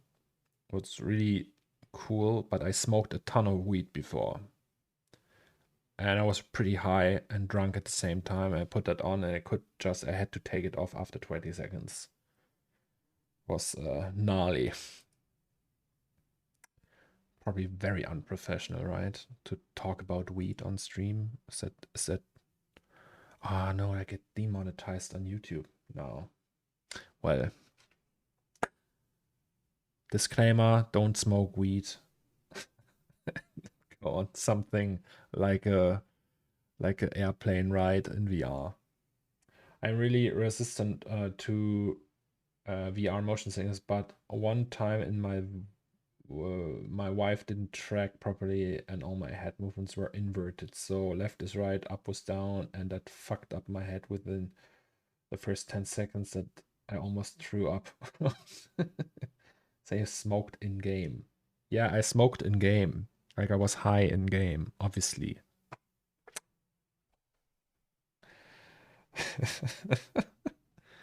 Not real. I didn't smoke real crack.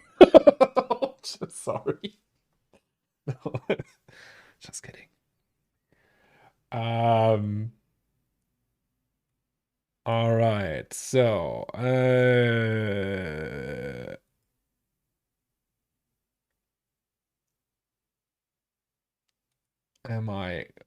is that all correct? I think it is, right? It's hardware rendering. Yes. Okay. Or as did kids say these days, okie dokie. So let's save that. All the YouTubers say some crazy shit about murder and drugs and then say in Minecraft, of course, just because it outplays the YouTube system. Well, mine was in GTA or something. Hello, Xcold Luger. Oh, that's a lot of weapons in one username. And thanks for the sub. You're apparently subbed. So, hey. Also, Raytune, what is this place for? Wait, what? This place here? It's a stream for 3D artworks and the creation of them.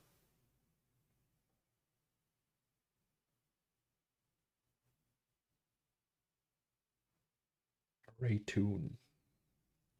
Raytune, are you a 3D artist? I mean the place you're making. Oh, the place I am making is the fictional city of Delpha. So it's not for any client or something. It's a personal artwork. Nothing that is made to generate income. It's just there for the sake of art, artistic expression, and the fun of it.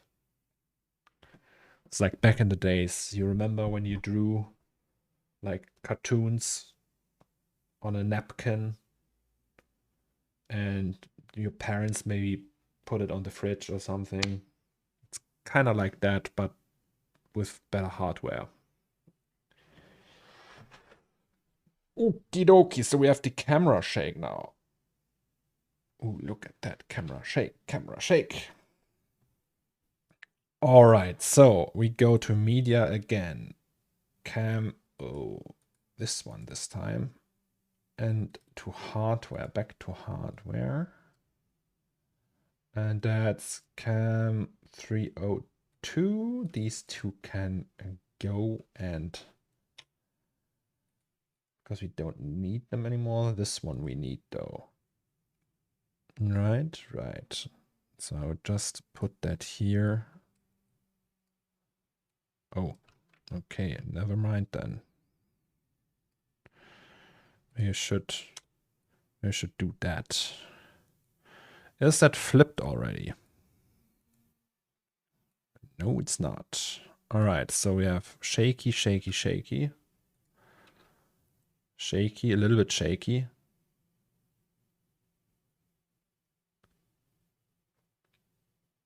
Well, it actually looks cool.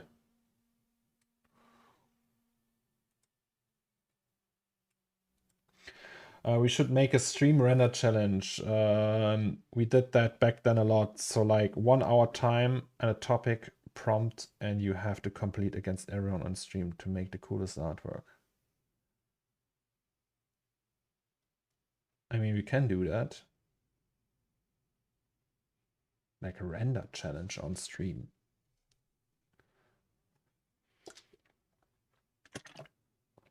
One hour time though. What are you gonna do in 1 hour?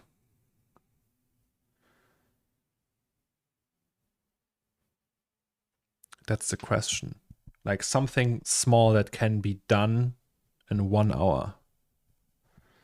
I love Jack in the Box. What's your thought process on learning new things, like how you learn if you're learning it for the first time or modeling? Usually it's like I learn stuff when I need it for a project. Like right now I need like that software, so I learn that software along with the project. Yeah, like everything I ever learned for anything, it was just always, okay, I need ZBrush for that because it's just like so super fucked up and has like these worn edges and everything. So I used ZBrush, and then I watched tutorials and were like, okay, how do I use the brush on the edge? And yeah, it was just like that. So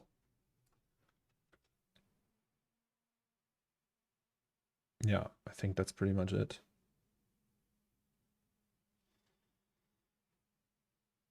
So 1 hour challenge. We can do that next week, maybe. Who would be down? What do you guys think about this one? Like we could do a glass of milk or something. Something you could actually do in 1 hour. Is that too much shake?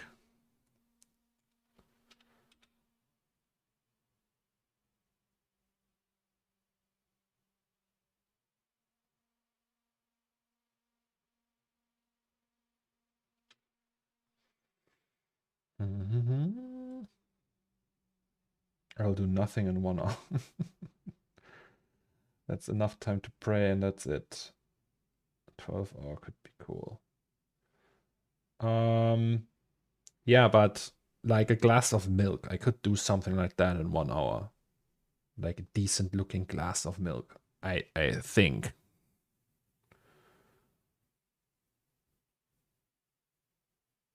Like, but a glass of milk is kind of in my comfort zone,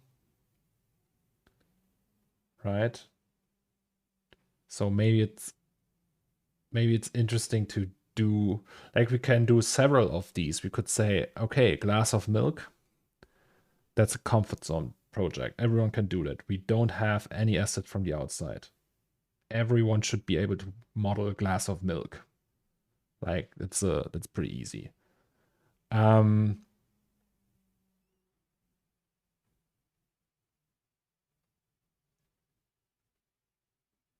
But then you could like have a word generator and say, okay, we need a key with wings that has a penis. Well, then I'm fucked, right? Because then I have to build that. Maybe that's funnier. I'm outside of my comfort zone.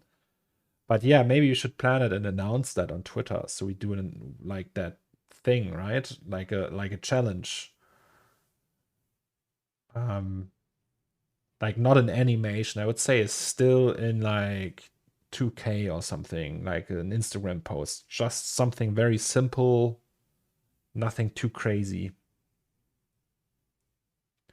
I'm pretty sure you still remember the speed model contest on C4D Network. I don't know. It's a long time ago. But where did you, like, Tom, where would you get these prompts from? Open world prompts like fly. Like we need like someone to moderate this. Like, what's the outcome? How would that work? Like, in the end, you need like someone who looked through the submissions. Like, obviously, I do that because I have to present it here on stream. But if I take part in that, I don't know. We either made them up or we collected ideas and then spun a lucky wheel on Google. Random word generator. Hey, there it is. Number of words. Let's say 10, right? All. First letter, no, nouns. All right, all. Energy. Dinner. Okay, maybe just nouns. All. Cattle. Happen. Winner. Salad. Oh god, imagine. Yeah, let's build the salad. Oh Jesus. Hello, can you play this video? I want to see the progress you make. Yes.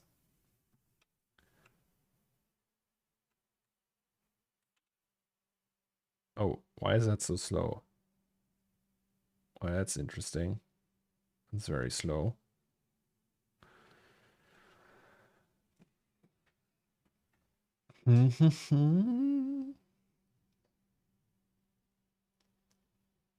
So yeah, we have like camera shakes now. Barely noticeable camera shakes. Here we have a little bit more camera shake.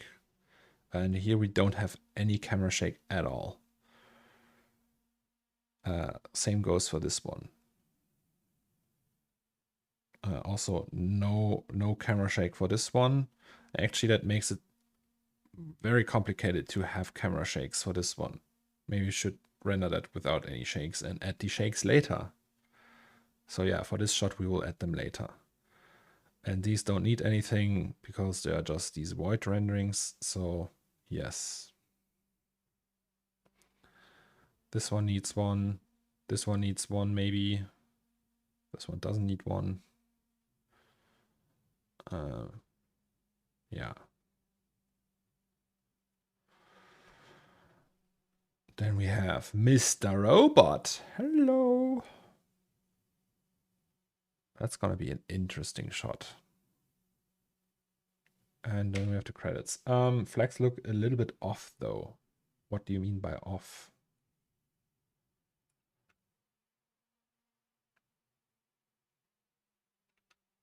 Like the shakiness? I'm not sure about the shakiness. Like the flags themselves, I really like.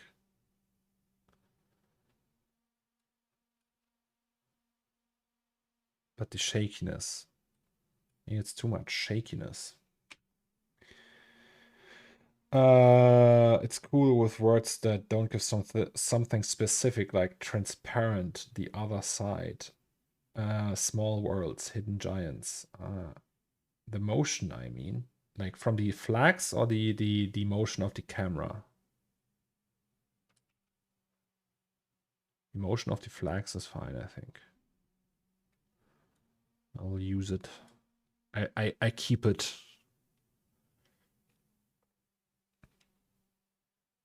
Combined. So both of it. Cam is a bit shaky. Yeah, that's the point of it. It's the question, is it too shaky? The thing is, like, it's filmed from down here, but with a longer lens, right? So you have like a tailor lens, like 70 millimeter, 100 millimeter, something like that. And that makes just everything more shaky. So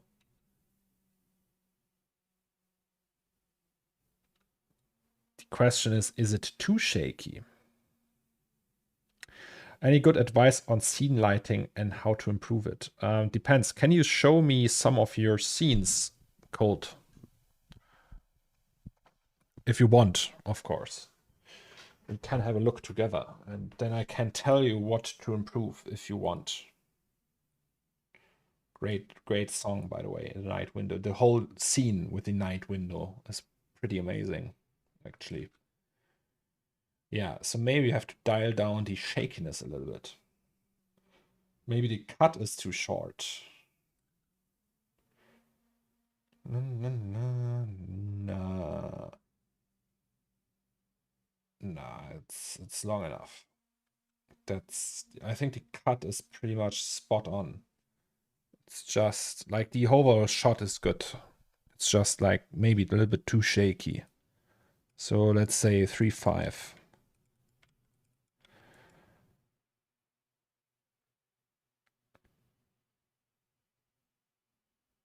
And then the frequency we dial down to 1.6.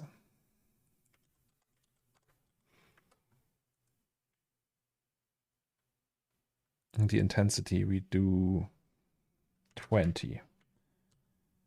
No way to verify how that will look, but we'll just press the render button.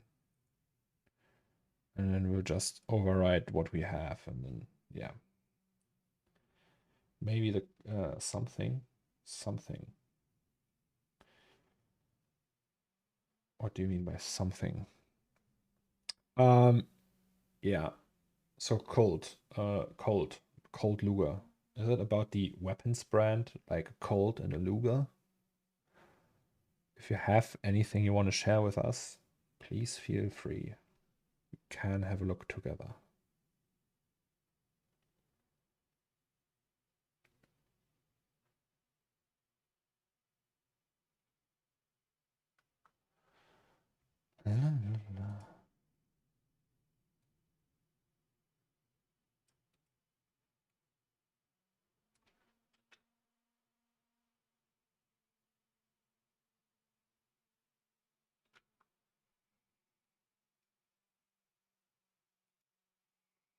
So here's Randy, guys.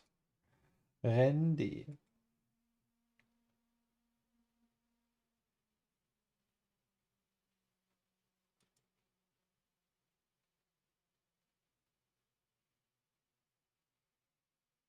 The Randy. I really want the Randy. Fingers crossed that this will work this time. Little doggo.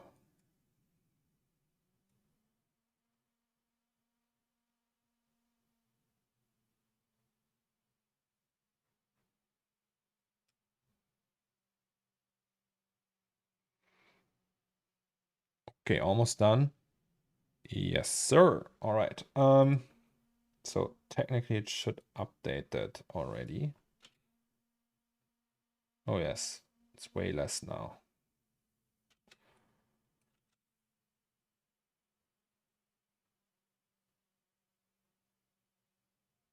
Oh, it's almost too little now.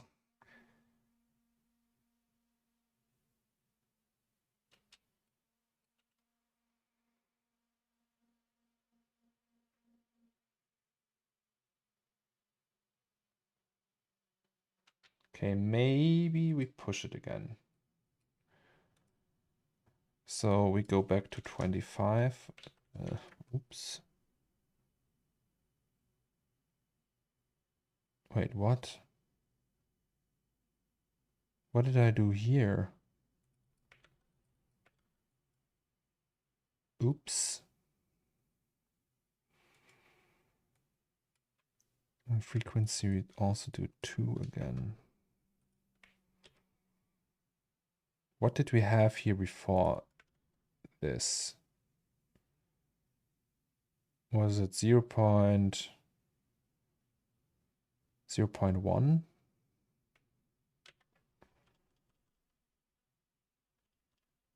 0.5 even. So 0.065 is big step down. Maybe we should do 0.25 instead. Right, and what was that? 2?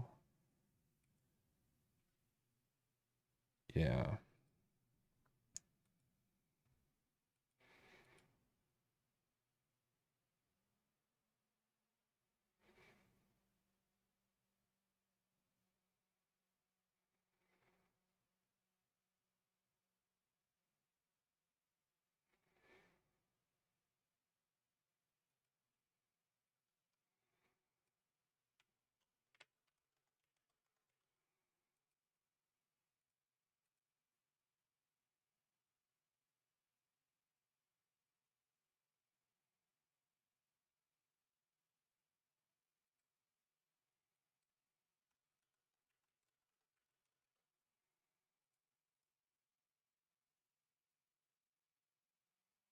Oh yes. I think that works. Oh, that's very intense music for what I'm doing. Sounds almost like it's too crazy for what I'm doing. Okie dokie. So render that again. Yes, sir.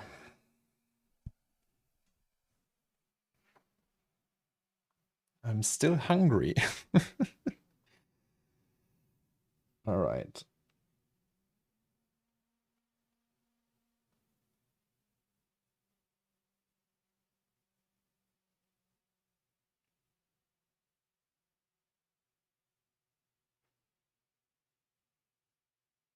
Jesus, the wife ordered a lot of things for the dog.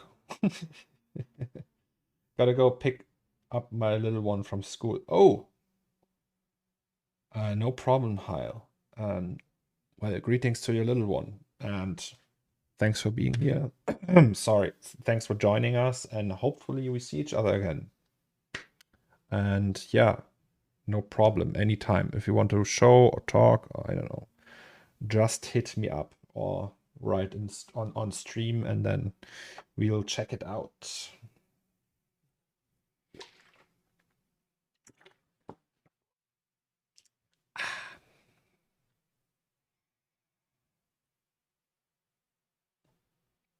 All right, so we have a shaky one here. Like a little shake isn't too bad.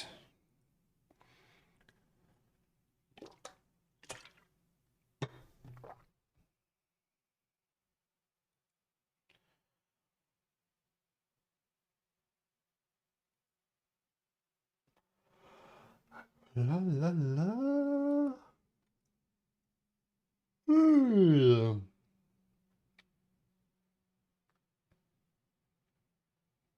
Oh, it's already finished.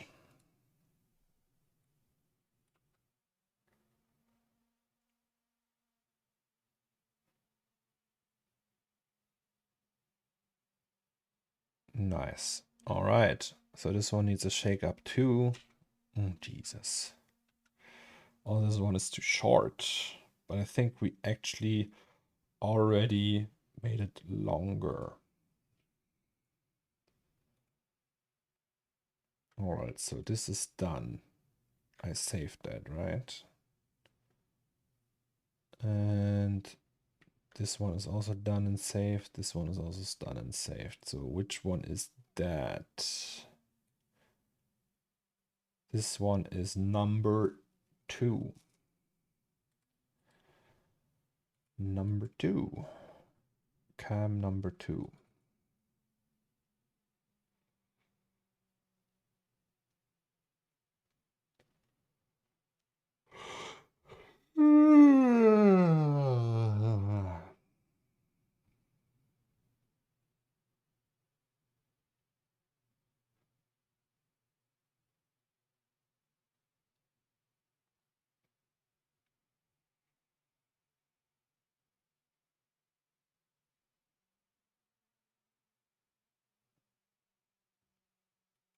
cold. I turn off the radiator.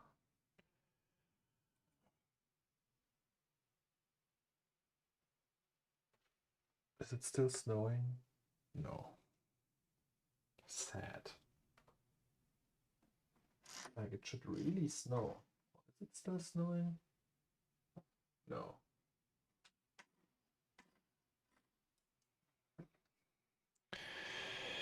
Alrighty, so here I think it's best if we also just disable all the generators for now. It probably still is effing slow. So we start at frame 0. No, 817, 79, 125 makes sense. Yeah, so it's 110 roughly. And we rendered 125 to have some room, some wiggle room. It's probably slow like an asshole.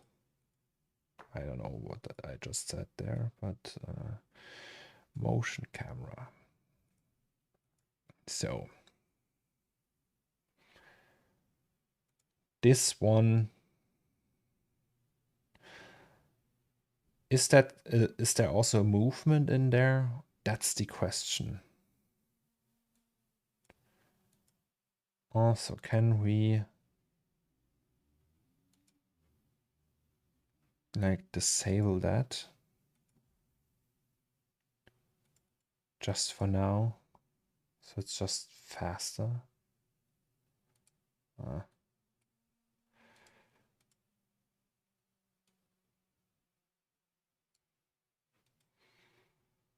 No, okay, there's no movement. It's just rotation, yeah.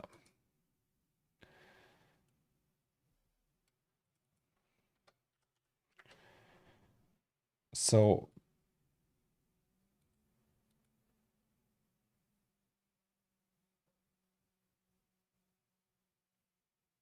look at that.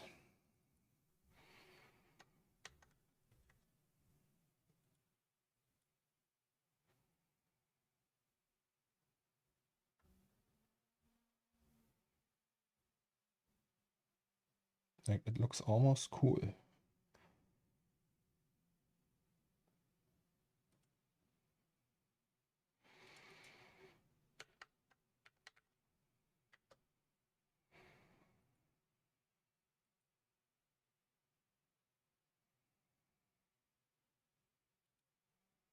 Maybe so X, Y, Z, the upward movement we don't really need.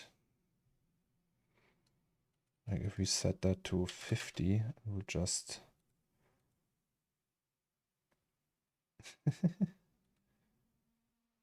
so yeah, let's do 0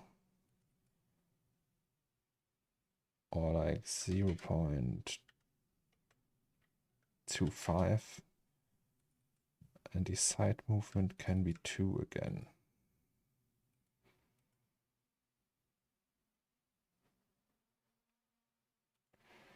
Maybe 1.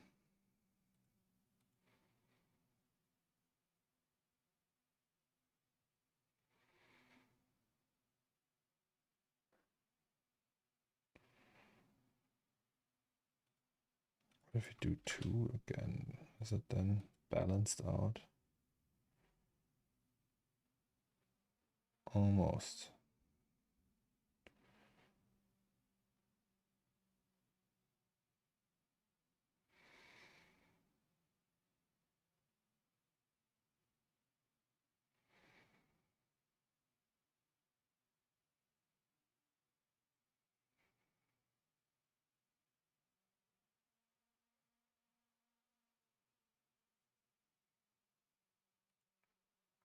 Okay, let's go.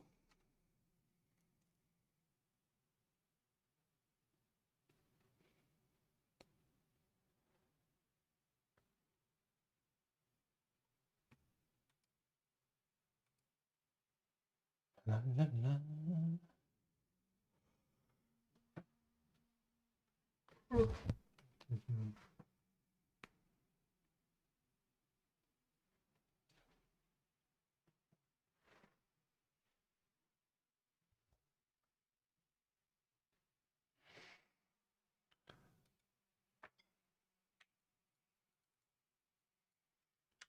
hardware.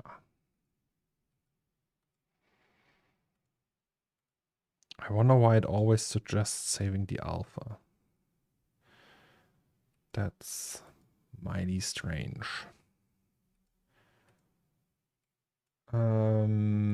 So that's number 2.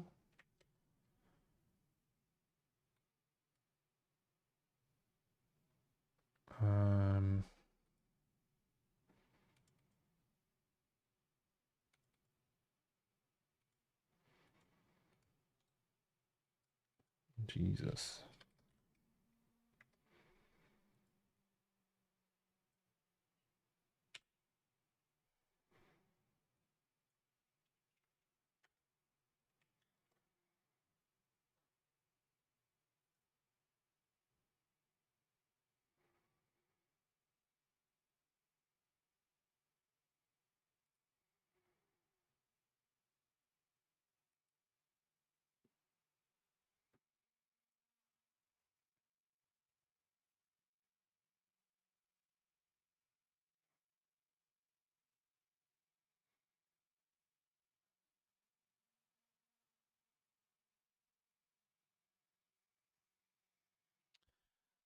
La, la.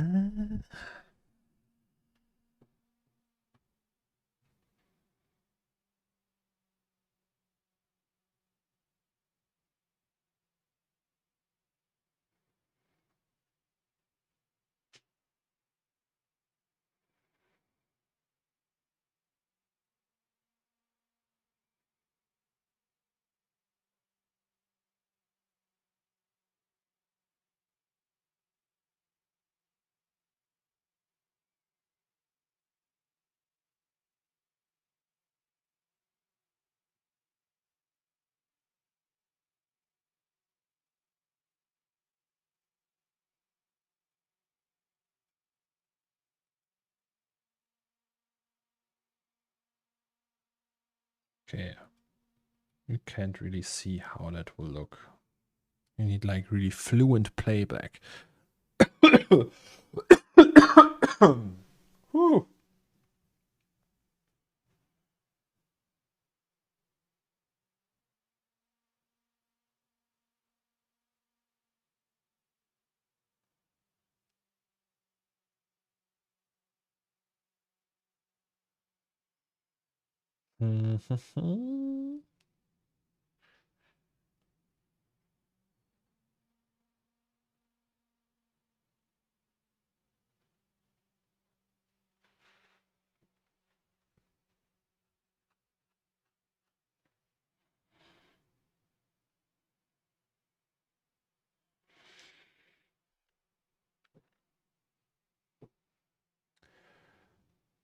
Okie dokie, we are finished.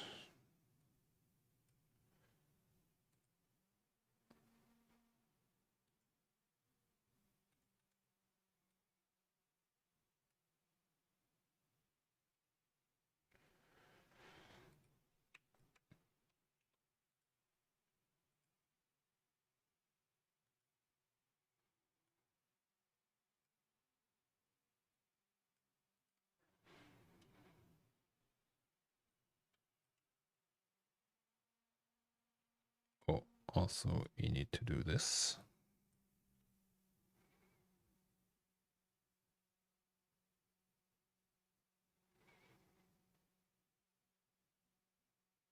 That's actually quite good.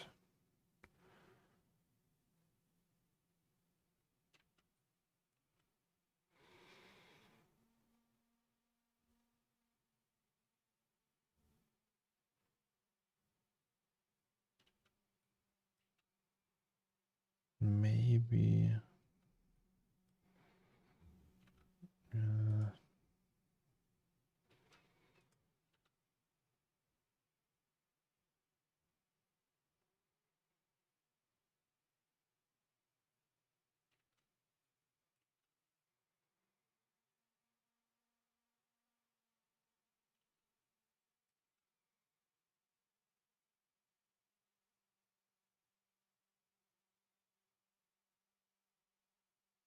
Hmm.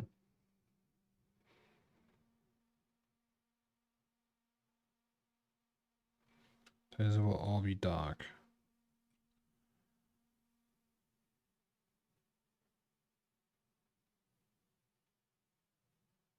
Dark, dark, dark.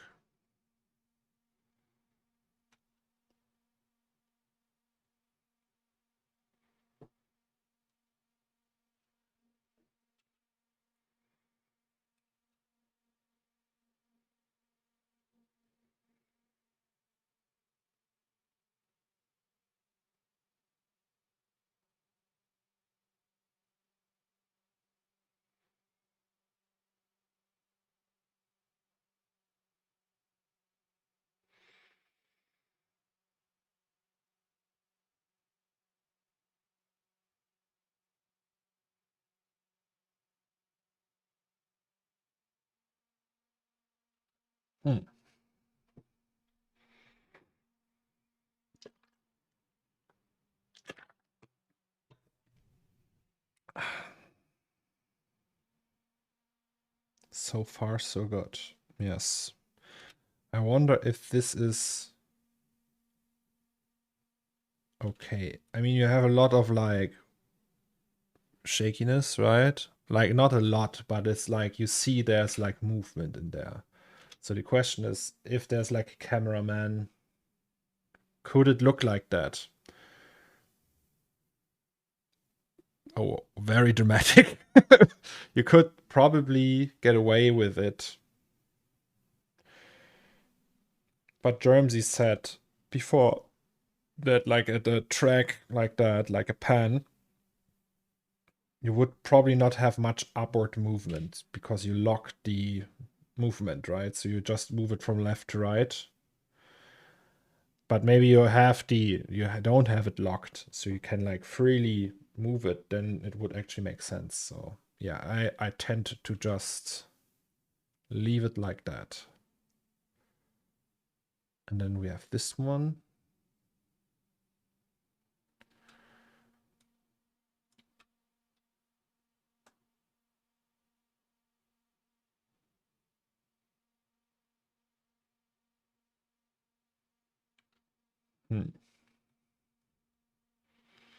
Okay, this one will be cam 202. And I think after that, I would probably close the stream for today. That means we just ended an hour short. I'm tired. And already we're streaming for 5 hours now, so that's fine. 202, I said, right? 202. Maybe I will prep some Aura BXs for tomorrow so we can actually render them. That's a good idea. Then we can do the comping and like play around with these a little bit more. Like with these additional shots here. Ooh, look at that.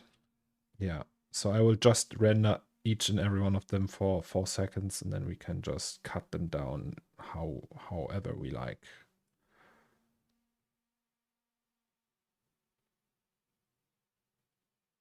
Oh, damn, look at that. I love that slightly damped shakiness. Yes, me too. I think it adds a lot to the scene. Okay, so that's the other one.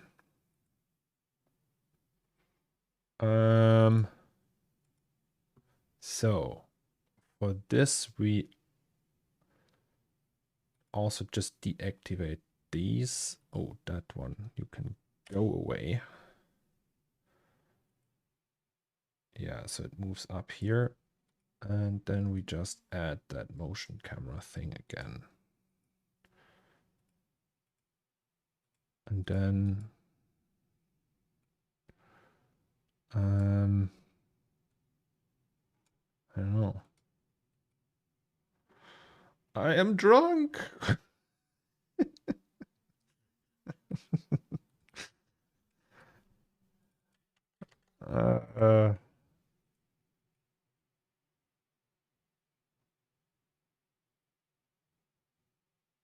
I mean, also, what's that?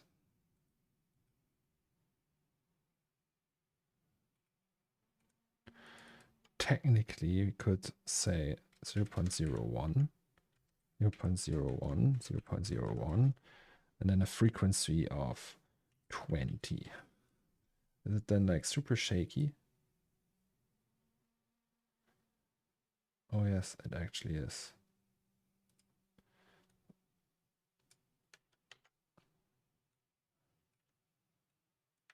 Oh. So wait, let's go down with this one. Oh yes, it's micro shakes. How cool is that? Also, what's that? Desync. What does desync mean? Can return separately for all 3 axes.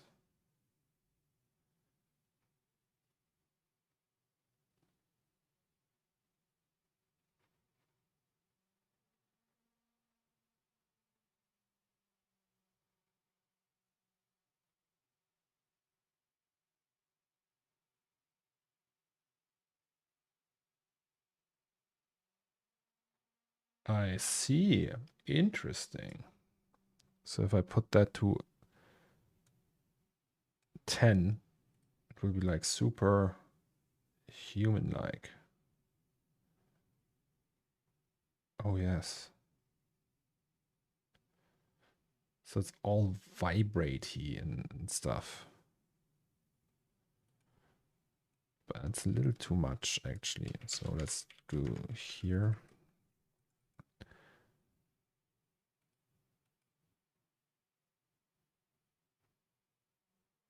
It's actually cool. Then we have this one still.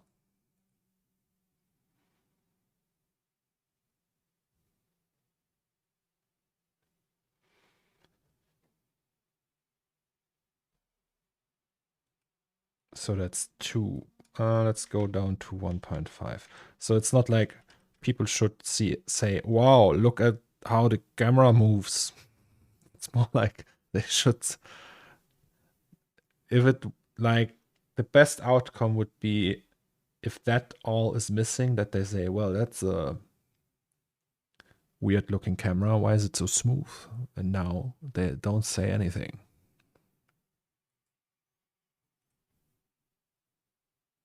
Maybe.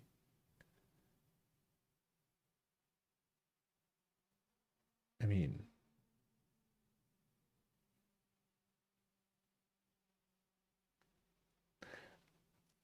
that actually makes me want to go back to all the cameras and add this. Okay, but have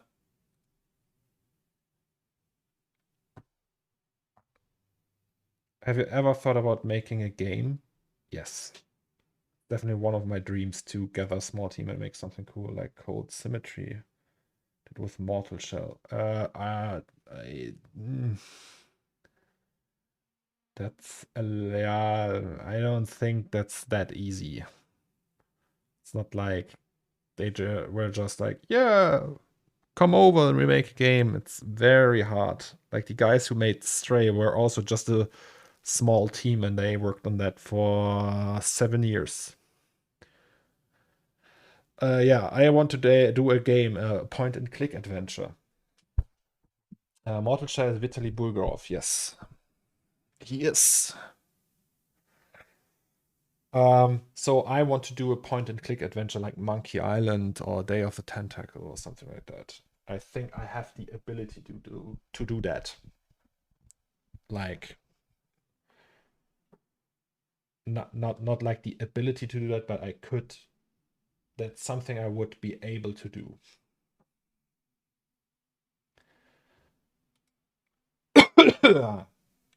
Sorry. Hardware. Viewport render. Then without the alpha JPEG. That's camera 2.2.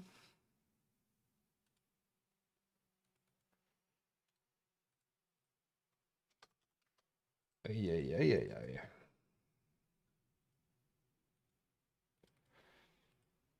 2.205. But yeah, point and click adventures is also not just the biggest thing people could do, like to play. It's not like that's the super thought after genre, right? But I think like I grew up with these games and I still love to play them. And I think it's relatively, compared to like a open world game or something, it's relatively easy to do. Obviously, I would also like to do a 3D game, but I don't know. Like I always have like that thought, why is there no open world game? But so one limiting factor of an open world game is, right? So you have the big ass world and they try to break records every year with that and be like, yeah, that's the biggest world ever, but then it's completely soulless and empty, right? And that's a problem because you can only do so much with a given team to fill up a world that is open to explore for you. So I thought, hey, what if you just make the tiniest open world game? Just like one apartment complex with like 5 apartments, maybe like a small park next to it, and that's it. Maybe that would change something. Like Summertime Saga, you mean? What's the Summertime Saga? Let me check that out. Summertime Saga. That looks like I can't show it on screen. What the fuck is that? Is that one of those banned games? It looks like a sex game.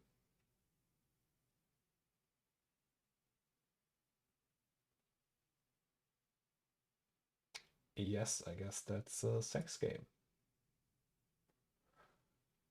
Interesting. Heard of that one. Alrighty, so pressing that button. Summertime Saga. Interesting. It's like Larry, Delpha Sex Simulator.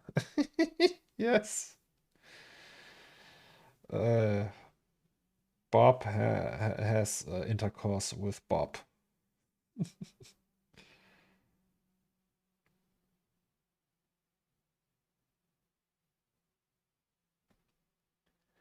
Hello, are you on Windows 10 or 11? Well, why do you want to know that? But yeah, it's Windows 10.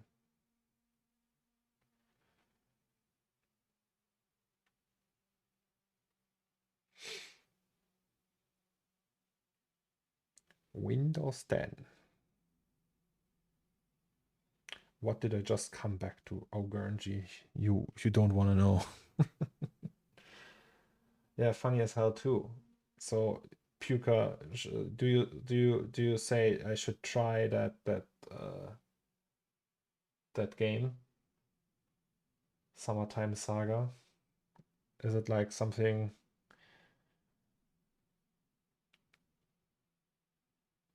Why do you ask, Max?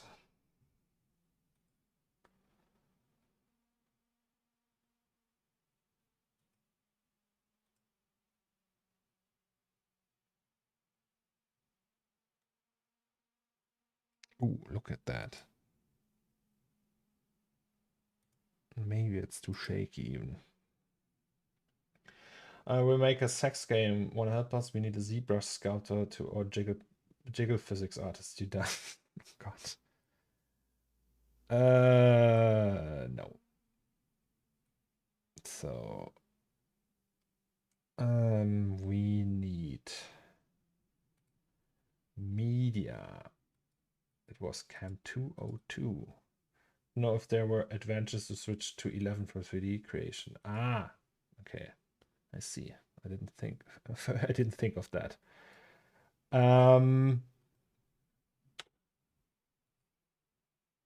Yeah, I think Raphael is on Windows 11 for 3D stuff. I haven't tried it yet, I have to admit.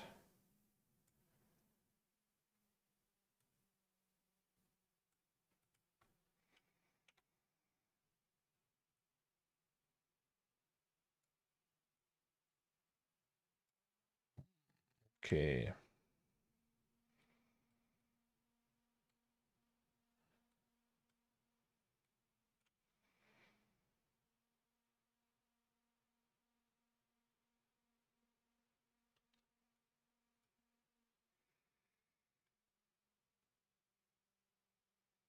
I usually wait a million years and skip every second OS. Like I was all still on Windows 7 when everyone was on 10. And I skipped Vista and I skipped 2000. I had Windows Millennium though. You guys remember Windows Millennium? If you like Larry, sure. That's why I was curious. I started with Larry and Monkey in the Amiga days. Yeah, to like I played a lot of Monkey Island and Day of the Tentacle, and I think a little bit of like Indiana Jones as well. So like these games I really liked.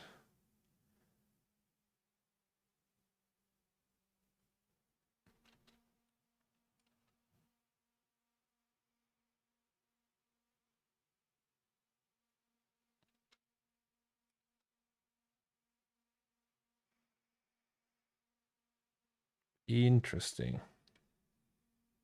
Windows 8 was confusing. I haven't tried that. Okay.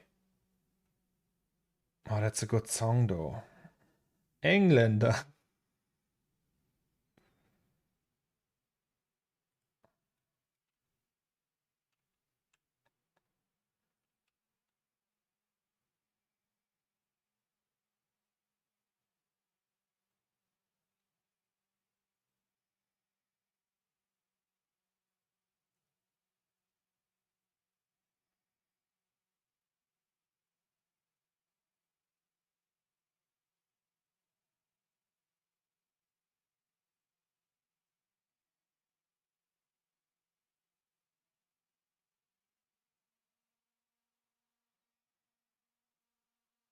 Hmm.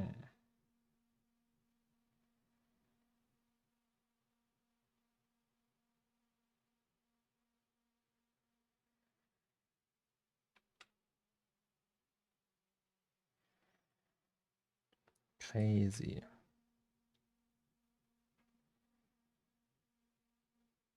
It's almost like this is a little bit too shaky in a way. Let's try that again. So we have that movement, which is like, let's reduce that to like, that's 15. Let's go back to this. Also, can we reduce that to 90 maybe?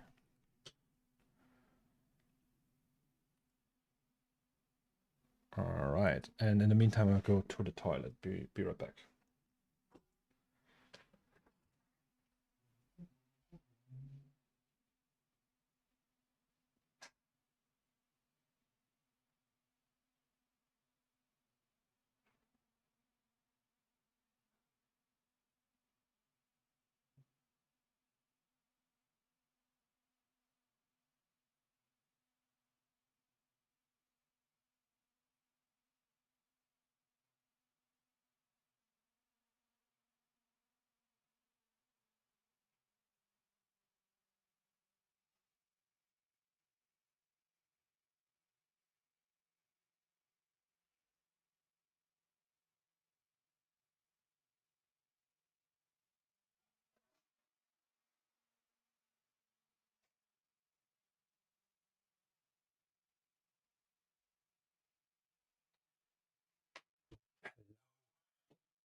Okay. Camera shakiness. Next test. Okay, it's very reduced now.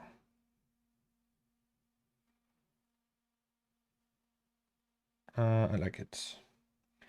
I've been away, but I've been wondering, are you just rendering these with regular render without any textures? No, that's a mode in C4D that's called viewport rendering. So we just take that, what you see here, and then I output a JPEG sequence.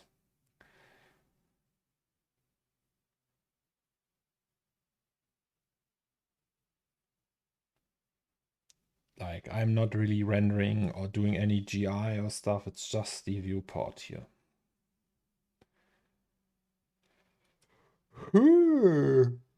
It's just I need like a way to have a feeling how fast these shots move when I don't have the performance in the viewport. So that helps actually. And with that I can like estimate, okay, it's that fast, it's not fast enough, and so on. And like these camera shakes and everything.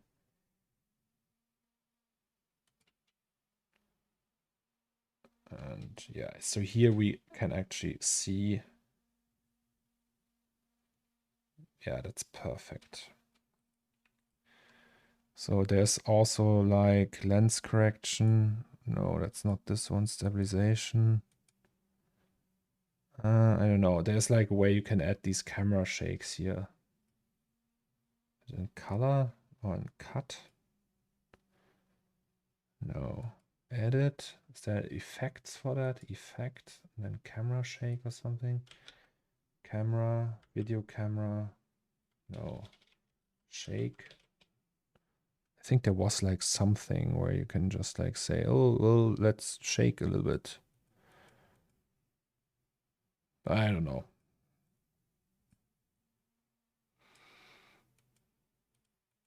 Cropping. Lens correction, retime scale. I have no idea.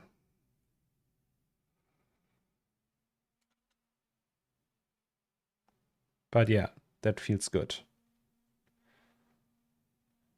Do you know how to make a viewport render with the stuff in filter you've chosen? You mean like with these? I have no idea. I would guess it's here.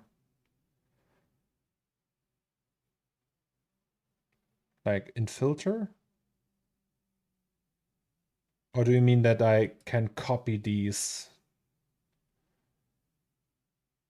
to that? But there's like here there's another rider. I don't know. I'm confused. Do you do you mean this one? I think that overrides this one, but I have no idea how, if there's a way to like, that would be cool to actually like load something. Like technically, maybe you can, yeah, you can probably save a preset here, save a preset, and then load that preset here. And yeah.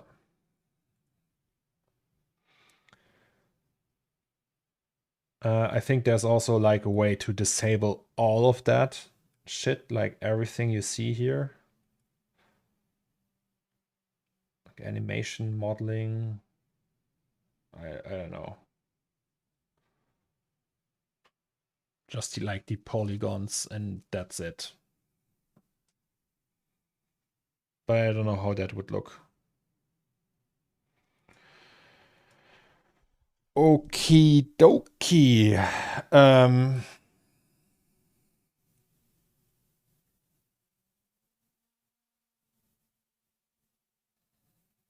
Yeah, so we have the shakiness now.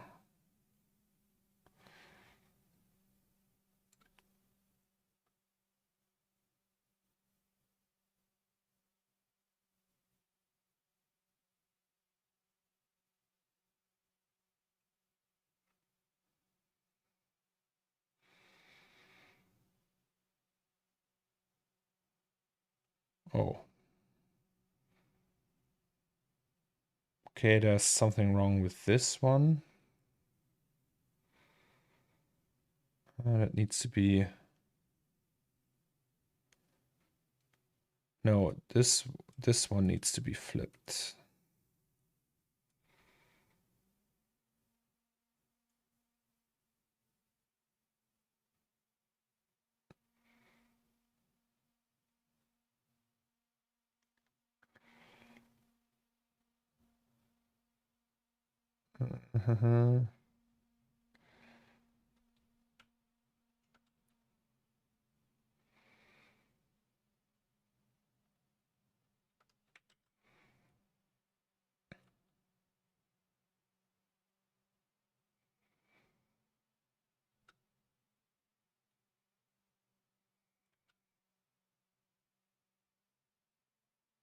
So my only thing that I'm missing right now from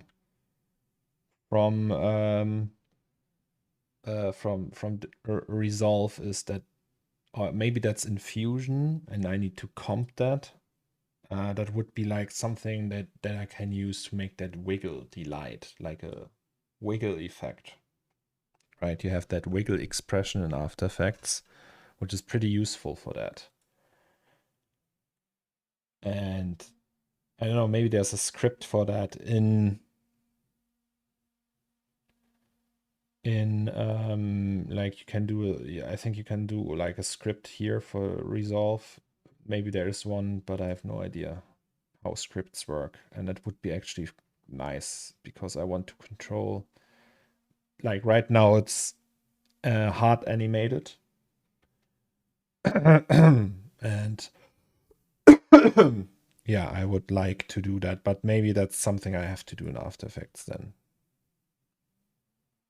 But it shouldn't be a problem to get the sequence into After Effects and render it out with wiggle and then put it here.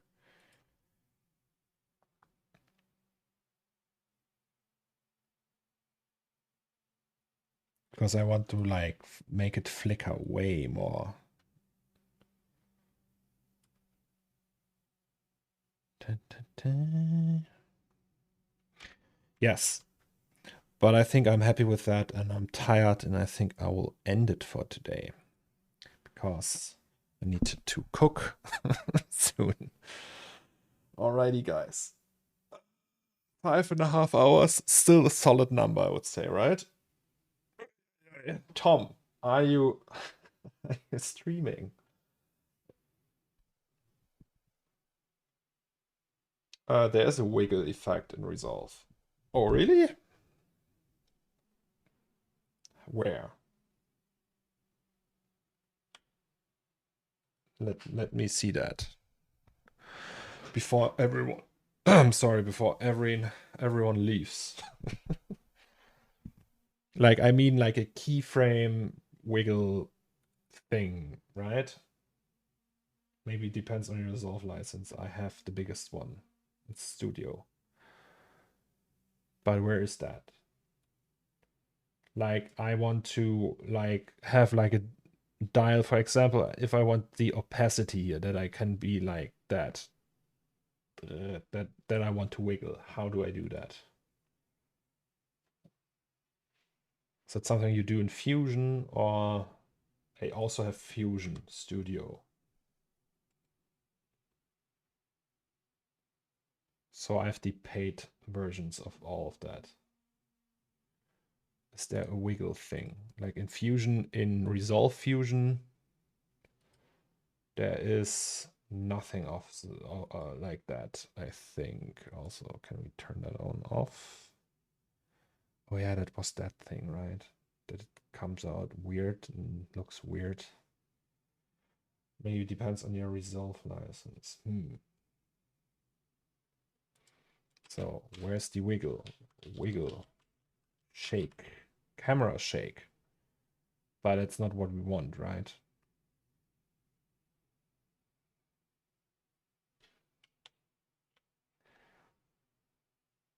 Flicker, deflicker we have. Dehaze. Flicker. Flicker edition. Is it that?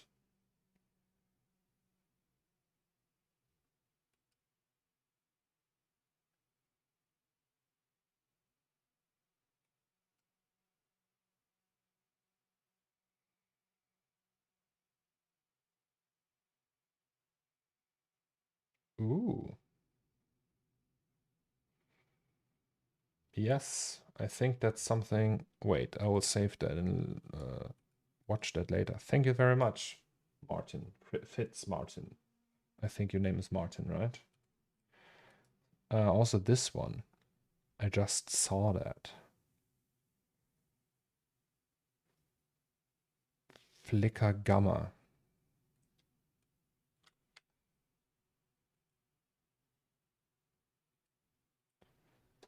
Range. Speed. Oh, look at that. That looks great. All right. Just doing my job. Thank you very much. Okay, yeah, but Flickr Edition, it also looks like it's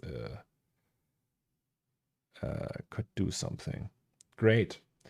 Yeah, so not gonna do that now.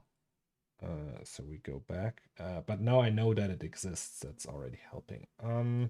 Cool. So, guys, as I said, it's late. I'm gonna end the party now, which is fine. We'll continue with the party tomorrow. Right? So, to end the stream with the NPC music. The very famous NPC music.